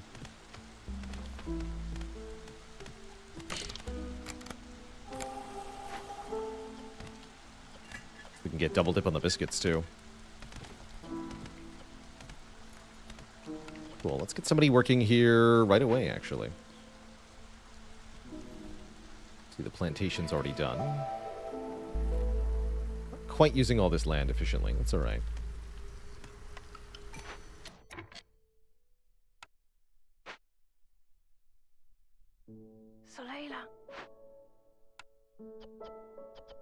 want incense at the moment. Could make lots of tea. That's kind of interesting. Right now, we're just going to use it for biscuits. That's a lot of fabric. I want it. I think this is the longest I've ever stayed on just 2 species. Kind of funny, actually.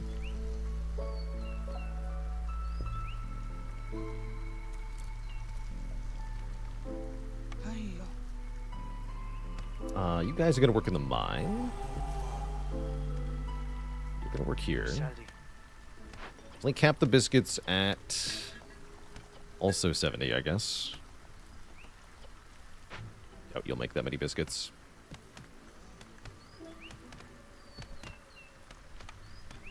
Somebody, for the love of heck, help the guy carrying all the stuff out of that large cache. Please help them. Okay, we finished the Hidden Trader Cemetery, so our hostility reset. Get a bunch of stuff from that. Might build another mine here soonish.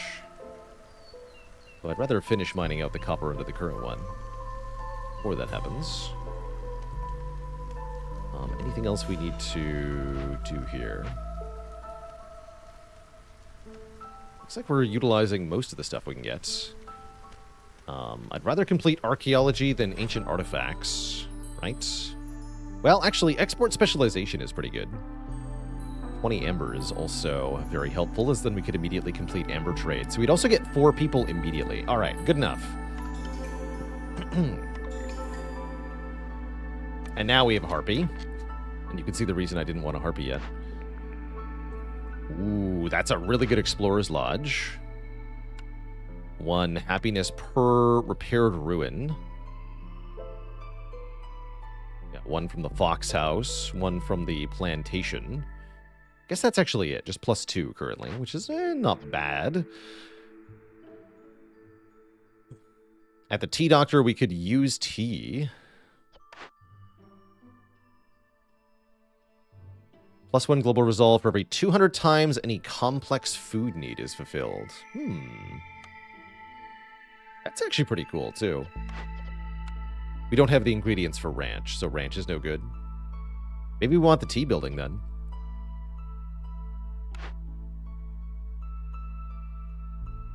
Let's do it.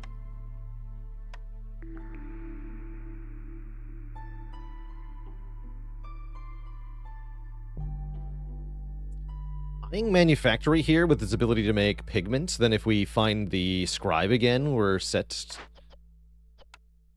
Yeah, we're super set. Being able to make training gear is also kind of cool, as a couple of our species do enjoy brawling. We have decent plank production. More efficient pack of provision creation is nice, too. Let's take manufactory. Don't plan on making both, or in fact, either of those for a little while here.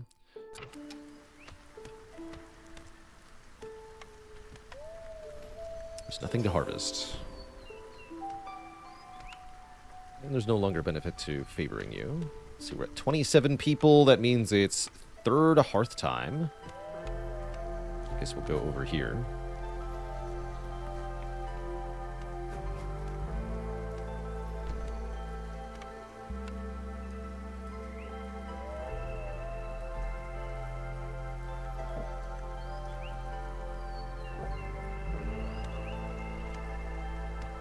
I don't need these two.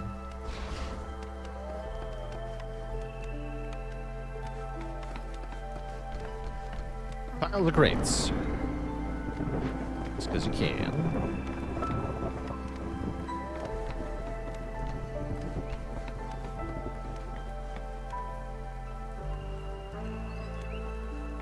I don't think I even noticed that grain node.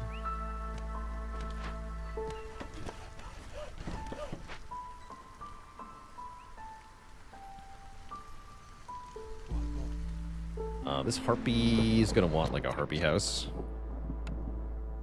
Let's make her one.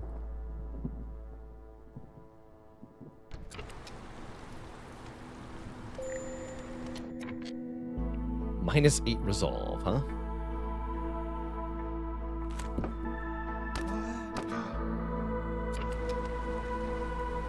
That's a bit better.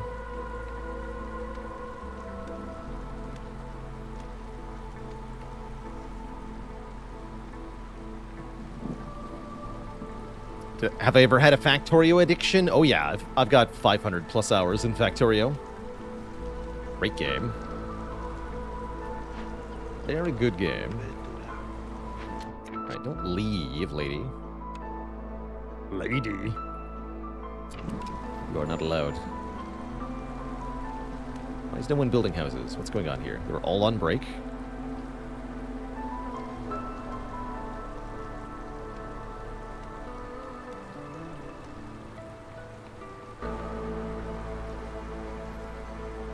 Oh, I didn't build a warehouse over here. That was my problem.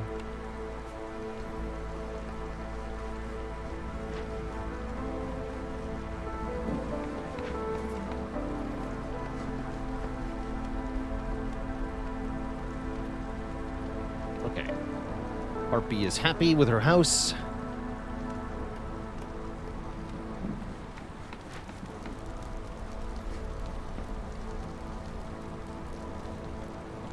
Hold on. It's the warehouse. Okay. We have reasonable people here. Too many people here. There we go. That levels that up.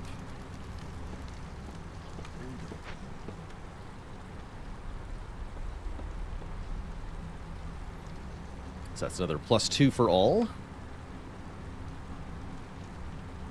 We should think about another glade soon. Although we're doing okay. We got lots of food. Let's fix this fox house.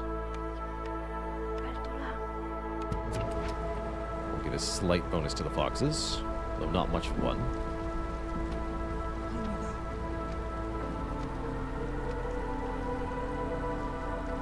Actually, I think we're okay without another glade for a while.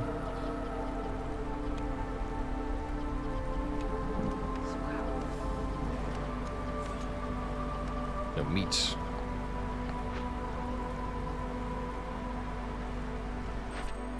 Doesn't give much.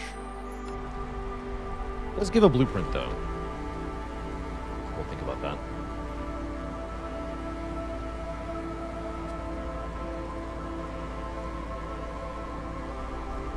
Deconstruct the camp? Sure.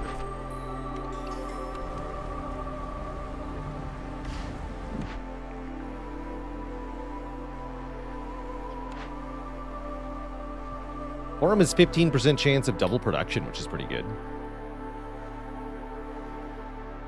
Cooperage can make coats, which are beloved by 2 of our species. Although I don't have much fabric production. Jerky is liked by the harpies, but that's about it. This also uses clearance water. Let's take the cooperage. Cooper.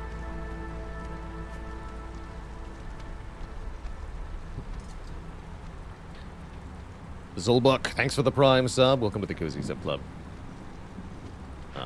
So where do we make fabric? Was that the...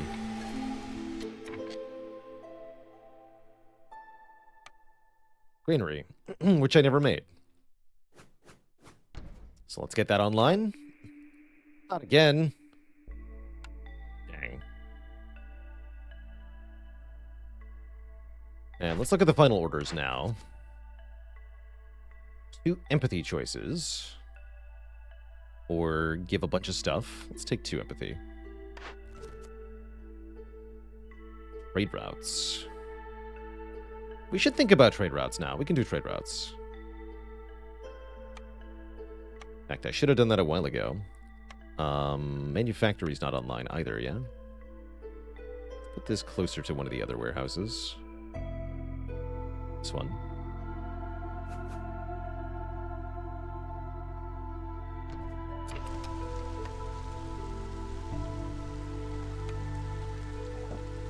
Could think about putting down copper roads for some of the spots in this settlement. That wouldn't be a bad idea.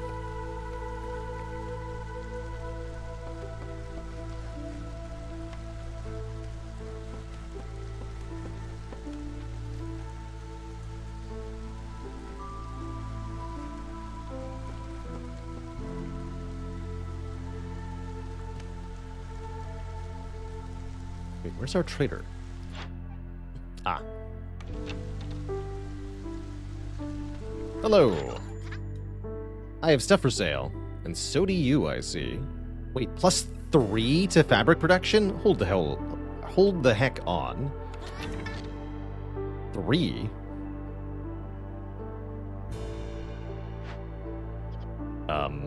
So I would make 5 instead of 2?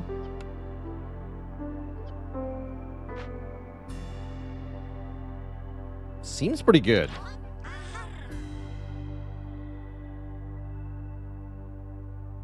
Seems extremely good. Cool.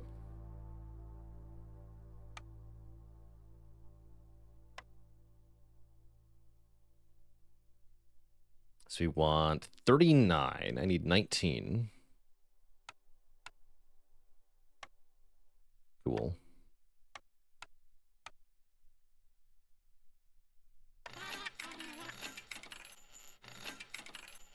Thank you. What about the T perk? T is +3, but T is made in sets of 10. So it's a much less impactful thing than it is on the So let's enable coat production. Let's hook this up.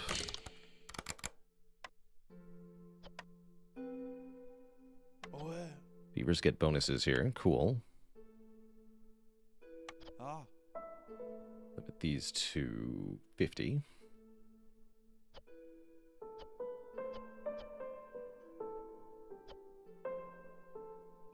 You can also make barrels really efficiently here to make containers.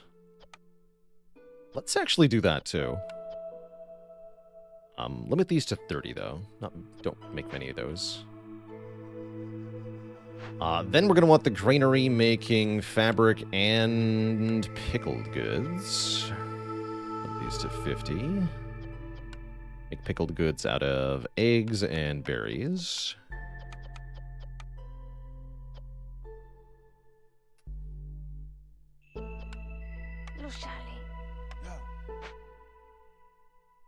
Grill and beanery are okay with 1 person each? I think so. Please limit the porridge to 70.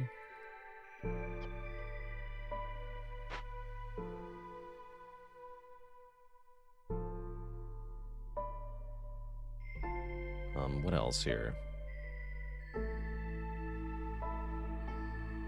There's nothing else for the moment.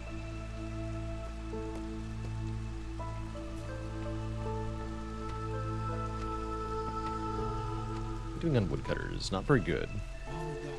I need more wood here. More fuel. For 3 hearths. It's asking quite a bit, fuel consumption-wise. This guy's not really doing anything. We're going to want to mine that... Yeah, it's almost done here. We're going to want to mine that coal pretty soon.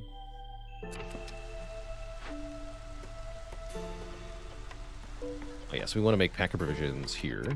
Make them out of bugs or meat. Oh, we have lots of meat now. That's right, we found 50 meat in a thingy. Please just cap this at 10 or so.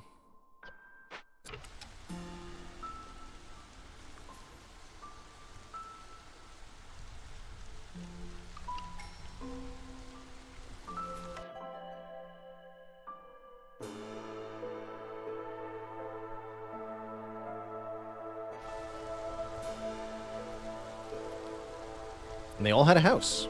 It's kind of cool.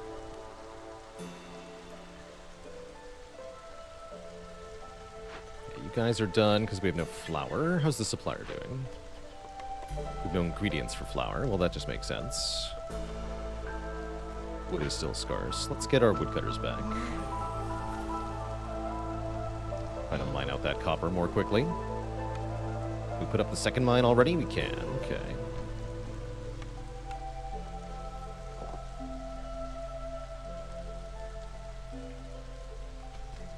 Still earning reputation here. We're about to get a new blueprint.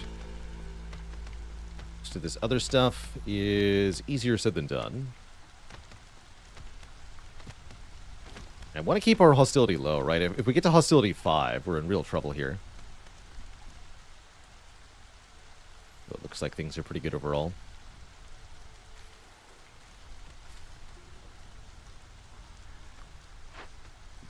Pickled goods are being made. How exciting.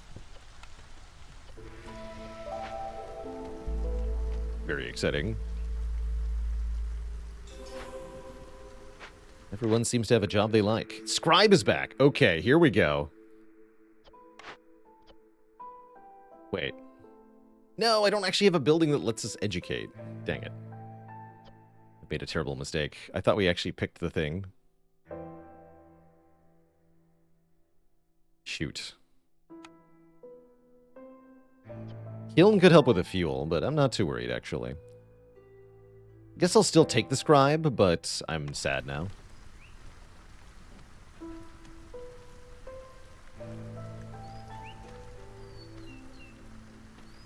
Maybe we'll find an education building. Too many unemployed people here. Better do something. Work the mine, I guess.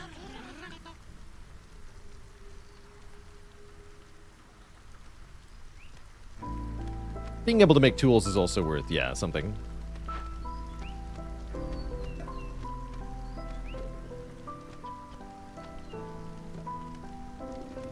Don't know if you've fulfilled education a single time in 150 hours. I think it's probably my least used service. Very likely. That's a oh, I can't. I don't have enough pack of provisions. Okay, let's just get a bit more. We'll do export hub here. Get a trade route of sufficient value.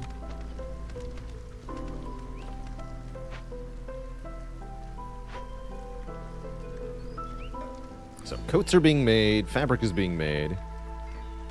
Granary probably needs a third person, actually.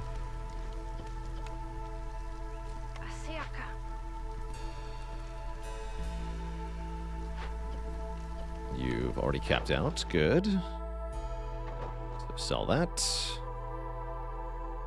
Could sell 20 barrels for 6. I'm going to do that as well. Start getting some more amber. Perfect.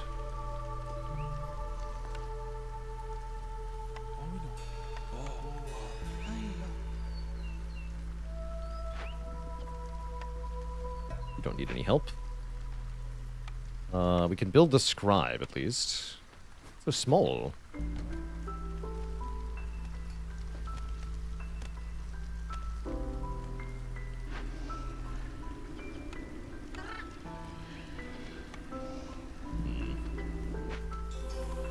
Let's prioritize burning coal.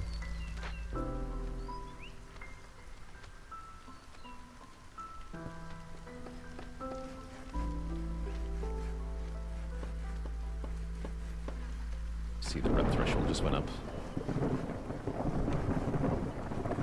We can now favor beavers to get them into the blue, and that'll help with more points. Going into year 6. Can we win during year 6 is one of the questions I often like to ask. It's kind of our goal, is to get year 6 wins. This is the end of year 5, so we don't have a lot of time left.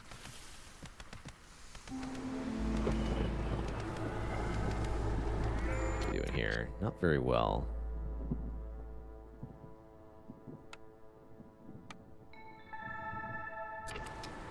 Helps a bit.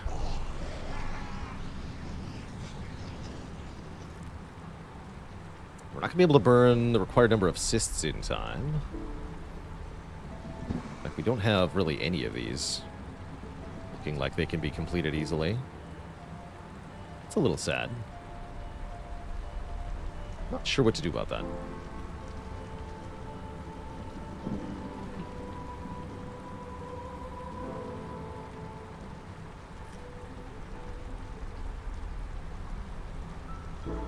Factory is done. We have no trade routes we can do because we're full up. That'll change in a moment.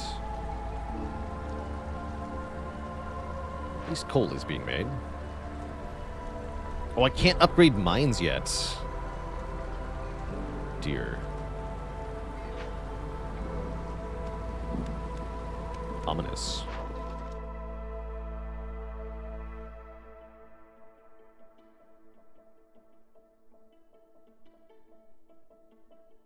Can never be worth enough. I'll sell a bit, though.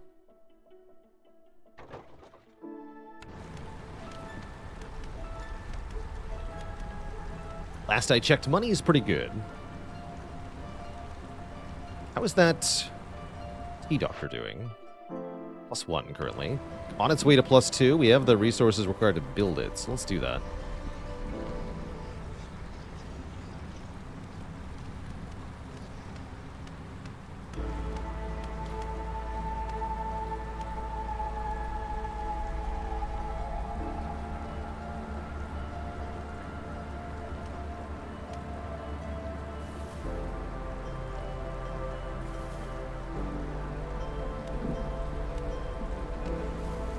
It's in there as well.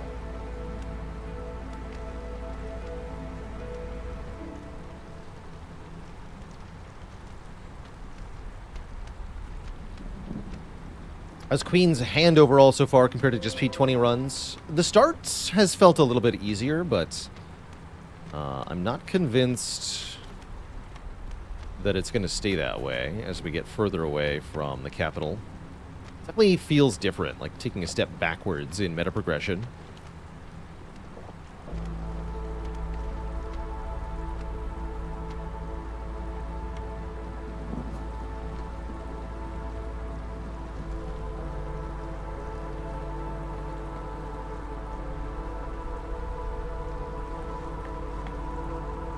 How much of our current struggles are related to failing the caravan? None, really. We just have one more impatience, which is actually helping us. Ancient Shrine. And again, eggs. It's eggs all the way down. 2 more ancient tablets. 2 more ancient tablets. That's kind of cool. So if I break open both of these, which I currently can't do... And for this, we want to excavate it if possible. That would take tools, or we can loot it for, you guessed it, ancient tablets. I guess looting it is fine.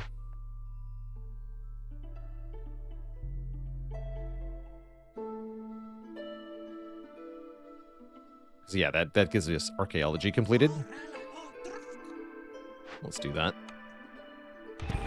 We'll take a temporary hostility penalty, which means we'll get less happiness this year. Although the foxes don't care. Houses have room for 1 more villager. Meh. Barely matters for the fox and harpy houses. I don't think I want more people now. A very hard time imagining we're going to win this year, but we'll see. It's only 1:30 for the shrine. Although they will take a long time to start working on it. So we should have a harpy there for the moment.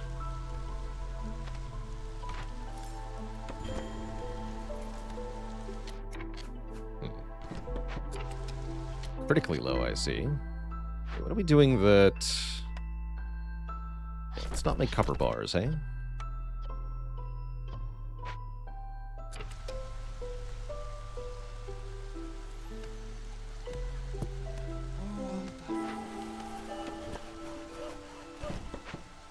Yeah, fueling 3 hearths is pretty tough. Bliss, what do you got? Another furniture. Could buy coats. Can buy sea marrow to break into these if we wanted to.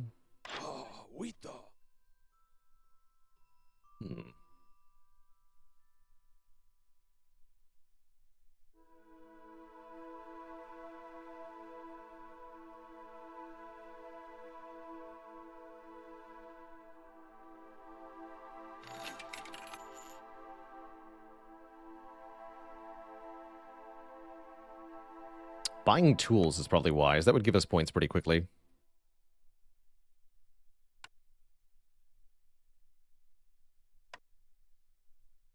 don't need any more of these. Gets me 14 tools. With 2 medium abandoned caches, we could use up to 30 tools.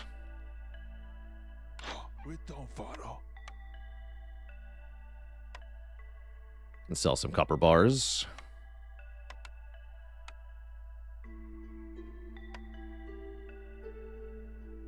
Want 24 of these.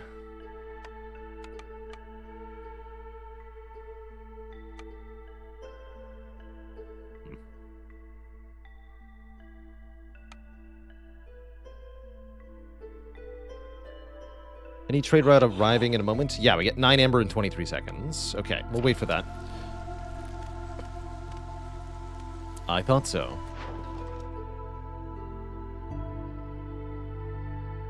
Cool.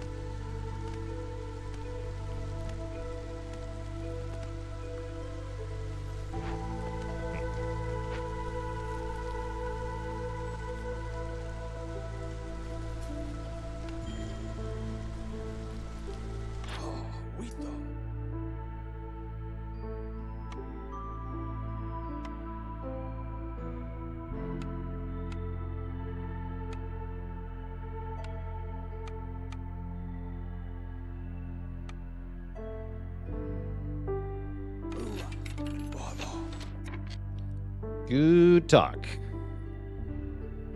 Okay, fuel is still a big problem. Figure out what's using fuel here.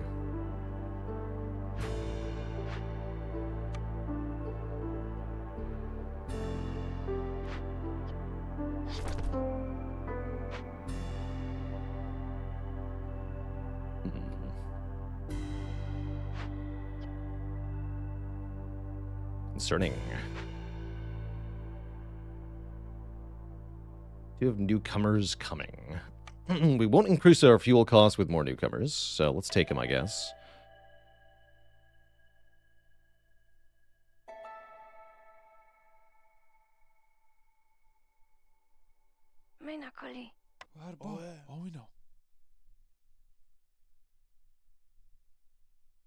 Topoldi, Peltola.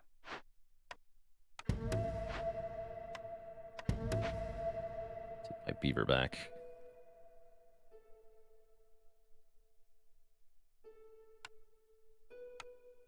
Yeah. Losali. Yeah. Hopefully that'll do. Hopefully.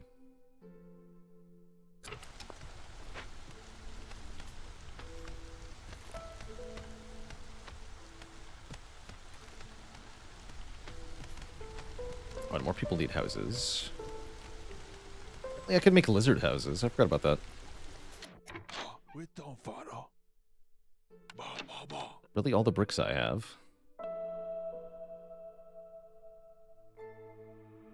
Game. Wait, lizard house? I don't want to make lizard houses. I don't have any lizards. That would be ridiculous.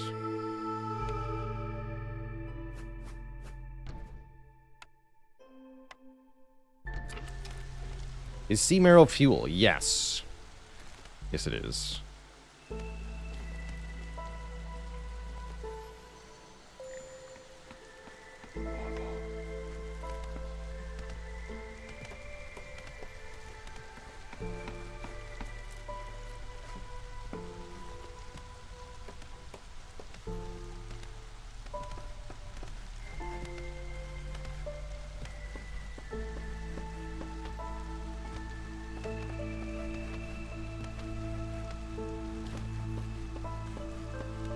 I always have fuel struggles on the marsh maps. The trees just don't give enough wood, so you can't use just tree cutters, usually. At least not double tree cutter camp. It's not enough. Tragically.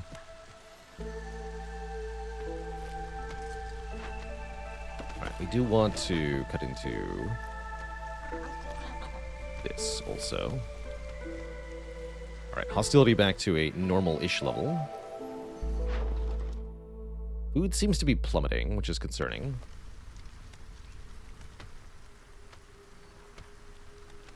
Definitely worried this might fall apart at the end.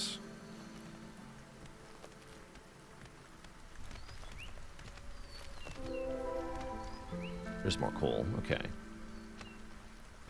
Coal is good.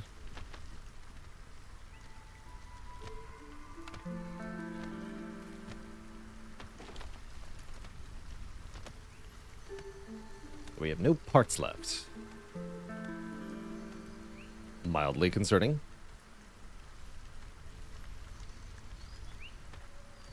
See, overall, how are we doing? We have no pickled goods, we have no biscuits, we have skewers still.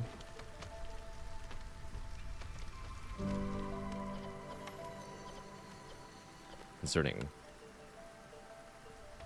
Certainly concerning. Oh wait, this is the wrong camp. Oh, I have 2 small foragers camp. I understand what happened here. Okay, so we have more parts than I thought. Education! Perfect.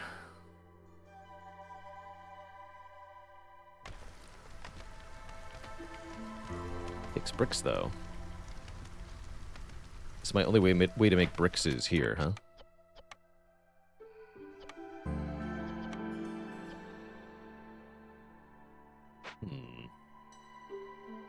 I never feel like I have enough people.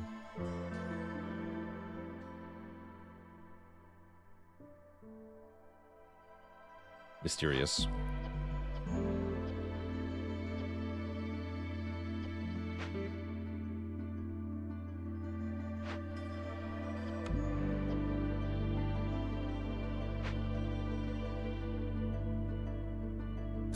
Wait a bit.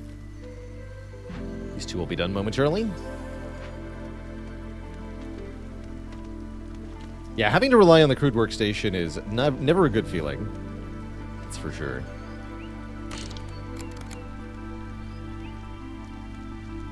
Definitely not fun.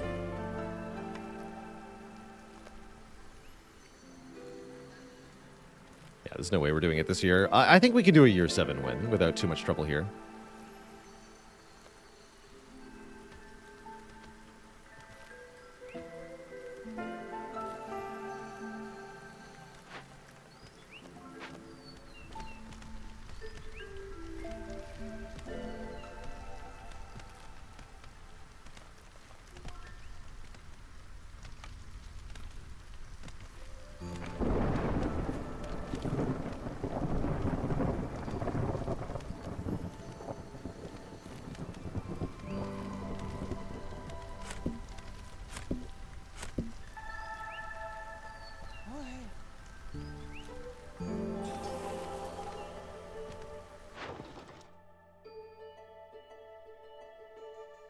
Can't bother selling.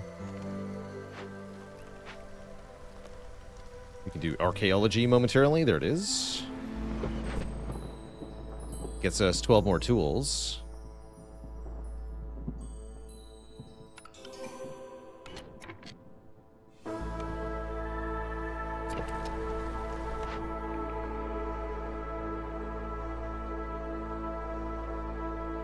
Three-star tea.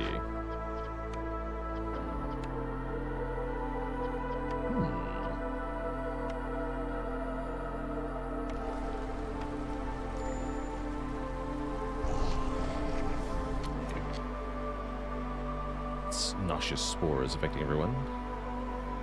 Need a couple blight fighters. Don't have 6, do we? No, we only got 3. We have no fuel either. Never mind. Just ignore it. Just ignore it.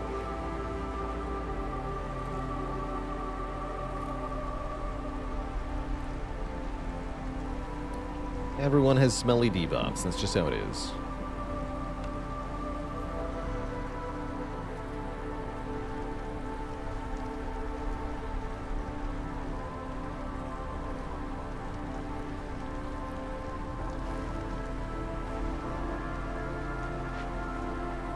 Still lots of coal here. We're almost out of copper, so they'll make more coal more quickly, too. We actually have a decent amount of wood left. That's exciting.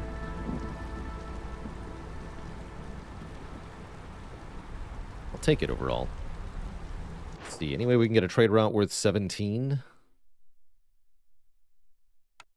No.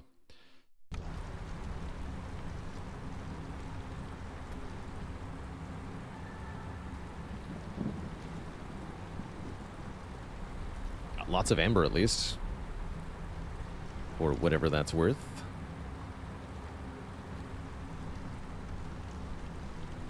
You're not done. Come on. Oh, I see. Because it was half yield. Because of the acid rain. Blah. Yeah, pretty unlucky orders. I'd say a relatively tough map overall. All of that meaning just 1 year is not that bad.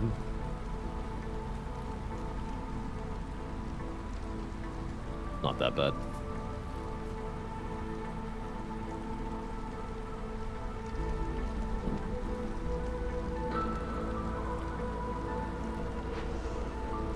Oh, we have 7 cysts now. Hold on. How did that happen?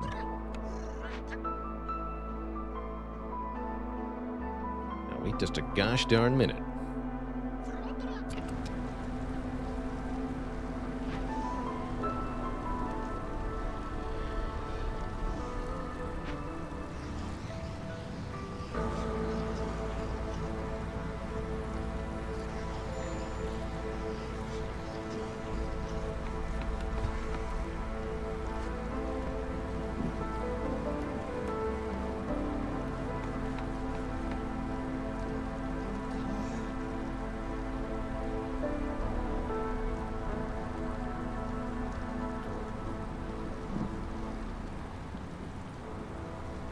Alrighty. I think I'll take these newcomers. Our last perk here. Woodcutters are faster. We're pretty desperate for fuel, so I'll take it over the 10 amber. Pelola. Mira. Cool.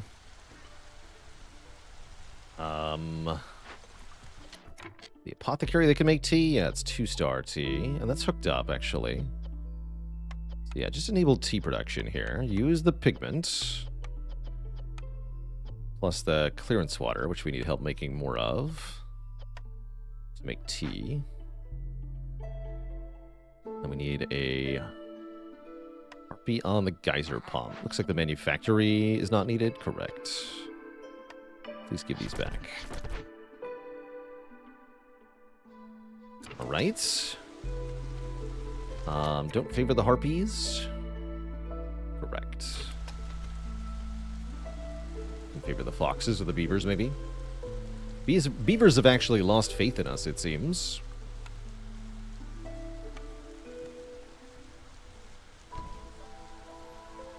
And who can blame them?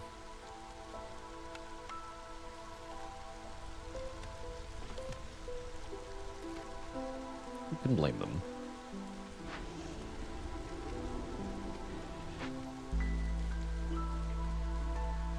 Didn't we get tea house? Yes, we did, right? But that's drizzle water. So the apothecary is actually better at making tea, I realized.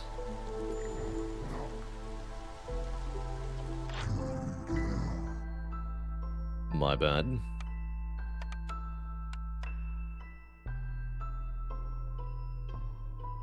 Buying food at this stage of the game is entirely reasonable.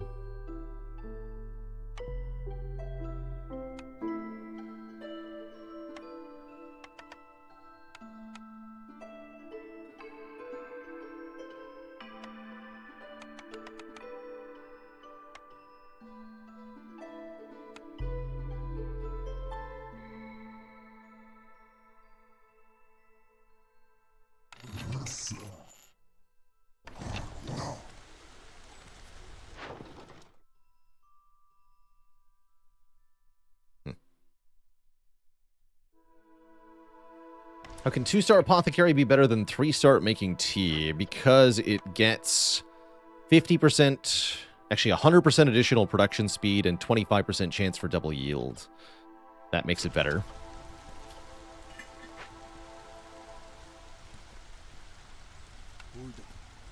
Telorin. That makes it better.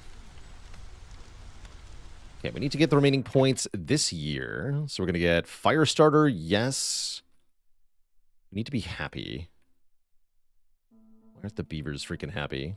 Because we need education, we need the scribe to work. So let's make scrolls. This also takes pigment. Need to... Fewer... Guess I will run fewer woodcutters.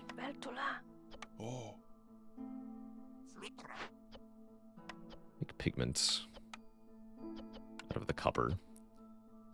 Please and thank you. Alright, we still need people to help us build stuff. The cooperage feels like we don't need its help at the moment. They're fired. Okay, okay.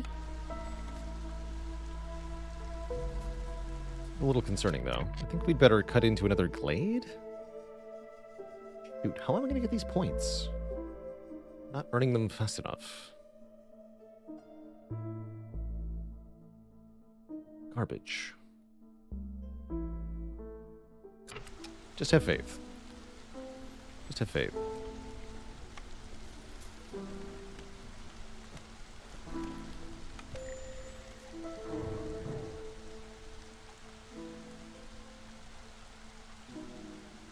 How do I decide whether to take newcomers? It's a question of, can I afford the increased hostility? Can I keep feeding them? Or will they burn through all our advanced goods so quickly that I cannot keep them happy? That's usually my question. Do I have the advanced good production necessary to actually help all these people? Okay, here we go. This is promising. Now everyone is happy. We are low on fuel again. Don't worry about it. The miners are mining. You guys are fired. We made all the bricks we needed. Please go mine. It's our final blueprint lumber mill. Bit late for that.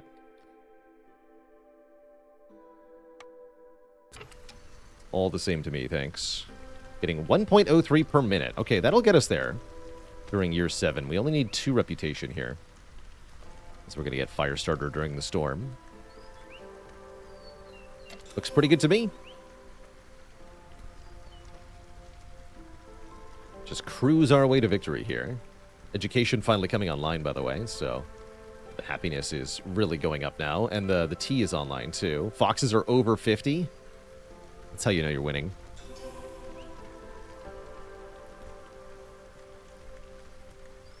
Or geyser pumps working overtime. Trying to keep everybody fueled here.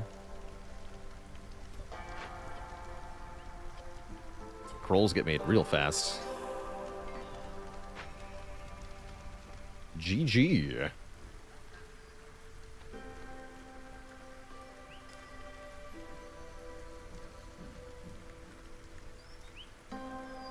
Why not upgrade Hearth to level 3? Is it not worth it? No, I'm literally not allowed to do that. That's why.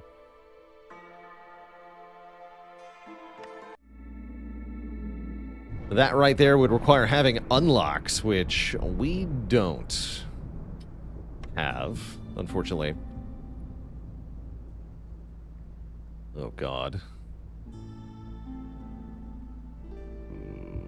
What is this? And with no one leaving to gain 2 villagers. That would help.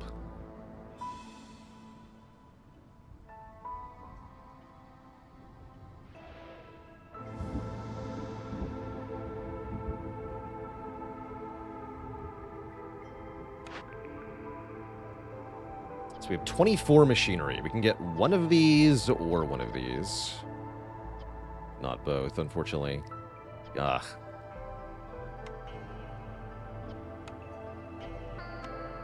I think these fundamental upgrades are maybe better. One additional option for choosing cornerstones, I think, feels very strong.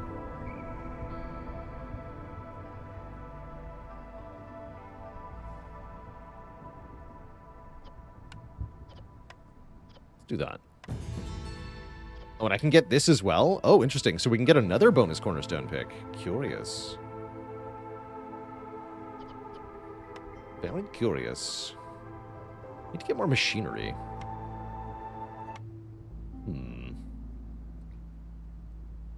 Does this give machinery? Yes, it does. So we'll all but have to play next to this ancient battleground, I guess. Bummer.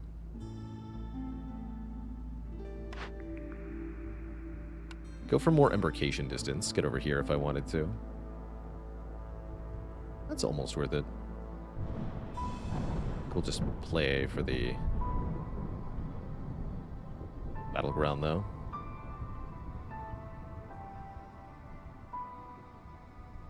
Might do it by settling here so I can play this on Royal Woodlands rather than Cursed Royal Woodlands. I think the Royal Woodlands are a lot easier.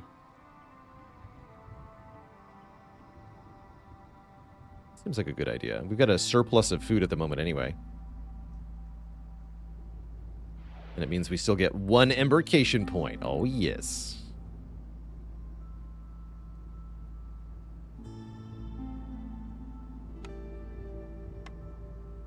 So that would mean not getting the extra people. That's okay. Lots of these things gave machinery. Maybe I should have bounced around over there.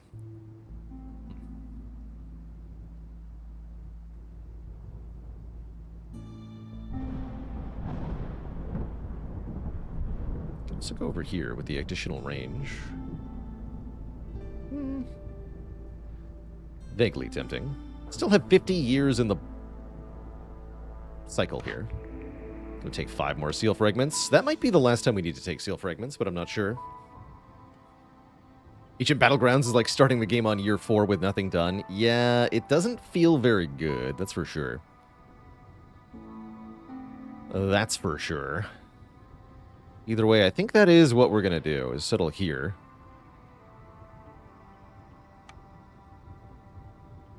Probably with this group. Would you like 6 people or 8 people? Harpies is the main species. Doesn't feel that bad either. Especially since we have harpy houses unlocked. Alright. So, this will be what we do next. Before this happens, though, I'm going to take a quick break, refill the legs, stretch the water. Snack for a little bit, all that jazz. When I return, Twitch chat, more Against the Storm. Be right back.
Alright, Twitch chat, we have returned.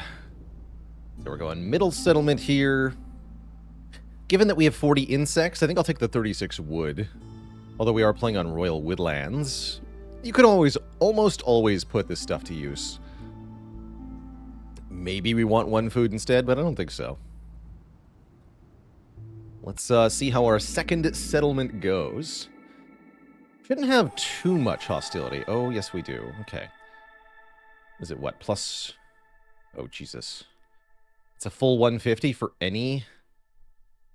Maybe I should have gone lower difficulty here. Yikes.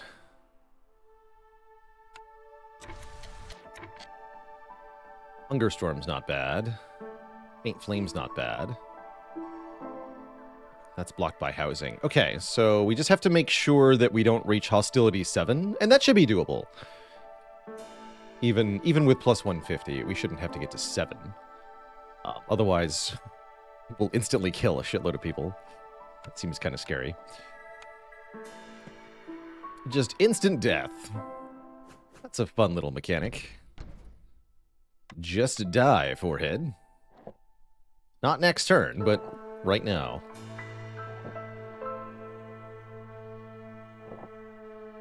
Alright, go. Got one human. Let's put the human on impatience reduction after we get the initial buildings up. Granary, Leatherworker, Temple.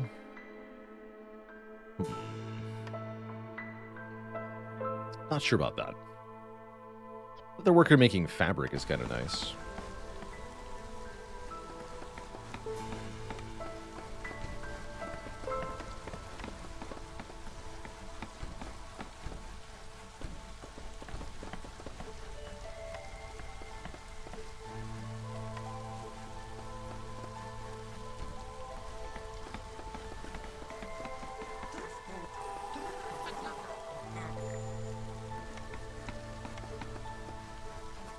Oh god, what?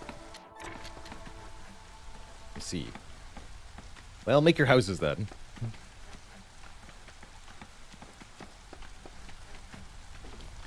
See, I don't have any fabric, do I? No, not to start.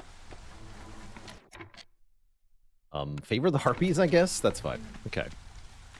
This is already going badly. On account of the hostility. 3 choices, not 1 choice. That feels good. 2 pack of provisions for every 10 herbs, or a trickle of global resolve from prosperous archaeology.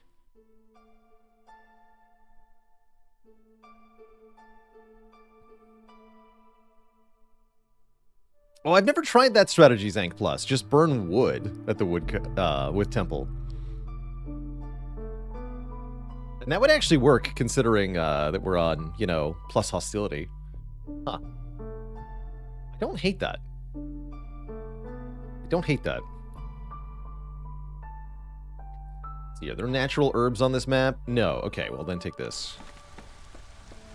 Good talk.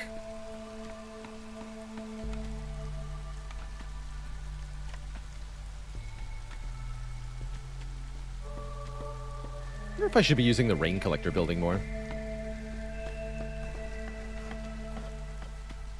Let's not burn through our coal just yet.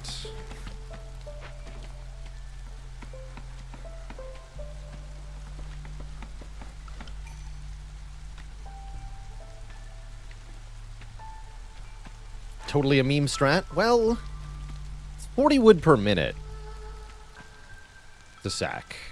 On the lower difficulties, it doesn't actually cost that much. Although we wouldn't be doing it at max stacks. It'd just be single stack of wood burn.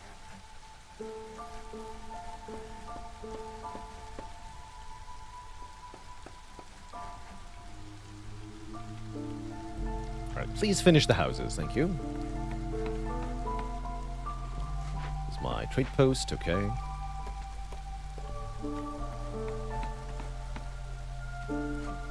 We can do Human Hearthkeeper now. Slow that impatience down. Although more impatience would mean less hostility. Actually, don't slow the impatience down. Give it to me. I want it. Thank you.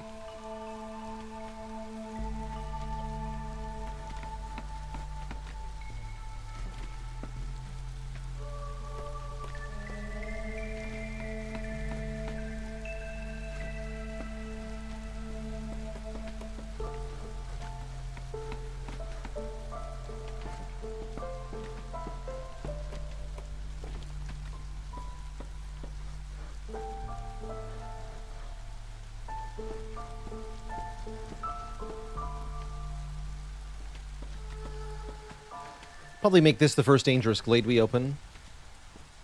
This one's also reasonable. I think they're both pretty close to the warehouse. Close enough, anyway. Though not so close that we don't have to build a new warehouse over there.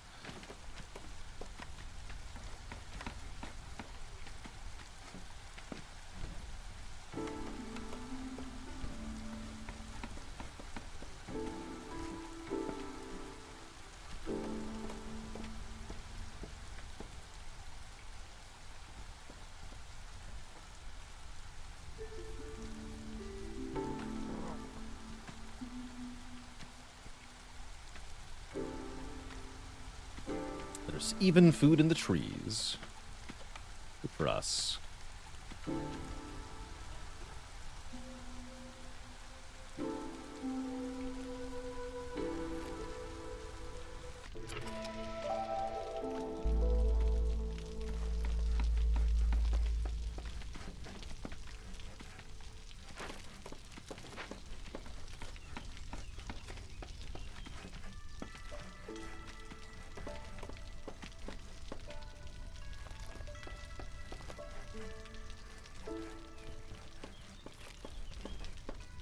Lara, thanks for the 8 months in the Prime sub. Much appreciated.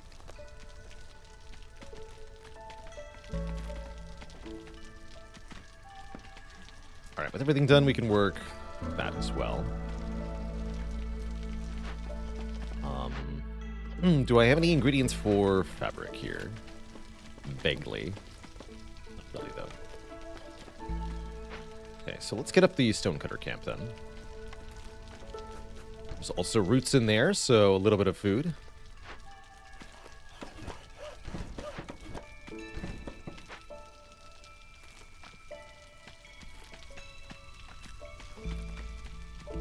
Hey, Auntie, that's a lot of waffles.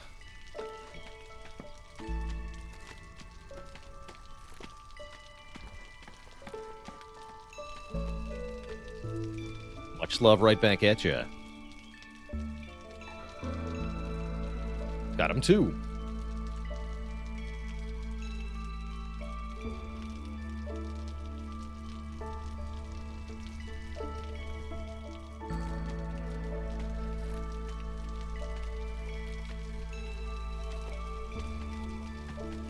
Okay, food's on a downward trend, although kind of a slow downward trend. And that's kind of what you expect while you're in the initial glade.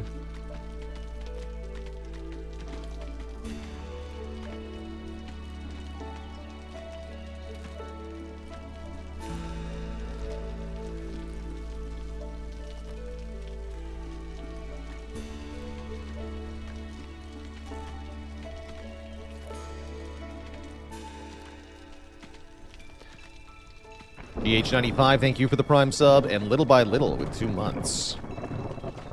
Way to show off amazing games here all the time. One of my favorite things to do. Okay, we have actually got a problem now. Both species are going to go negative during this storm.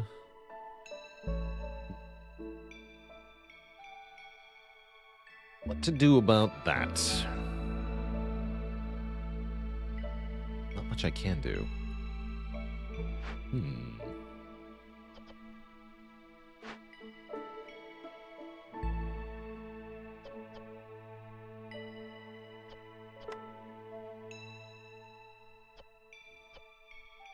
Concerning.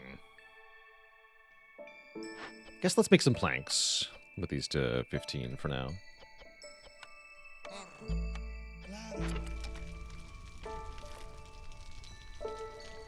We can cut down on wood cutting dramatically to deal with the hostility. I don't want to stop cutting wood, but we might have to. Problem is I don't have much else of use for our people to do.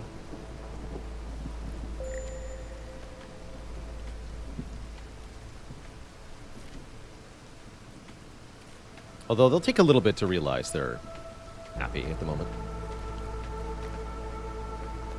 We'll run 5 woodcutters for just a bit here. Will I have to stop?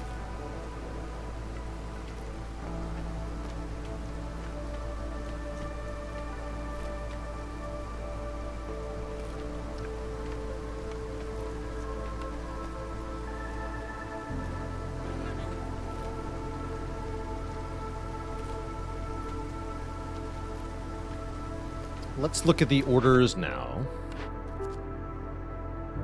5 tools gives 5 parts, 10 fabric, 10 bricks. That's a pretty easy one to do. Oftentimes, you'll get tools as a reward from other quests, so you can just kind of chain them together. Yeah, likewise. Here we go. Speedy real estate. Have 1 hearth upgraded to level 1, which we already do, so we can instantly complete this, and then instantly complete the second one as well.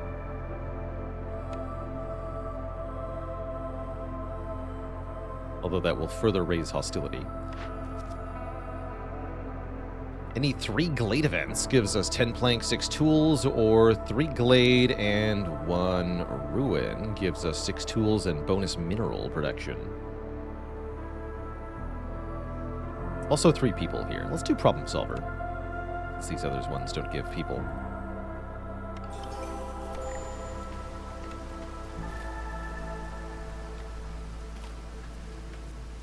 Okay, but I'm also going to need to be able to cut into the dangerous glade during this storm.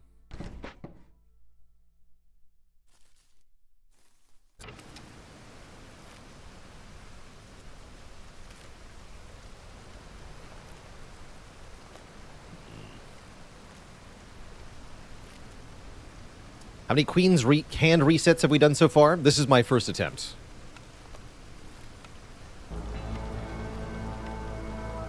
Currently playing in a way that'll probably cause me to lose later in the cycle rather than earlier. If we do lose. But no, we haven't lost any runs yet.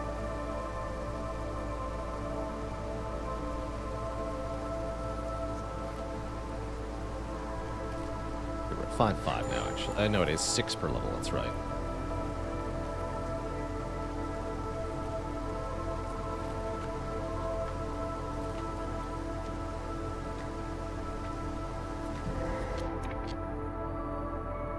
Alchemist hut.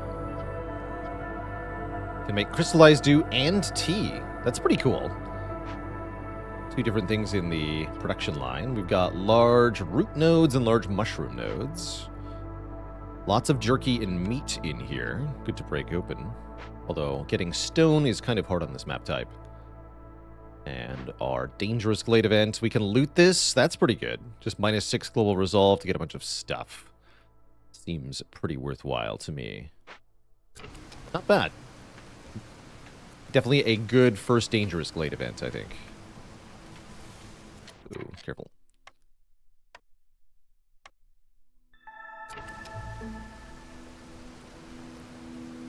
It's not good that we have to run 0 woodcutters to do that. Guess we rebuild this now? Don't have anything else to do.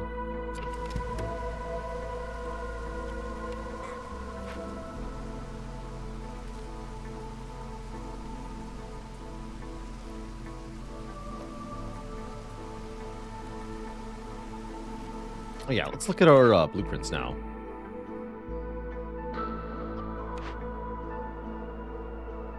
Feels kind of cheap. Seems ridiculous to do up front, though. This is also 2-star fabric.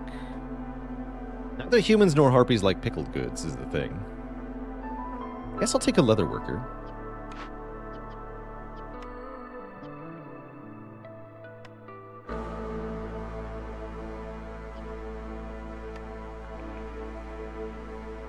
Okay, large mushroom node, yes. Or plantation's actually pretty good too. Maybe I want plantation. It's only 1 large mushroom node. If it was large root node, it would be better. Let's do plantation. Humans are good at farming.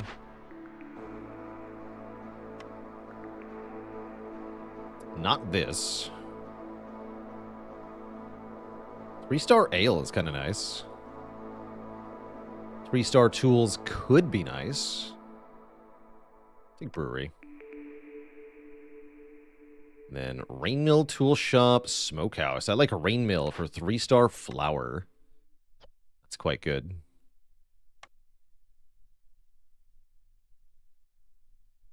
Do that. Not really thrilled with any of those, but they're definitely good enough. What does Queen's Hand mode do? Basically, it's a permadeath game mode that is independent of the normal meta progression of Against the Storm.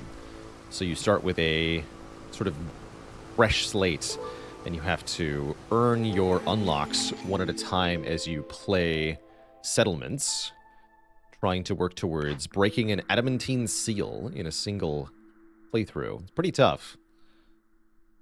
Gain 30 more hostility. Guess over-diligent woodworkers is the only one that I really like here. We get free barrels if we start making planks, which is fine. Surely we'll make planks on this map type.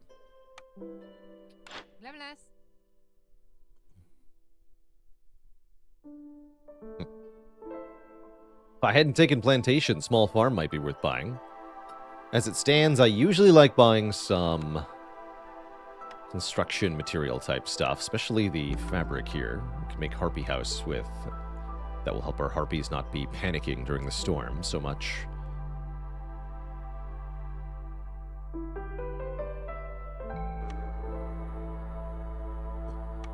Sell one of these.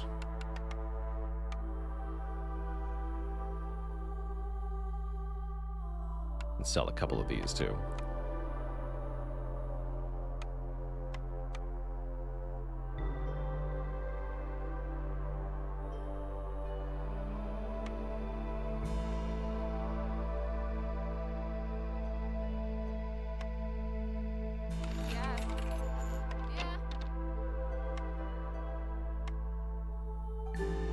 We want to think about Second Hearth. We definitely want to take our newcomers now.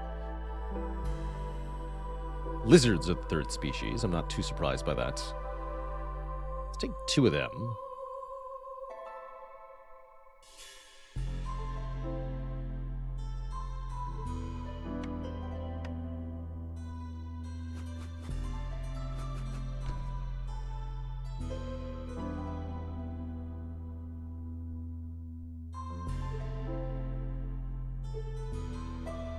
Definitely need to run woodcutters again.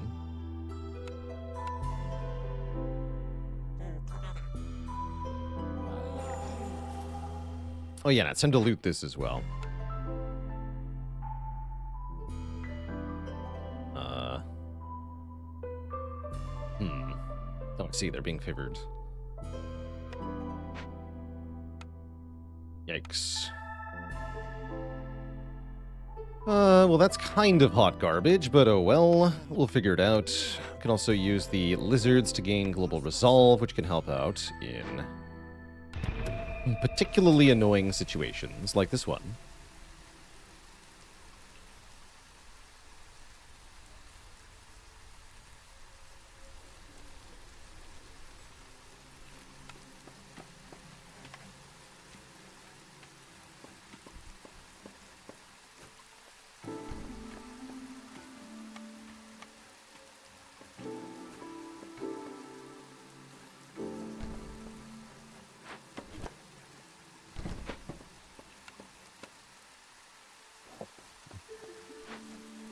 Guess I can't move that, huh?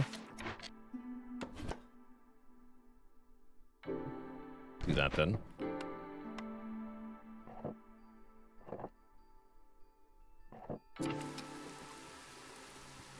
Okay, Alchemist Hut is finished. Not that it was that important.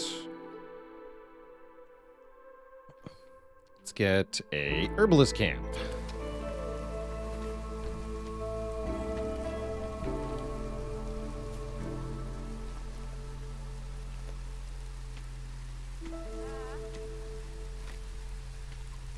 Yeah, I really think that Roguelite City Builder was a heck of an idea. I've always found that the genre is really interesting conceptually, but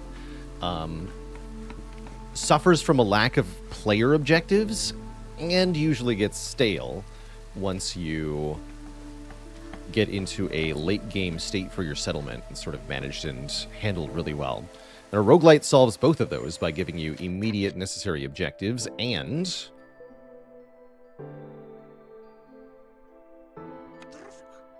a fail state, and is constantly giving you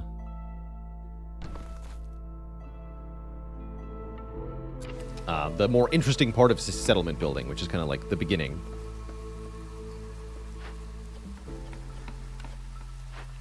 Get a few things planted here.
Okay, this is looking like it's at least under control.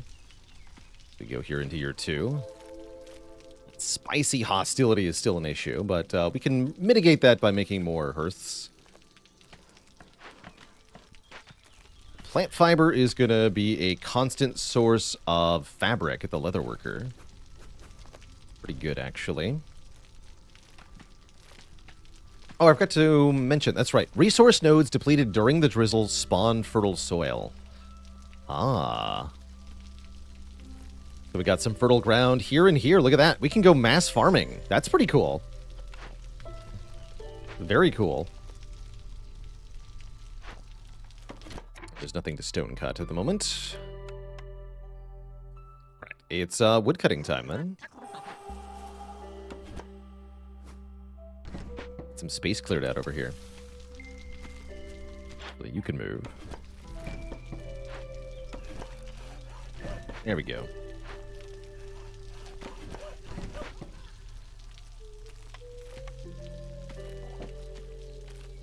Beautiful. Although I've got no builders now. These two will be builders momentarily.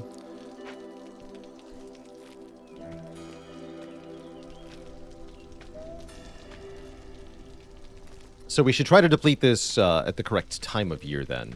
This one, because I want more soil here. So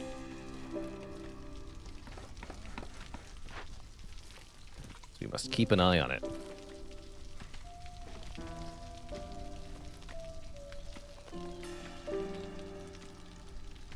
Surely we won't forget, right? Surely.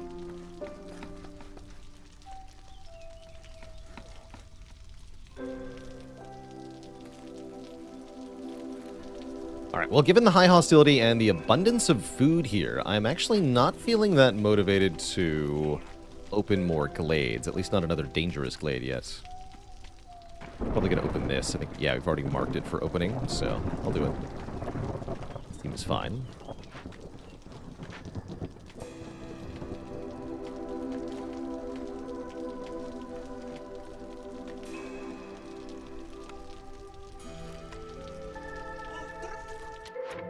Having a place where the harpies can be happy is also pretty valuable.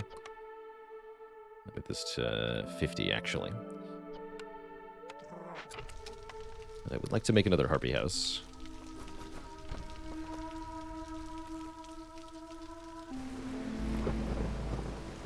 Alright, lizards are the only one unhappy, but they don't know of that. Don't worry. Lizards are very, very, very dumb. Mushrooming.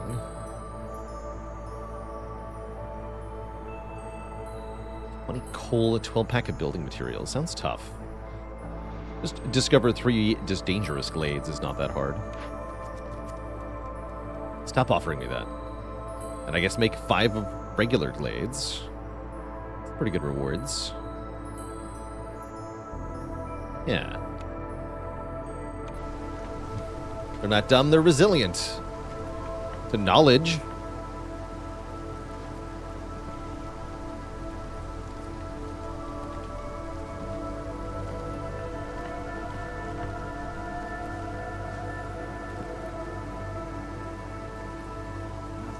See if they're resilient to farming.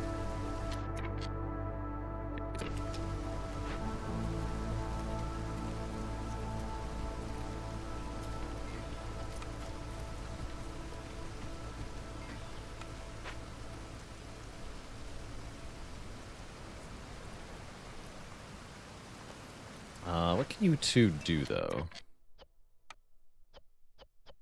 I could make some crystallized dew. That's kind of cool. Sure, make a little bit of that. Oh, I don't have water, of course. Never mind. Need a geyser first.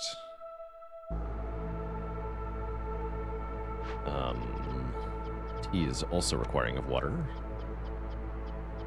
Wine is not a thing. Well, actually, we could make wine, but I don't want to. We don't have the materials to break into this. I guess set up the other farm.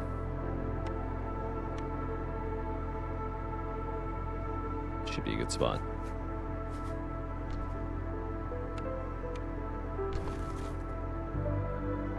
I'm going to work that one. I have a one-person farm here. Suppose.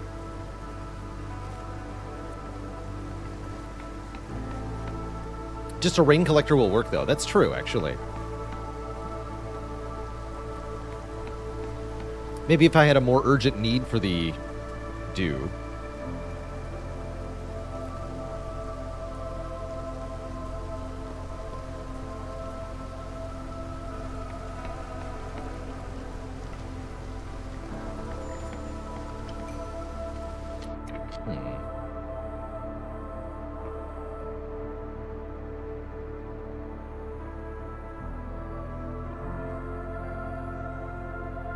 I had biscuits?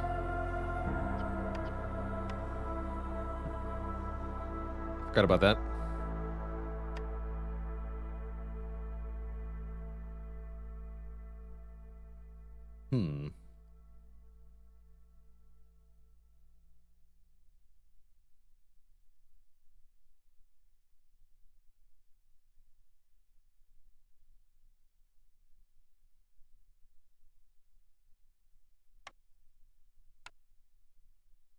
One more of these, please.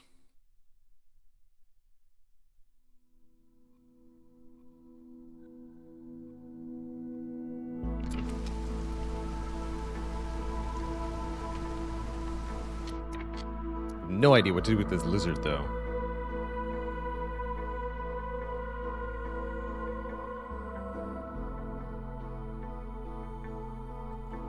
Guess we have to burn some wood.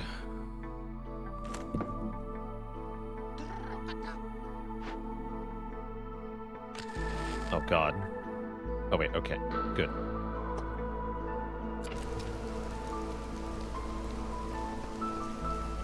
Okay, don't need to do that for long, either. It's plenty.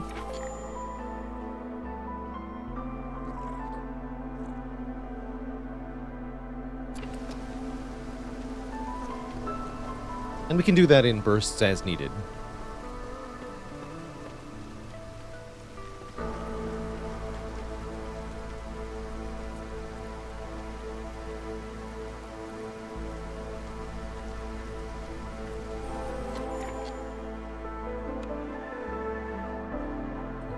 There's a geyser and a lot of plant fiber. It's not bad.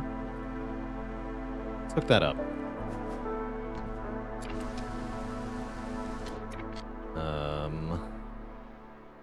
You're pissed again, though. Guess we have to sack a bit more.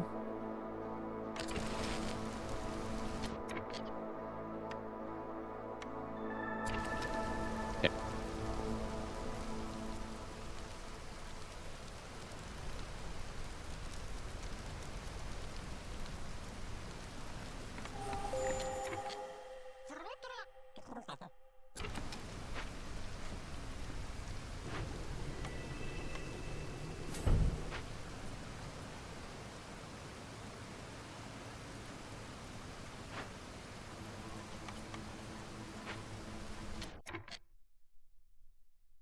237.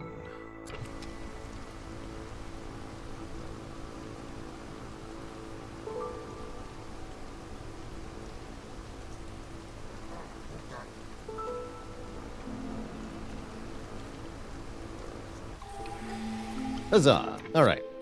The storm has ended. No one was pissed. Life is good.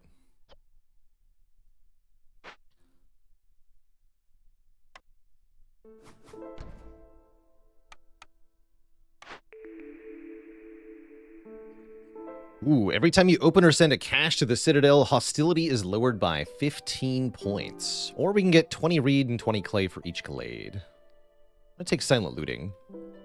Hostility control, very important with the map modifier we're playing with.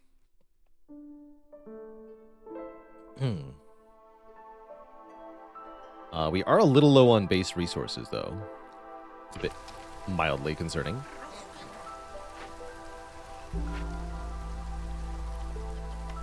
I guess not that low. We got lots of fuel. We have a good supply of food. And our supply of food is replenishable here.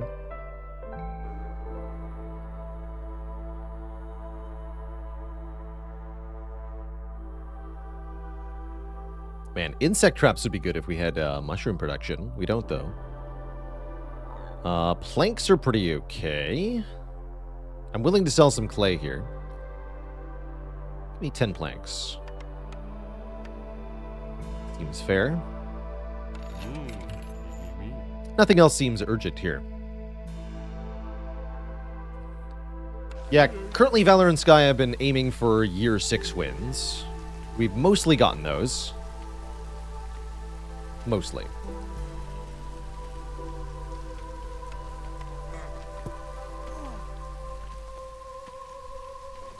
Alright, we should look at these. These no? We looked at all these. We should take these, though. 2 more lizards, please.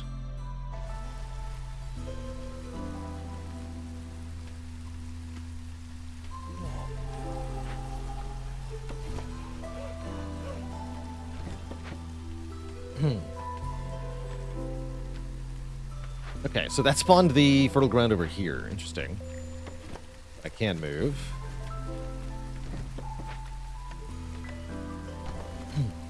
Alright, you get a friend now.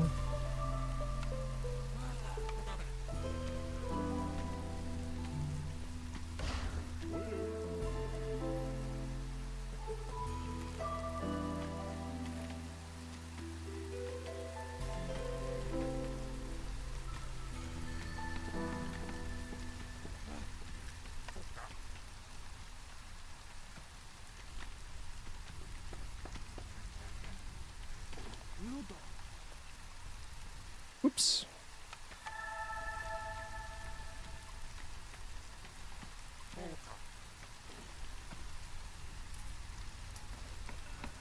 Can't believe this is year 3 already. It feels like we're just barely getting started. I will take this now. That blueprint. What we got?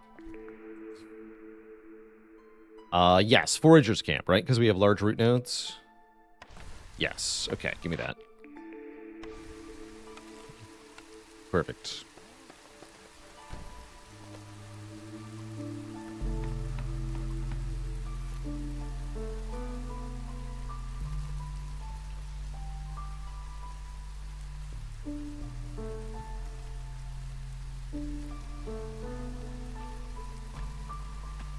Our next step should be to try to get our basic food to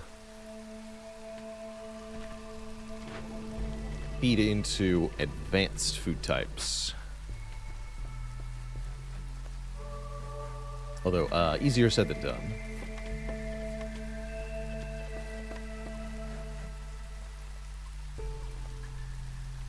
Looks like we could use some more humans now.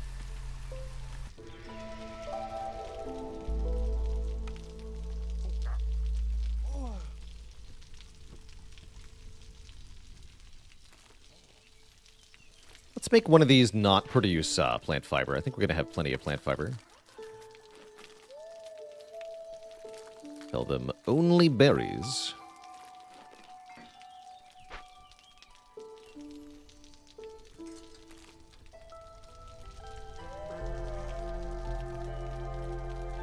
Very good.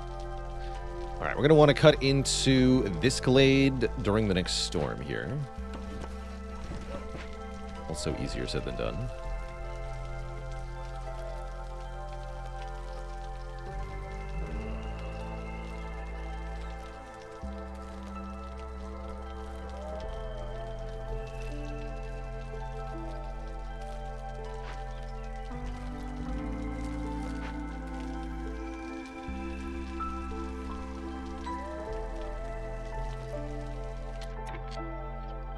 We should prioritize this one now.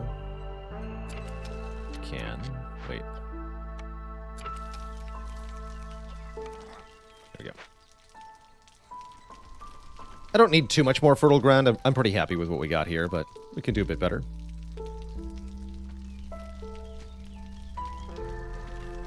Can always do better. We have 4 woodcutters, so we can still have hostility 2 during the storm. Can I survive that, though? Last storm was finicky. This storm might also be finicky. What I can do is make lizard houses. We are super gonna do that. We should also consider second Hearth here. We have enough people? No, we don't.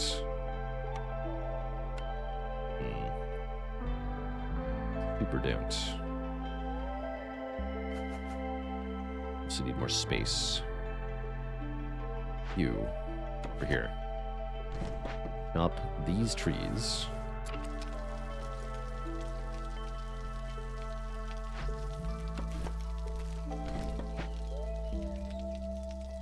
Alright, in that case, we should get the lizard houses sooner rather than later. We're going to need them for this storm.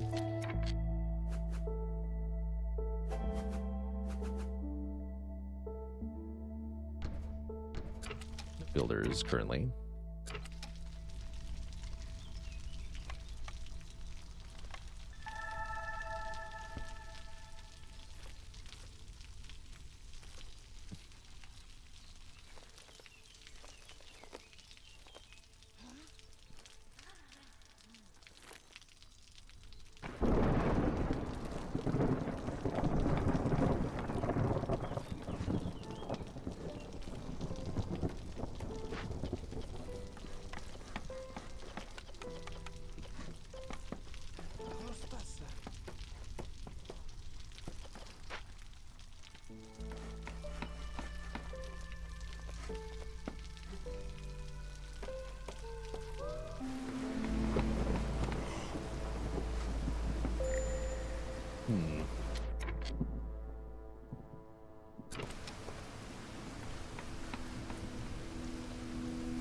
Not good enough, huh? That's a shame. If only there were biscuits to save us.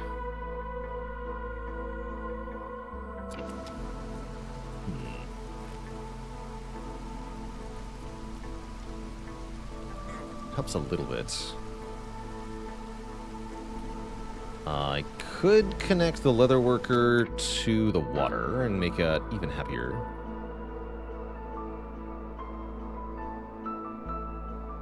It's worth thinking about.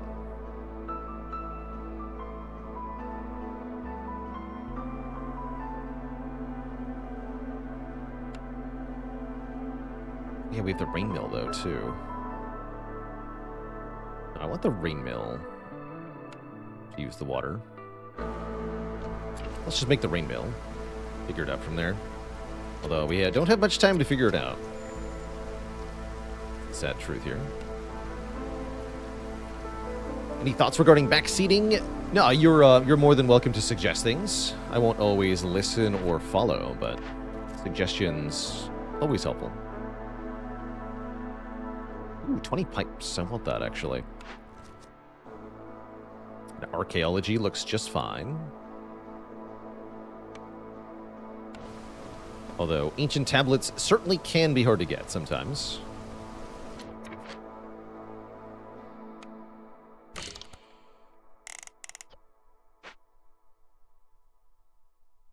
So what if Lizard lived in the rain mill?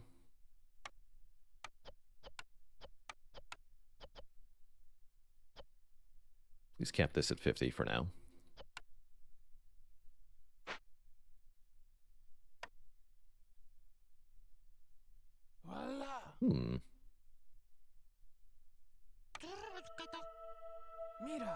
Ooh, so close. Excellent, I think. Sort of.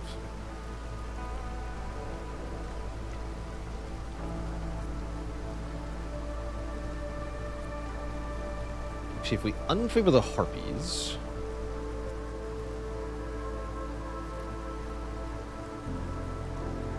I need to do that. Try this.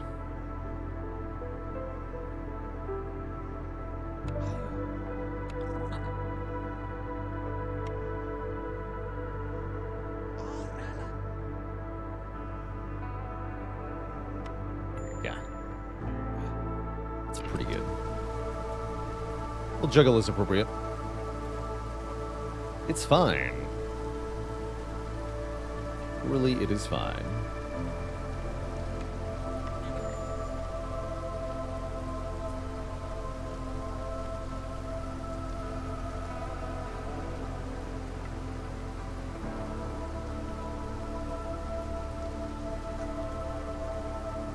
Be a lot of flour made.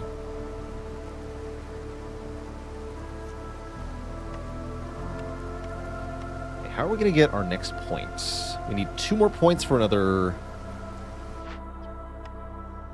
We can make ale out of roots. That's really good. So we actually have ale production lined up. Or we could make pickled goods, which only the lizards are happy about. Still would help, I guess. I think I'd rather make ale.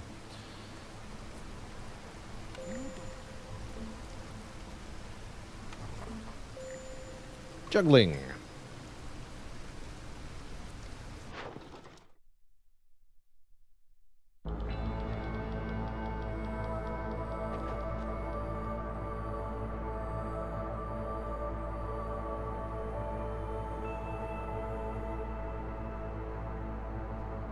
Smell some of that, too.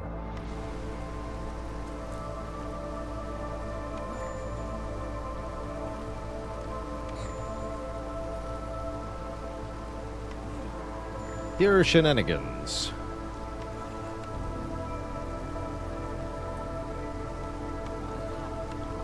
This wasn't really in the game, but it is what it is. Enabling real-time mechanics.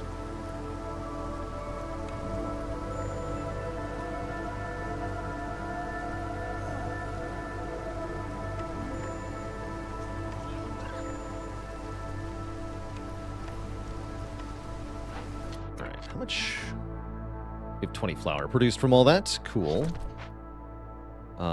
Back to chopping wood, I guess. Gain a part every time you sell wood worth 25 amber. Generous rations. Global resolve is increased by 5. But villagers have a 50% chance to consume double food. Wow. That might be the thing that bails us out here. I like it.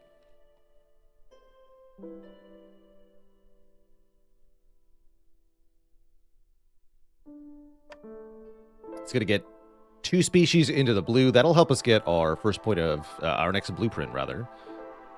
We can take our newcomers now. Want more harpies. Want more humans. And since we have such good food production, I'm really not worried here. Both of these dewberry bushes should get consumed, so there'll be another farm over here as well. Yeah, I think this is going to work out really well. Let's cut into that glade also. This one. Good luck to us.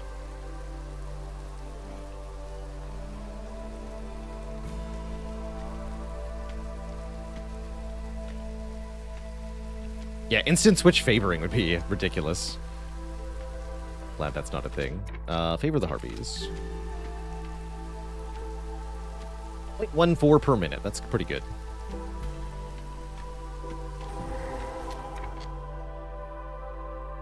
More fertile ground.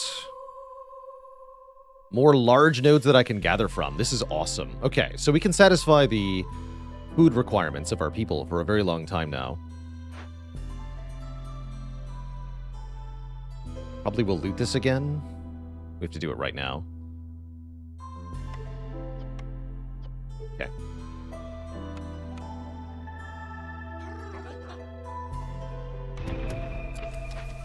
So the favoring is canceled, basically. Ooh, Spiced Ale. I am willing to pay quite a bit for Spiced Ale.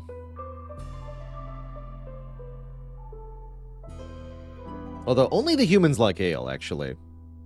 Maybe not. Yeah, never mind.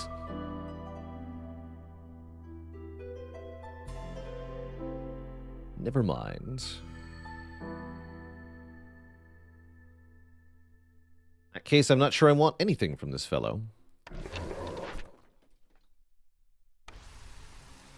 Maybe coats? Coats could provide happiness for the humans and the harpies for a little while. They're pretty cheap, too. So it would help us get some early rep. It's only 6 for 50 coats.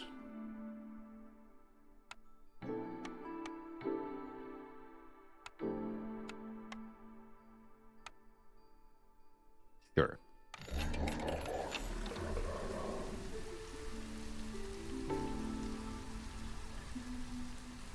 Sounds perfectly fine. So check this out. Boom. What? That only turned into 1 tile? Scammed. Whatever. It's fine. It's fine.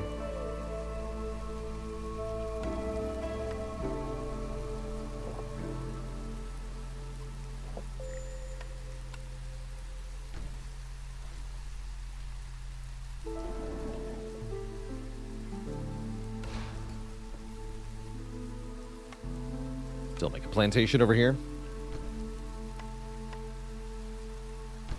That's only a 1-person field, though. Do I ever use consumption control? Sometimes. Especially when I start with a luxury good. Like, it's often nice to disable access to that at the start.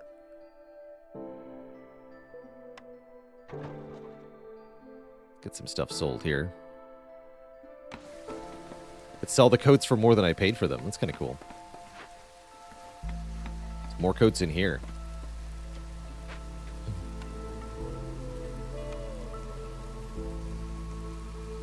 Can't quite, huh? Alright, so it goes over here, as mentioned.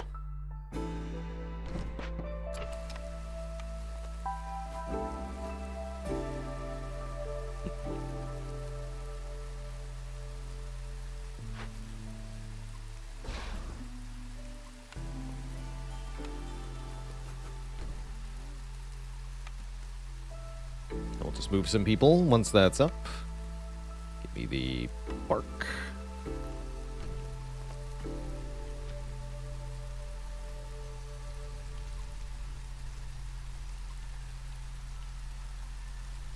More fertile ground here.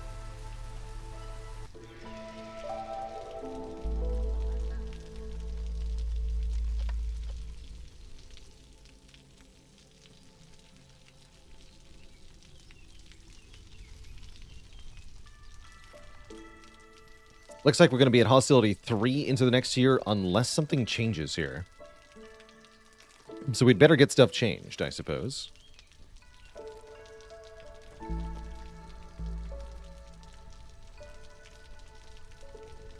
Leather workers are done.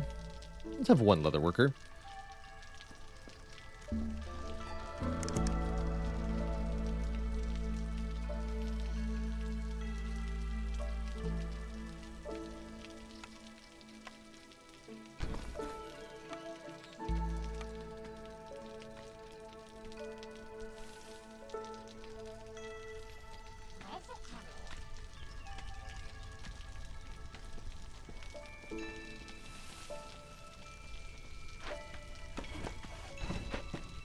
Didn't even notice that sea marrow. That's pretty cool.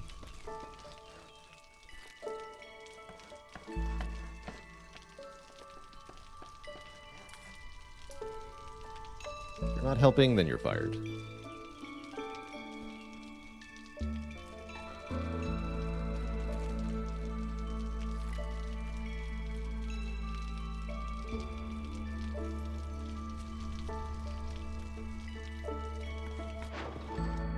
Sell coal.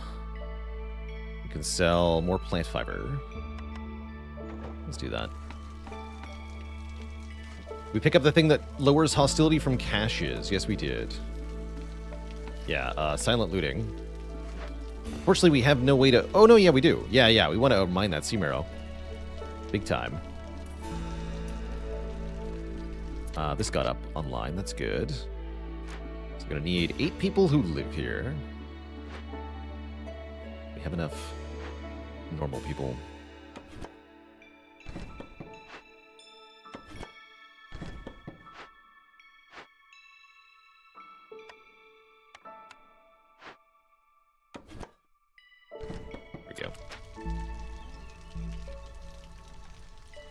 That's a lizard job. They love it.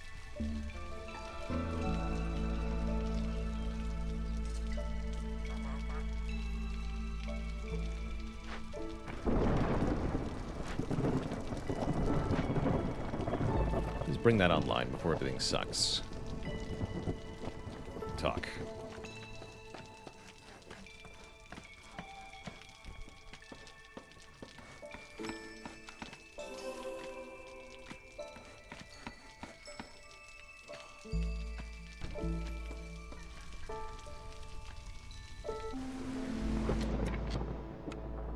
Okay, looks like for once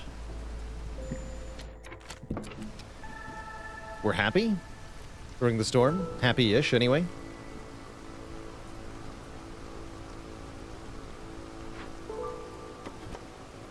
There's clay over here, too. Pretty cool. 4 people unemployed.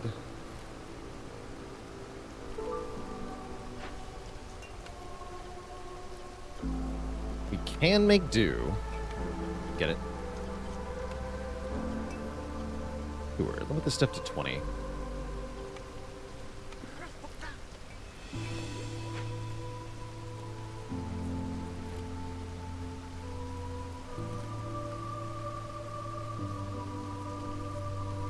Alright, kind of feels like we've taken some control here of the situation.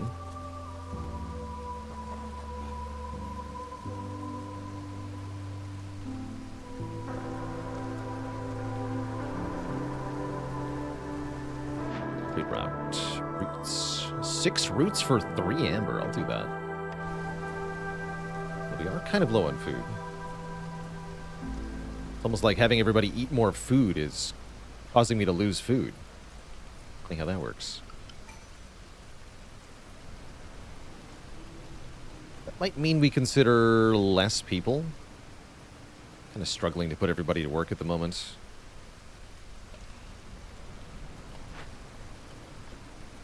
I don't even need you.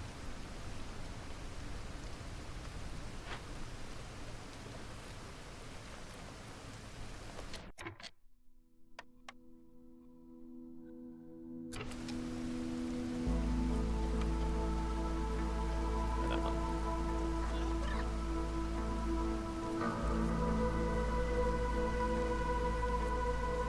You're supposed to only make berries over here, actually. Likewise, we have tons of plant fiber. I guess I'll... No, one should keep making plant fiber. This one should not make plant fiber. There we go. Okay. Our order will give us 3 more people. Yeah, I'm not going to take the newcomers immediately. Although we'll look at what the goods they have. Coats. We're already done with all the coats. That was kind of sad. Oh well. We're already going into year 5? Oh, man. Struggling so much with this high hostility. Yeah, Ancient Battleground is definitely tough. Completing this order gets me a blueprint, though, so we should probably do it. 3 mushrooms for every 10 grain produced. These are all kind of bad. Maybe we just decline? Let's just decline. Let's deliver this. This is something we're doing. Standing level 2 with 3 settlements. Okay.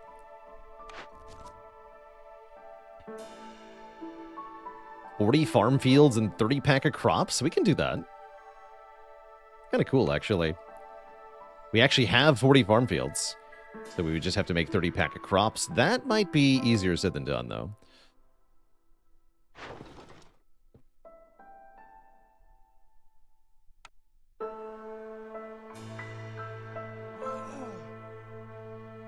We have to...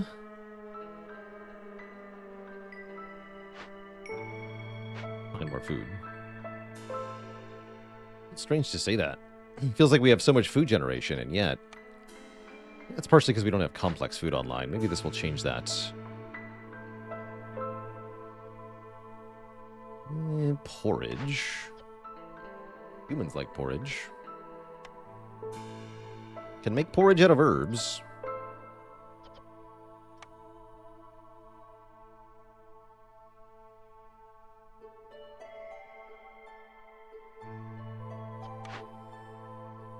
Forum could also help, actually. Let's make a forum.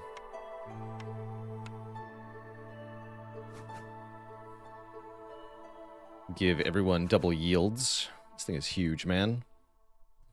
But why so big? Here we are.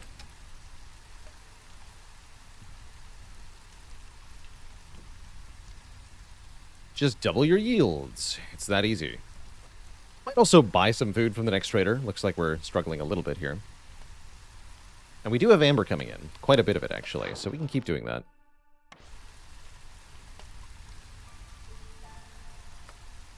It's a farm, not a closum. Boo.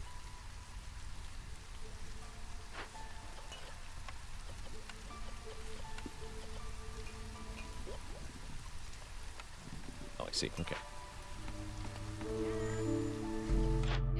Dahilda. Love seeing the furniture perk. I'll pretty much always take that one.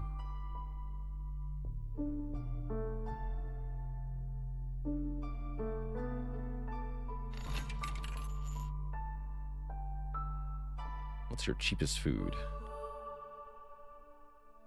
It's all the same. Okay.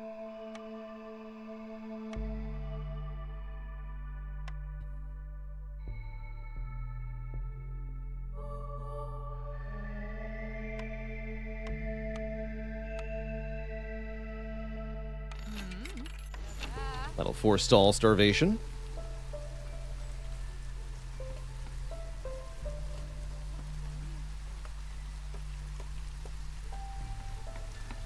The harpies to be happy. We also want them to be housed, apparently.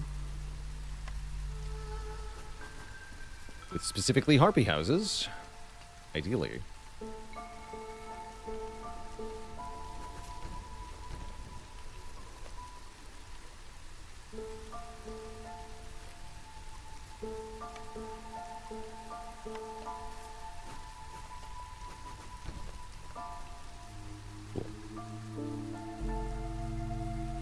Any woodcutters here.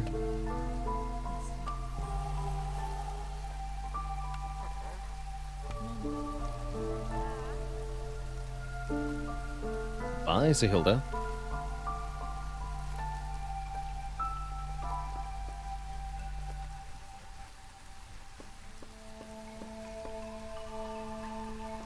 I see that spiked our hostility.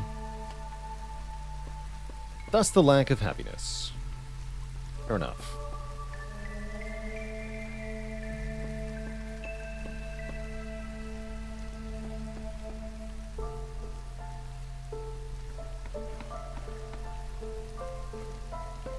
.18 per minute's pretty good. Really need our next blueprint to get some kind of advanced food online, though.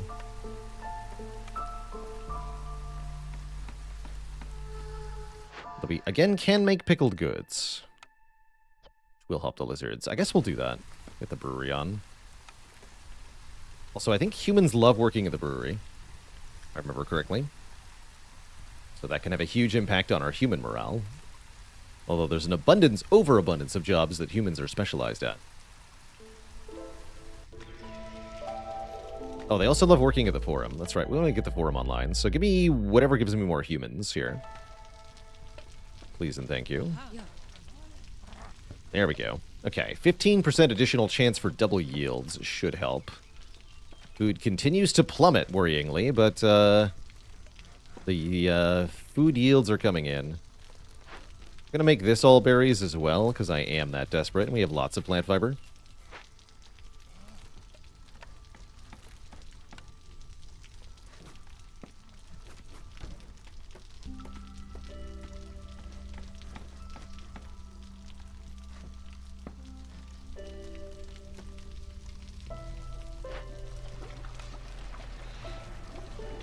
So pickled goods, we can do berries plus barrels. Berries in a barrel. I like that.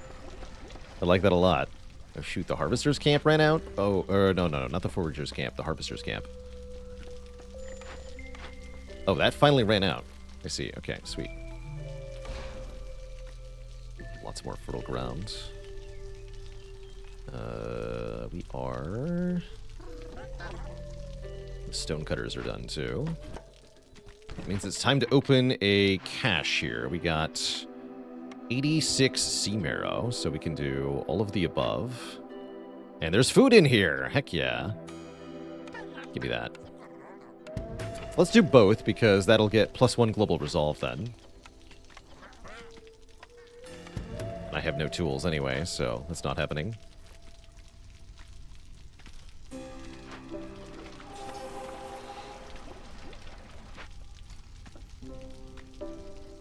And I got a blueprint. Ah, there we go. Cookhouse, skewers, and biscuits.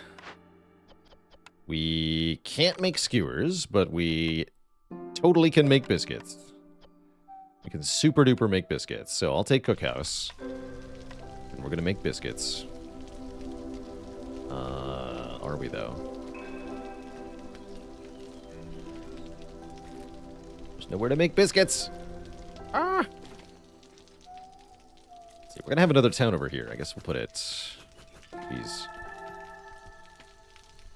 Oh yeah, and I can get those large vegetable nodes too.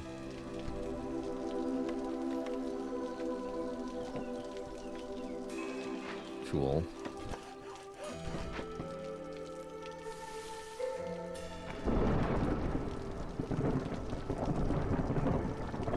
Harpies are very happy.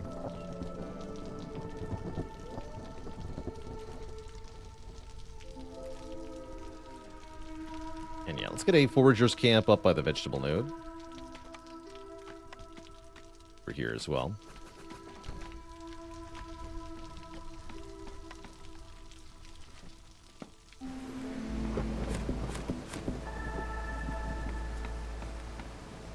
Good talk. This is a lizard job. Oh, and 4 people can work here? Excellent. So we're going to need more rain mill stuff.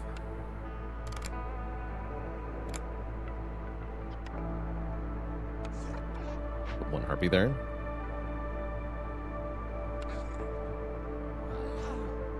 Please make biscuits.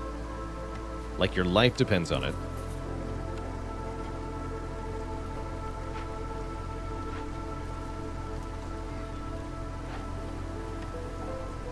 Flour's being made.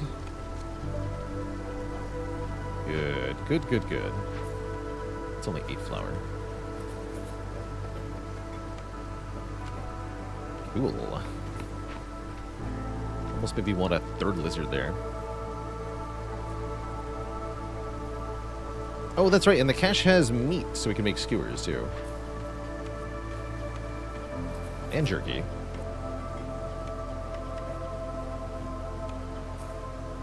Alright, let's get more lizards in then. Cook them up while we can.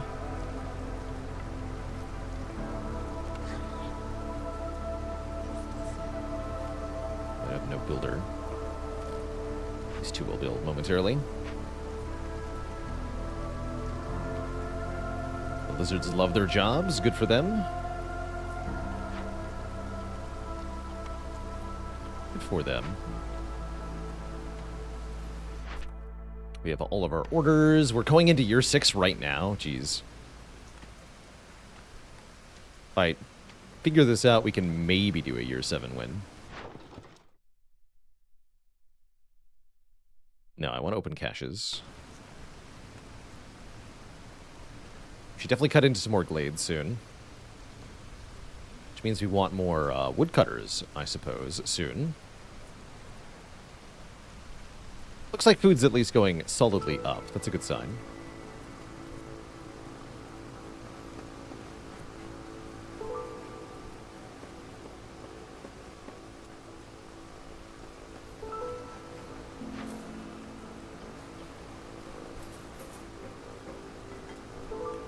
The harpies are going to be thrilled. Our biscuits.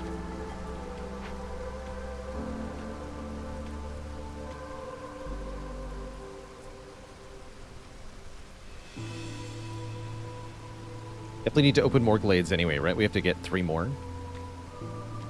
We're not really in a position to do that, though.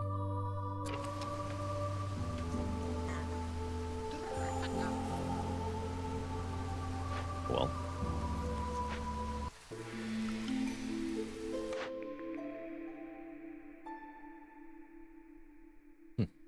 More stuff from abandoned caches is kind of good. Steak without restrictions. An additional 10% higher chance of producing double yields. If we'd taken any of the mushroom perks, mushroom seedlings would be good. But just another 10% chance of double stuff is going to be, I think, pretty good. Not willing to sell flour. Or barrels. Those are used for important stuff, dang it. See, impatience is getting pretty high. That's a little concerning, too. But we're gaining reputation reasonably fast now. I know it is 9 amber for the flour, but we need those biscuits, dang it. Biscuits are love, biscuits are life. You have no job. I currently have 20 metal, but do I have anything to do with the metal? Not really. Even the humans are happy. Here we go, here we go. 0.46 per minute. That is more like it. Oh, they're no longer happy. Well, it was nice while it lasted.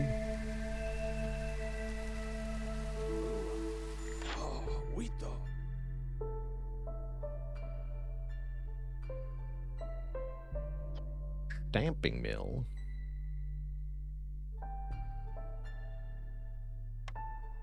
More coats.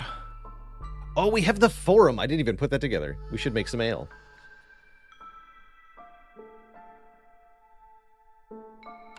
Here, you want 5 parts? I'll give you 5 parts.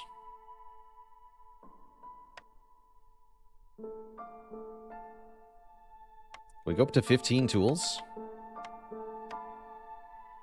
Not easily.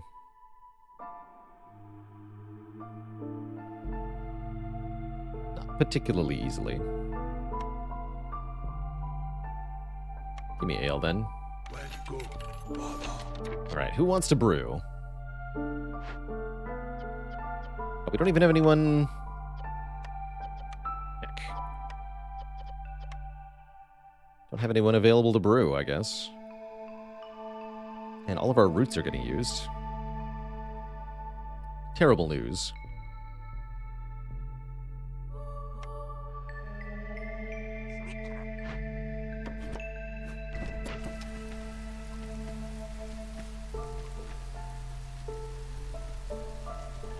Really awful news. Trade routes worth at least 12?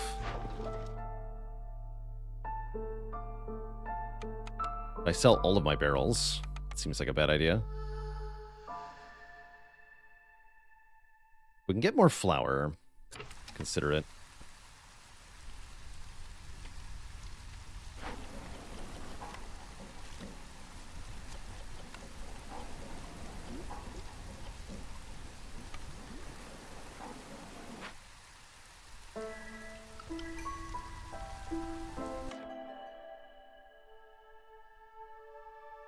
Take 7 more people.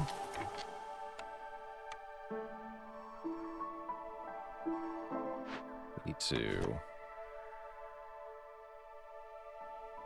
get a 3rd hearth.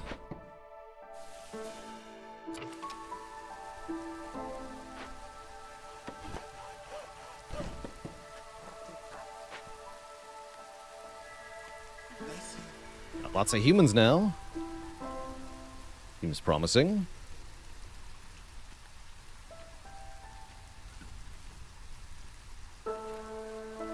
And put them in the brewery too.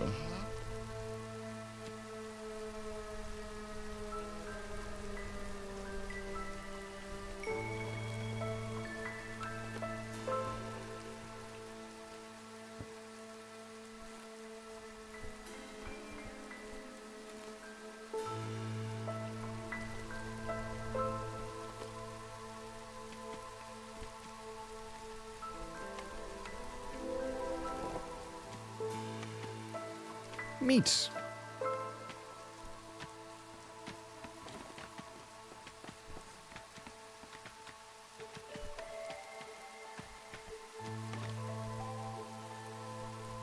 Looks enough. All right.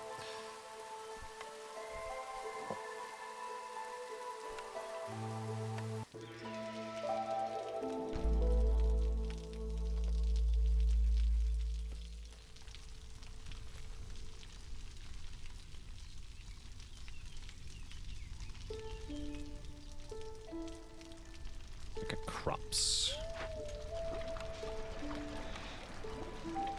I can't do that.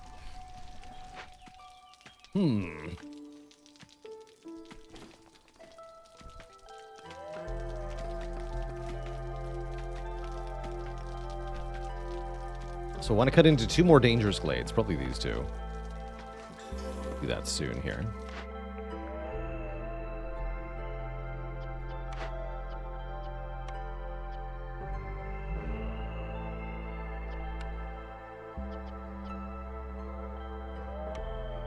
Only harpies like education, but harpies do like education.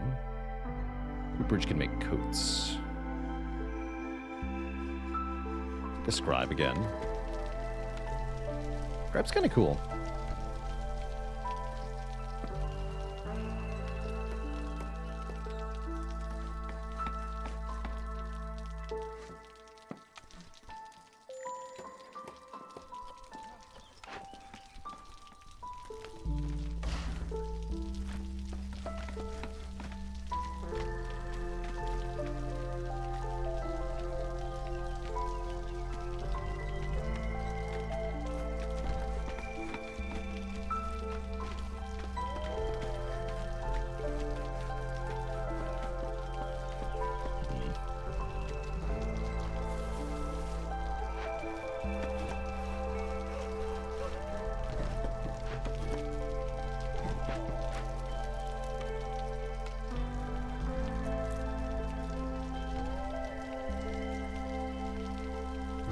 Definitely an awkward place for a hearth. Oh well.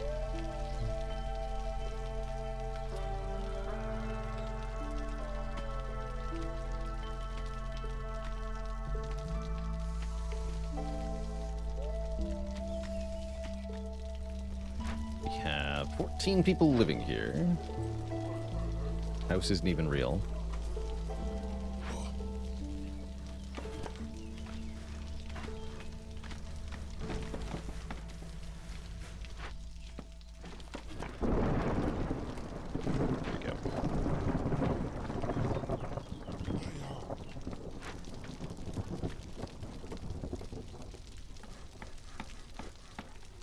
Ta-da! Wait.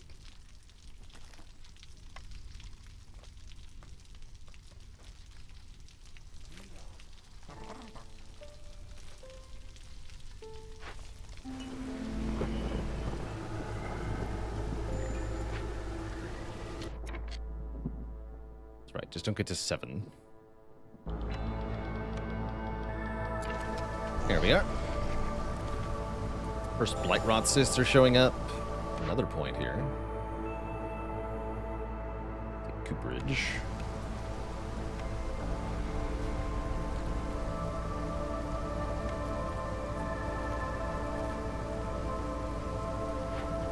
Scribe, make scrolls, please.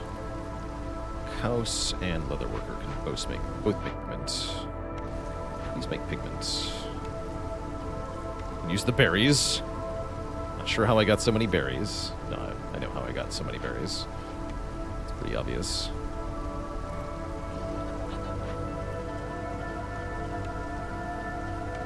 Use either of those. And yeah, use the pigment. Also make ale here? Not really.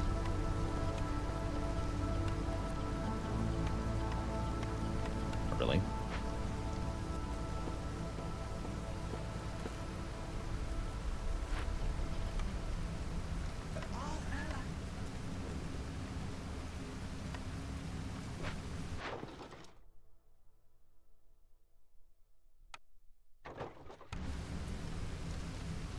There's one worth 12. I don't think I'm going to get to 5 trade routes worth 12. We are going to get 1, 2... Shoot. Going to get much, huh? Well, hold on. There's another one worth 12. Let's see what we can do. There might be hope yet. I'm gonna need the Active Provision place. Available. Is it control? Let's run control. That's just a makeshift post. So I see the harpies are pissed again.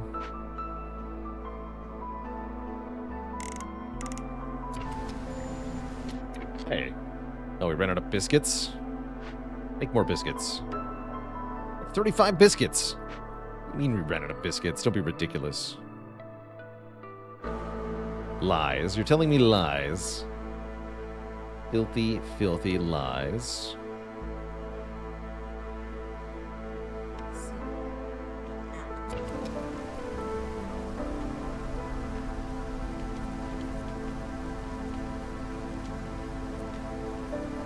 Most of the way through the storm. Cut this. Guess I also want this. One thing at a time.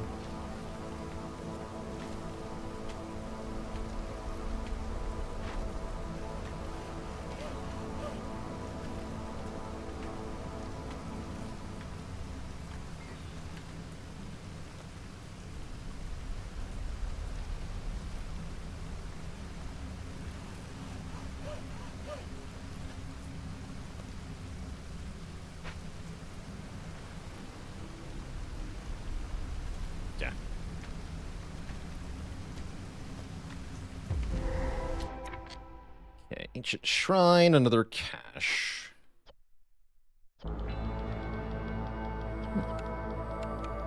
Master Traders is kind of cool.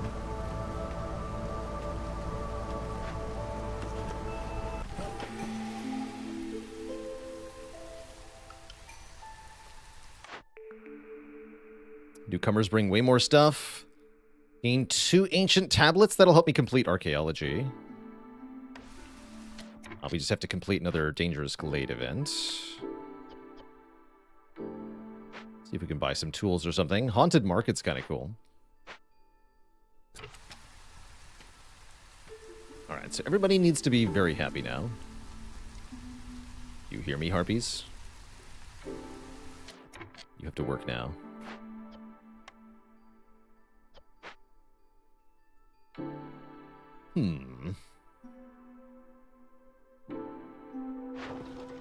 Trade routes are still finishing.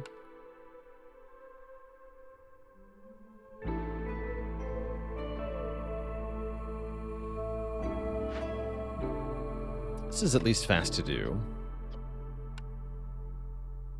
Don't want to loot it, though, because it'll interrupt my reputation gain, which is definitely not high enough to win this year.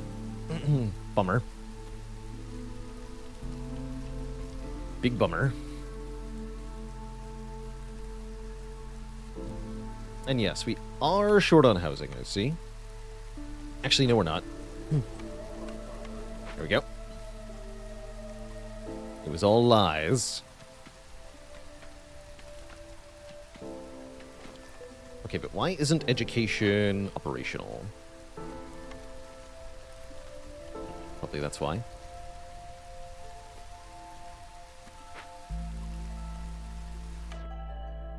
Seems fine.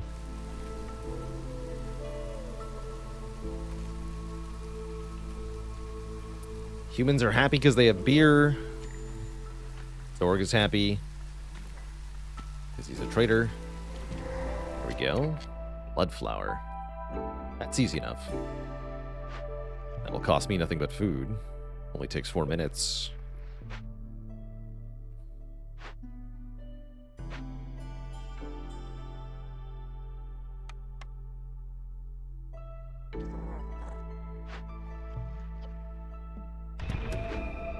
So is that the only thing I have to complete? I guess we have to deal with the threat, right? It's going to kill 5 people in 5 minutes. That's going to happen. Zorg, you got tools? Son of a gun. He doesn't have tools. Jerk. Looks like I'll have to take the hostility penalty then. I guess. Eggs? What do I need eggs for?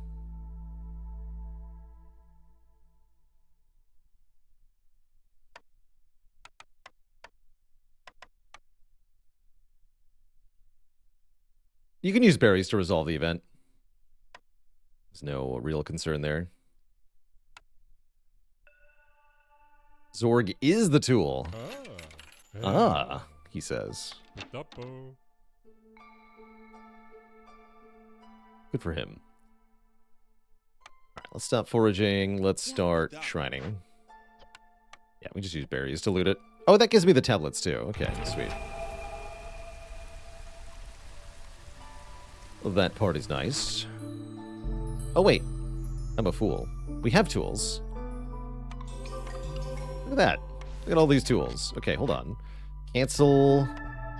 Excavate with tools. Thanks. Although I have exactly enough for the large cache. Hold on.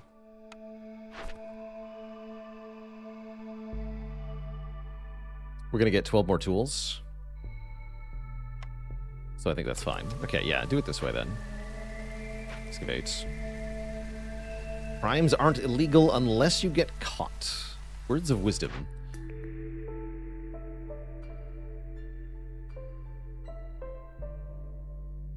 Words of wisdom. Can super make tea. But I can't use the tea. Got it.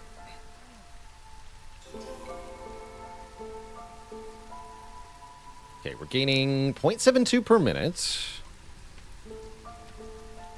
We have one more thing we're going to complete. Just one, unfortunately.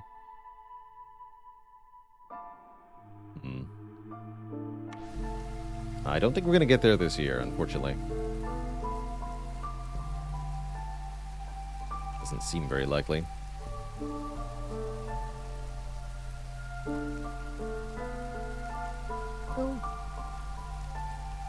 Yeah, things are possible, actually. Couldn't underestimate us.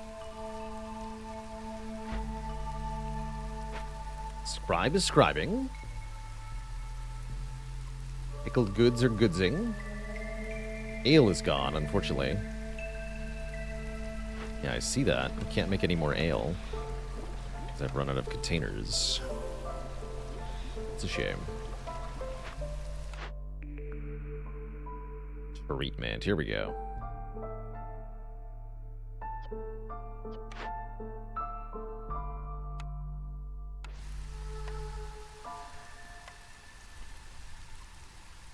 Time to take a bath.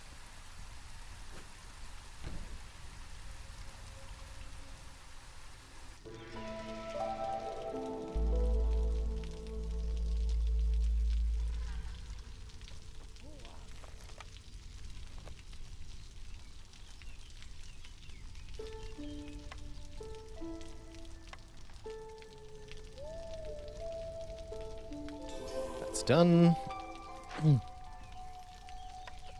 Which means we get 12 more tools. Which means we have 15 tools, which means we can do this. For another 0.75, and we get one last thingy here. Which doesn't matter much. Maybe we'll make it this year. We only need about 3.5 more points.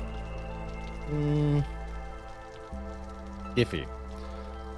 If I was completing Fair Exchange, I'd feel better about it. Oh yeah, call a trader, of course. We should do that. That could change everything for us. Maybe even call 2 traders. The additional impatience is a good idea, too. That's right, we don't even have rerolls as an option. It's pretty brutal.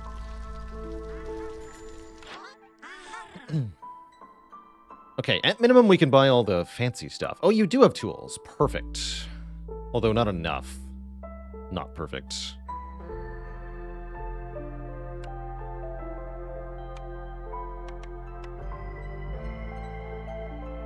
Definitely not perfect.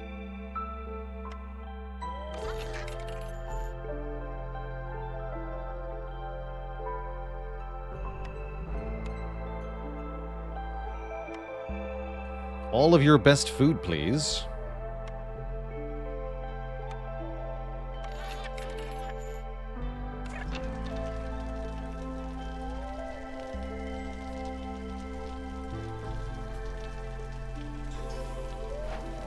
These harpies aren't doing anything.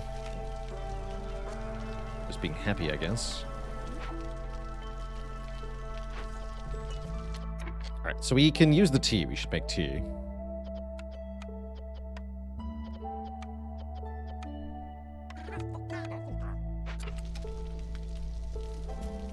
Cool. No way. I need that education. 6.4 per minute. This is completing. Is there another medium abandoned cache? Not that I can see. Should cut into another glade. We can get into this forbidden glade pretty quick. Screw it, let's do it. Although it's far more likely there's a large cache there. Don't think... I guess the other option is to open small glades looking for small ones.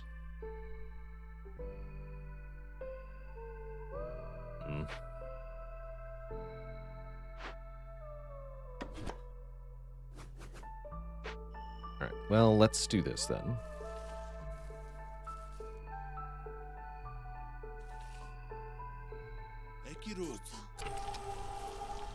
Good luck.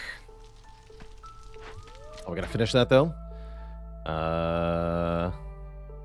Is this done? It's done.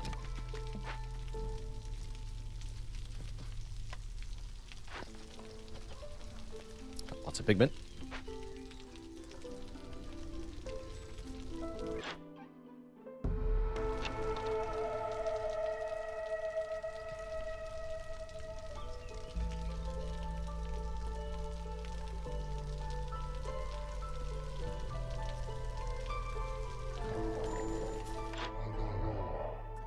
No tools.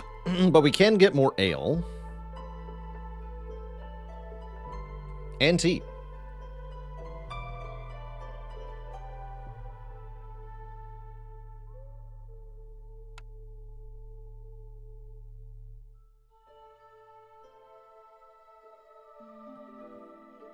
Oh, yeah, maybe we could make enough packer crops in time. I should have thought about that. We do have enough food now.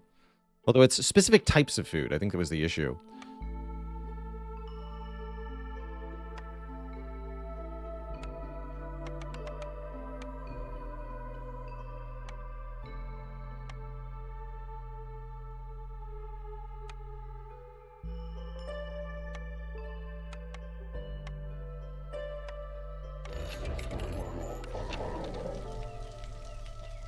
Yeah, are we going to be able to win this year? I'm not sure. We're getting really close. Storm's going to shut us down, though. We could maybe sacrifice wood?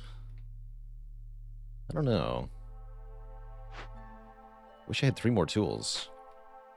We're still cutting into that Forbidden Glade? We are. I see we're thing over there for no reason. Scribe can make tools. Wait a minute. You're right.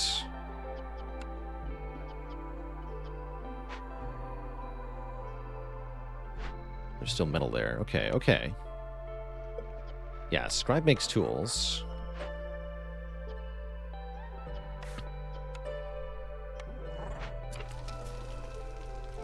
Stop food production then. So this will take... what's the large cache takes what? Just 2 minutes, actually. Well, 1 minute 30 seconds. Scribe here. Tools take 1 minute 30 seconds as well. How about that? Lizard resolve is low. Spooky. Yeah, I think we're going to be just shy.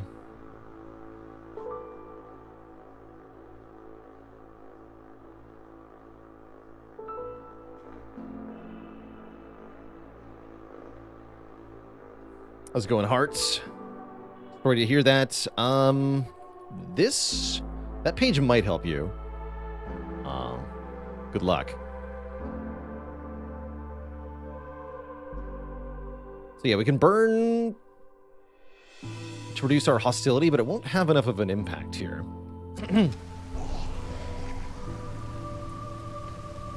So we're no longer gaining any reputation. Yeah, we're 0.39 short. Hold on. Wait. Okay, force the delivery right now. Turn that to the warehouse. Don't make things that aren't tools.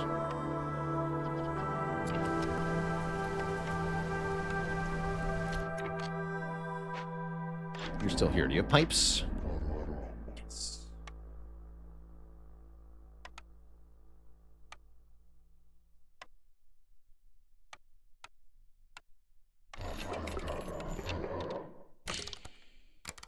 Hell yeah. Okay. We might be able to pull this off. We might be able to pull this off.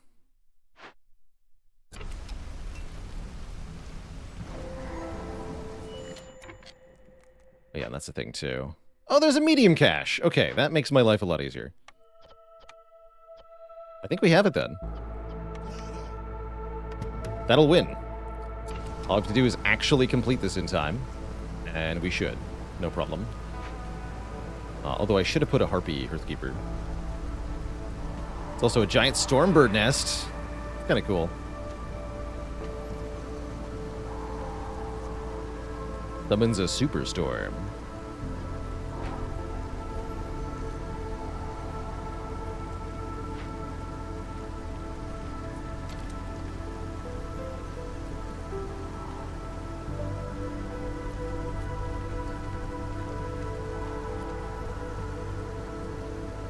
Come on. There they go. Okay. Yeah, we got it. We got it. Excellent. 7-year win. I'll take that. We'll take that very happily.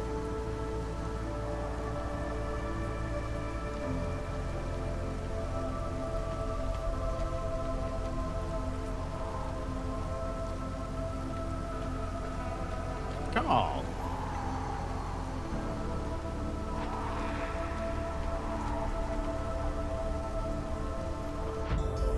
GG. Back to the world map we go.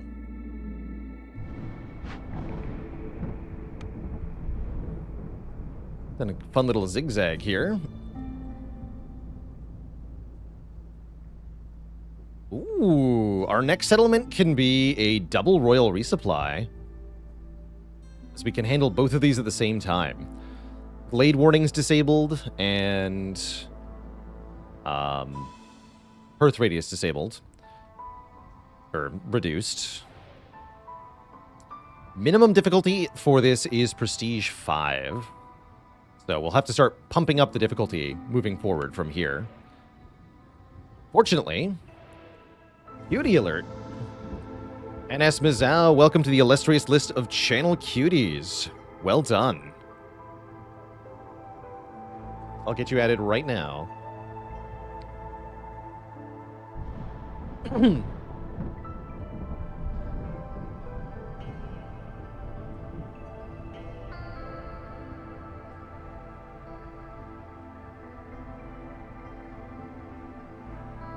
You're on the list. Welcome.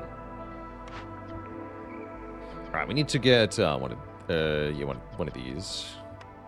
As tempting as it is to take another cornerstone pool increase, we have to take one of these picks so that I can use my food. So, starting ability of foxes, upgrade harpy houses, or starting ability of humans. Take the 2% walking speed unlock. Embarkation bonus. Coal and oil. Forger's camp. These are all kind of blah. We want more embarkation points. Kind of weird that we don't have those. I do think some impatience reduction would be a good idea. Take that. Start with 5 fabric. That's pretty good. Traders have more stuff. Gain +1 embarkation point. Although starting with 5 fabric is worth more than 1 embarkation point, so I'll take the 5 fabric, I believe. Extra caravan slot. Automatically have human houses. Ooh, starting ability for harpies. Get 50 coats is pretty good. Why it's all cost machinery, though? Why does it all cost machinery? Permanent discount from the trader. For just perks and blueprints, though. Currently, we're still buying a bunch of those. So, sure. And now we need more machinery for the next thing. Oh, upgrade to level 2. Probably want to get... Field kitchen's also quite good. So we were able to spend some of our food, but not that much of it.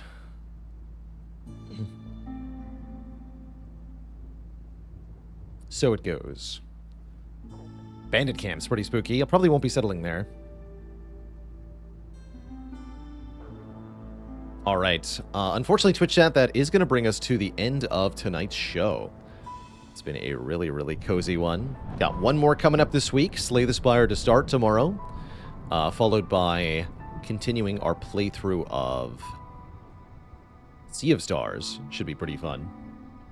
But I have got to go get some food here. So I am going to sign off for the evening, Twitch chat.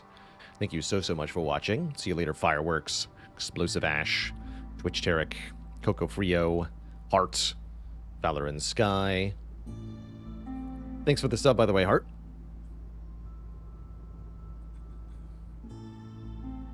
Jasper Larvitar, and everybody else. Thank you so much for watching. Till next time, my friends, stay cozy and have a good one. Toodaloo. Good night.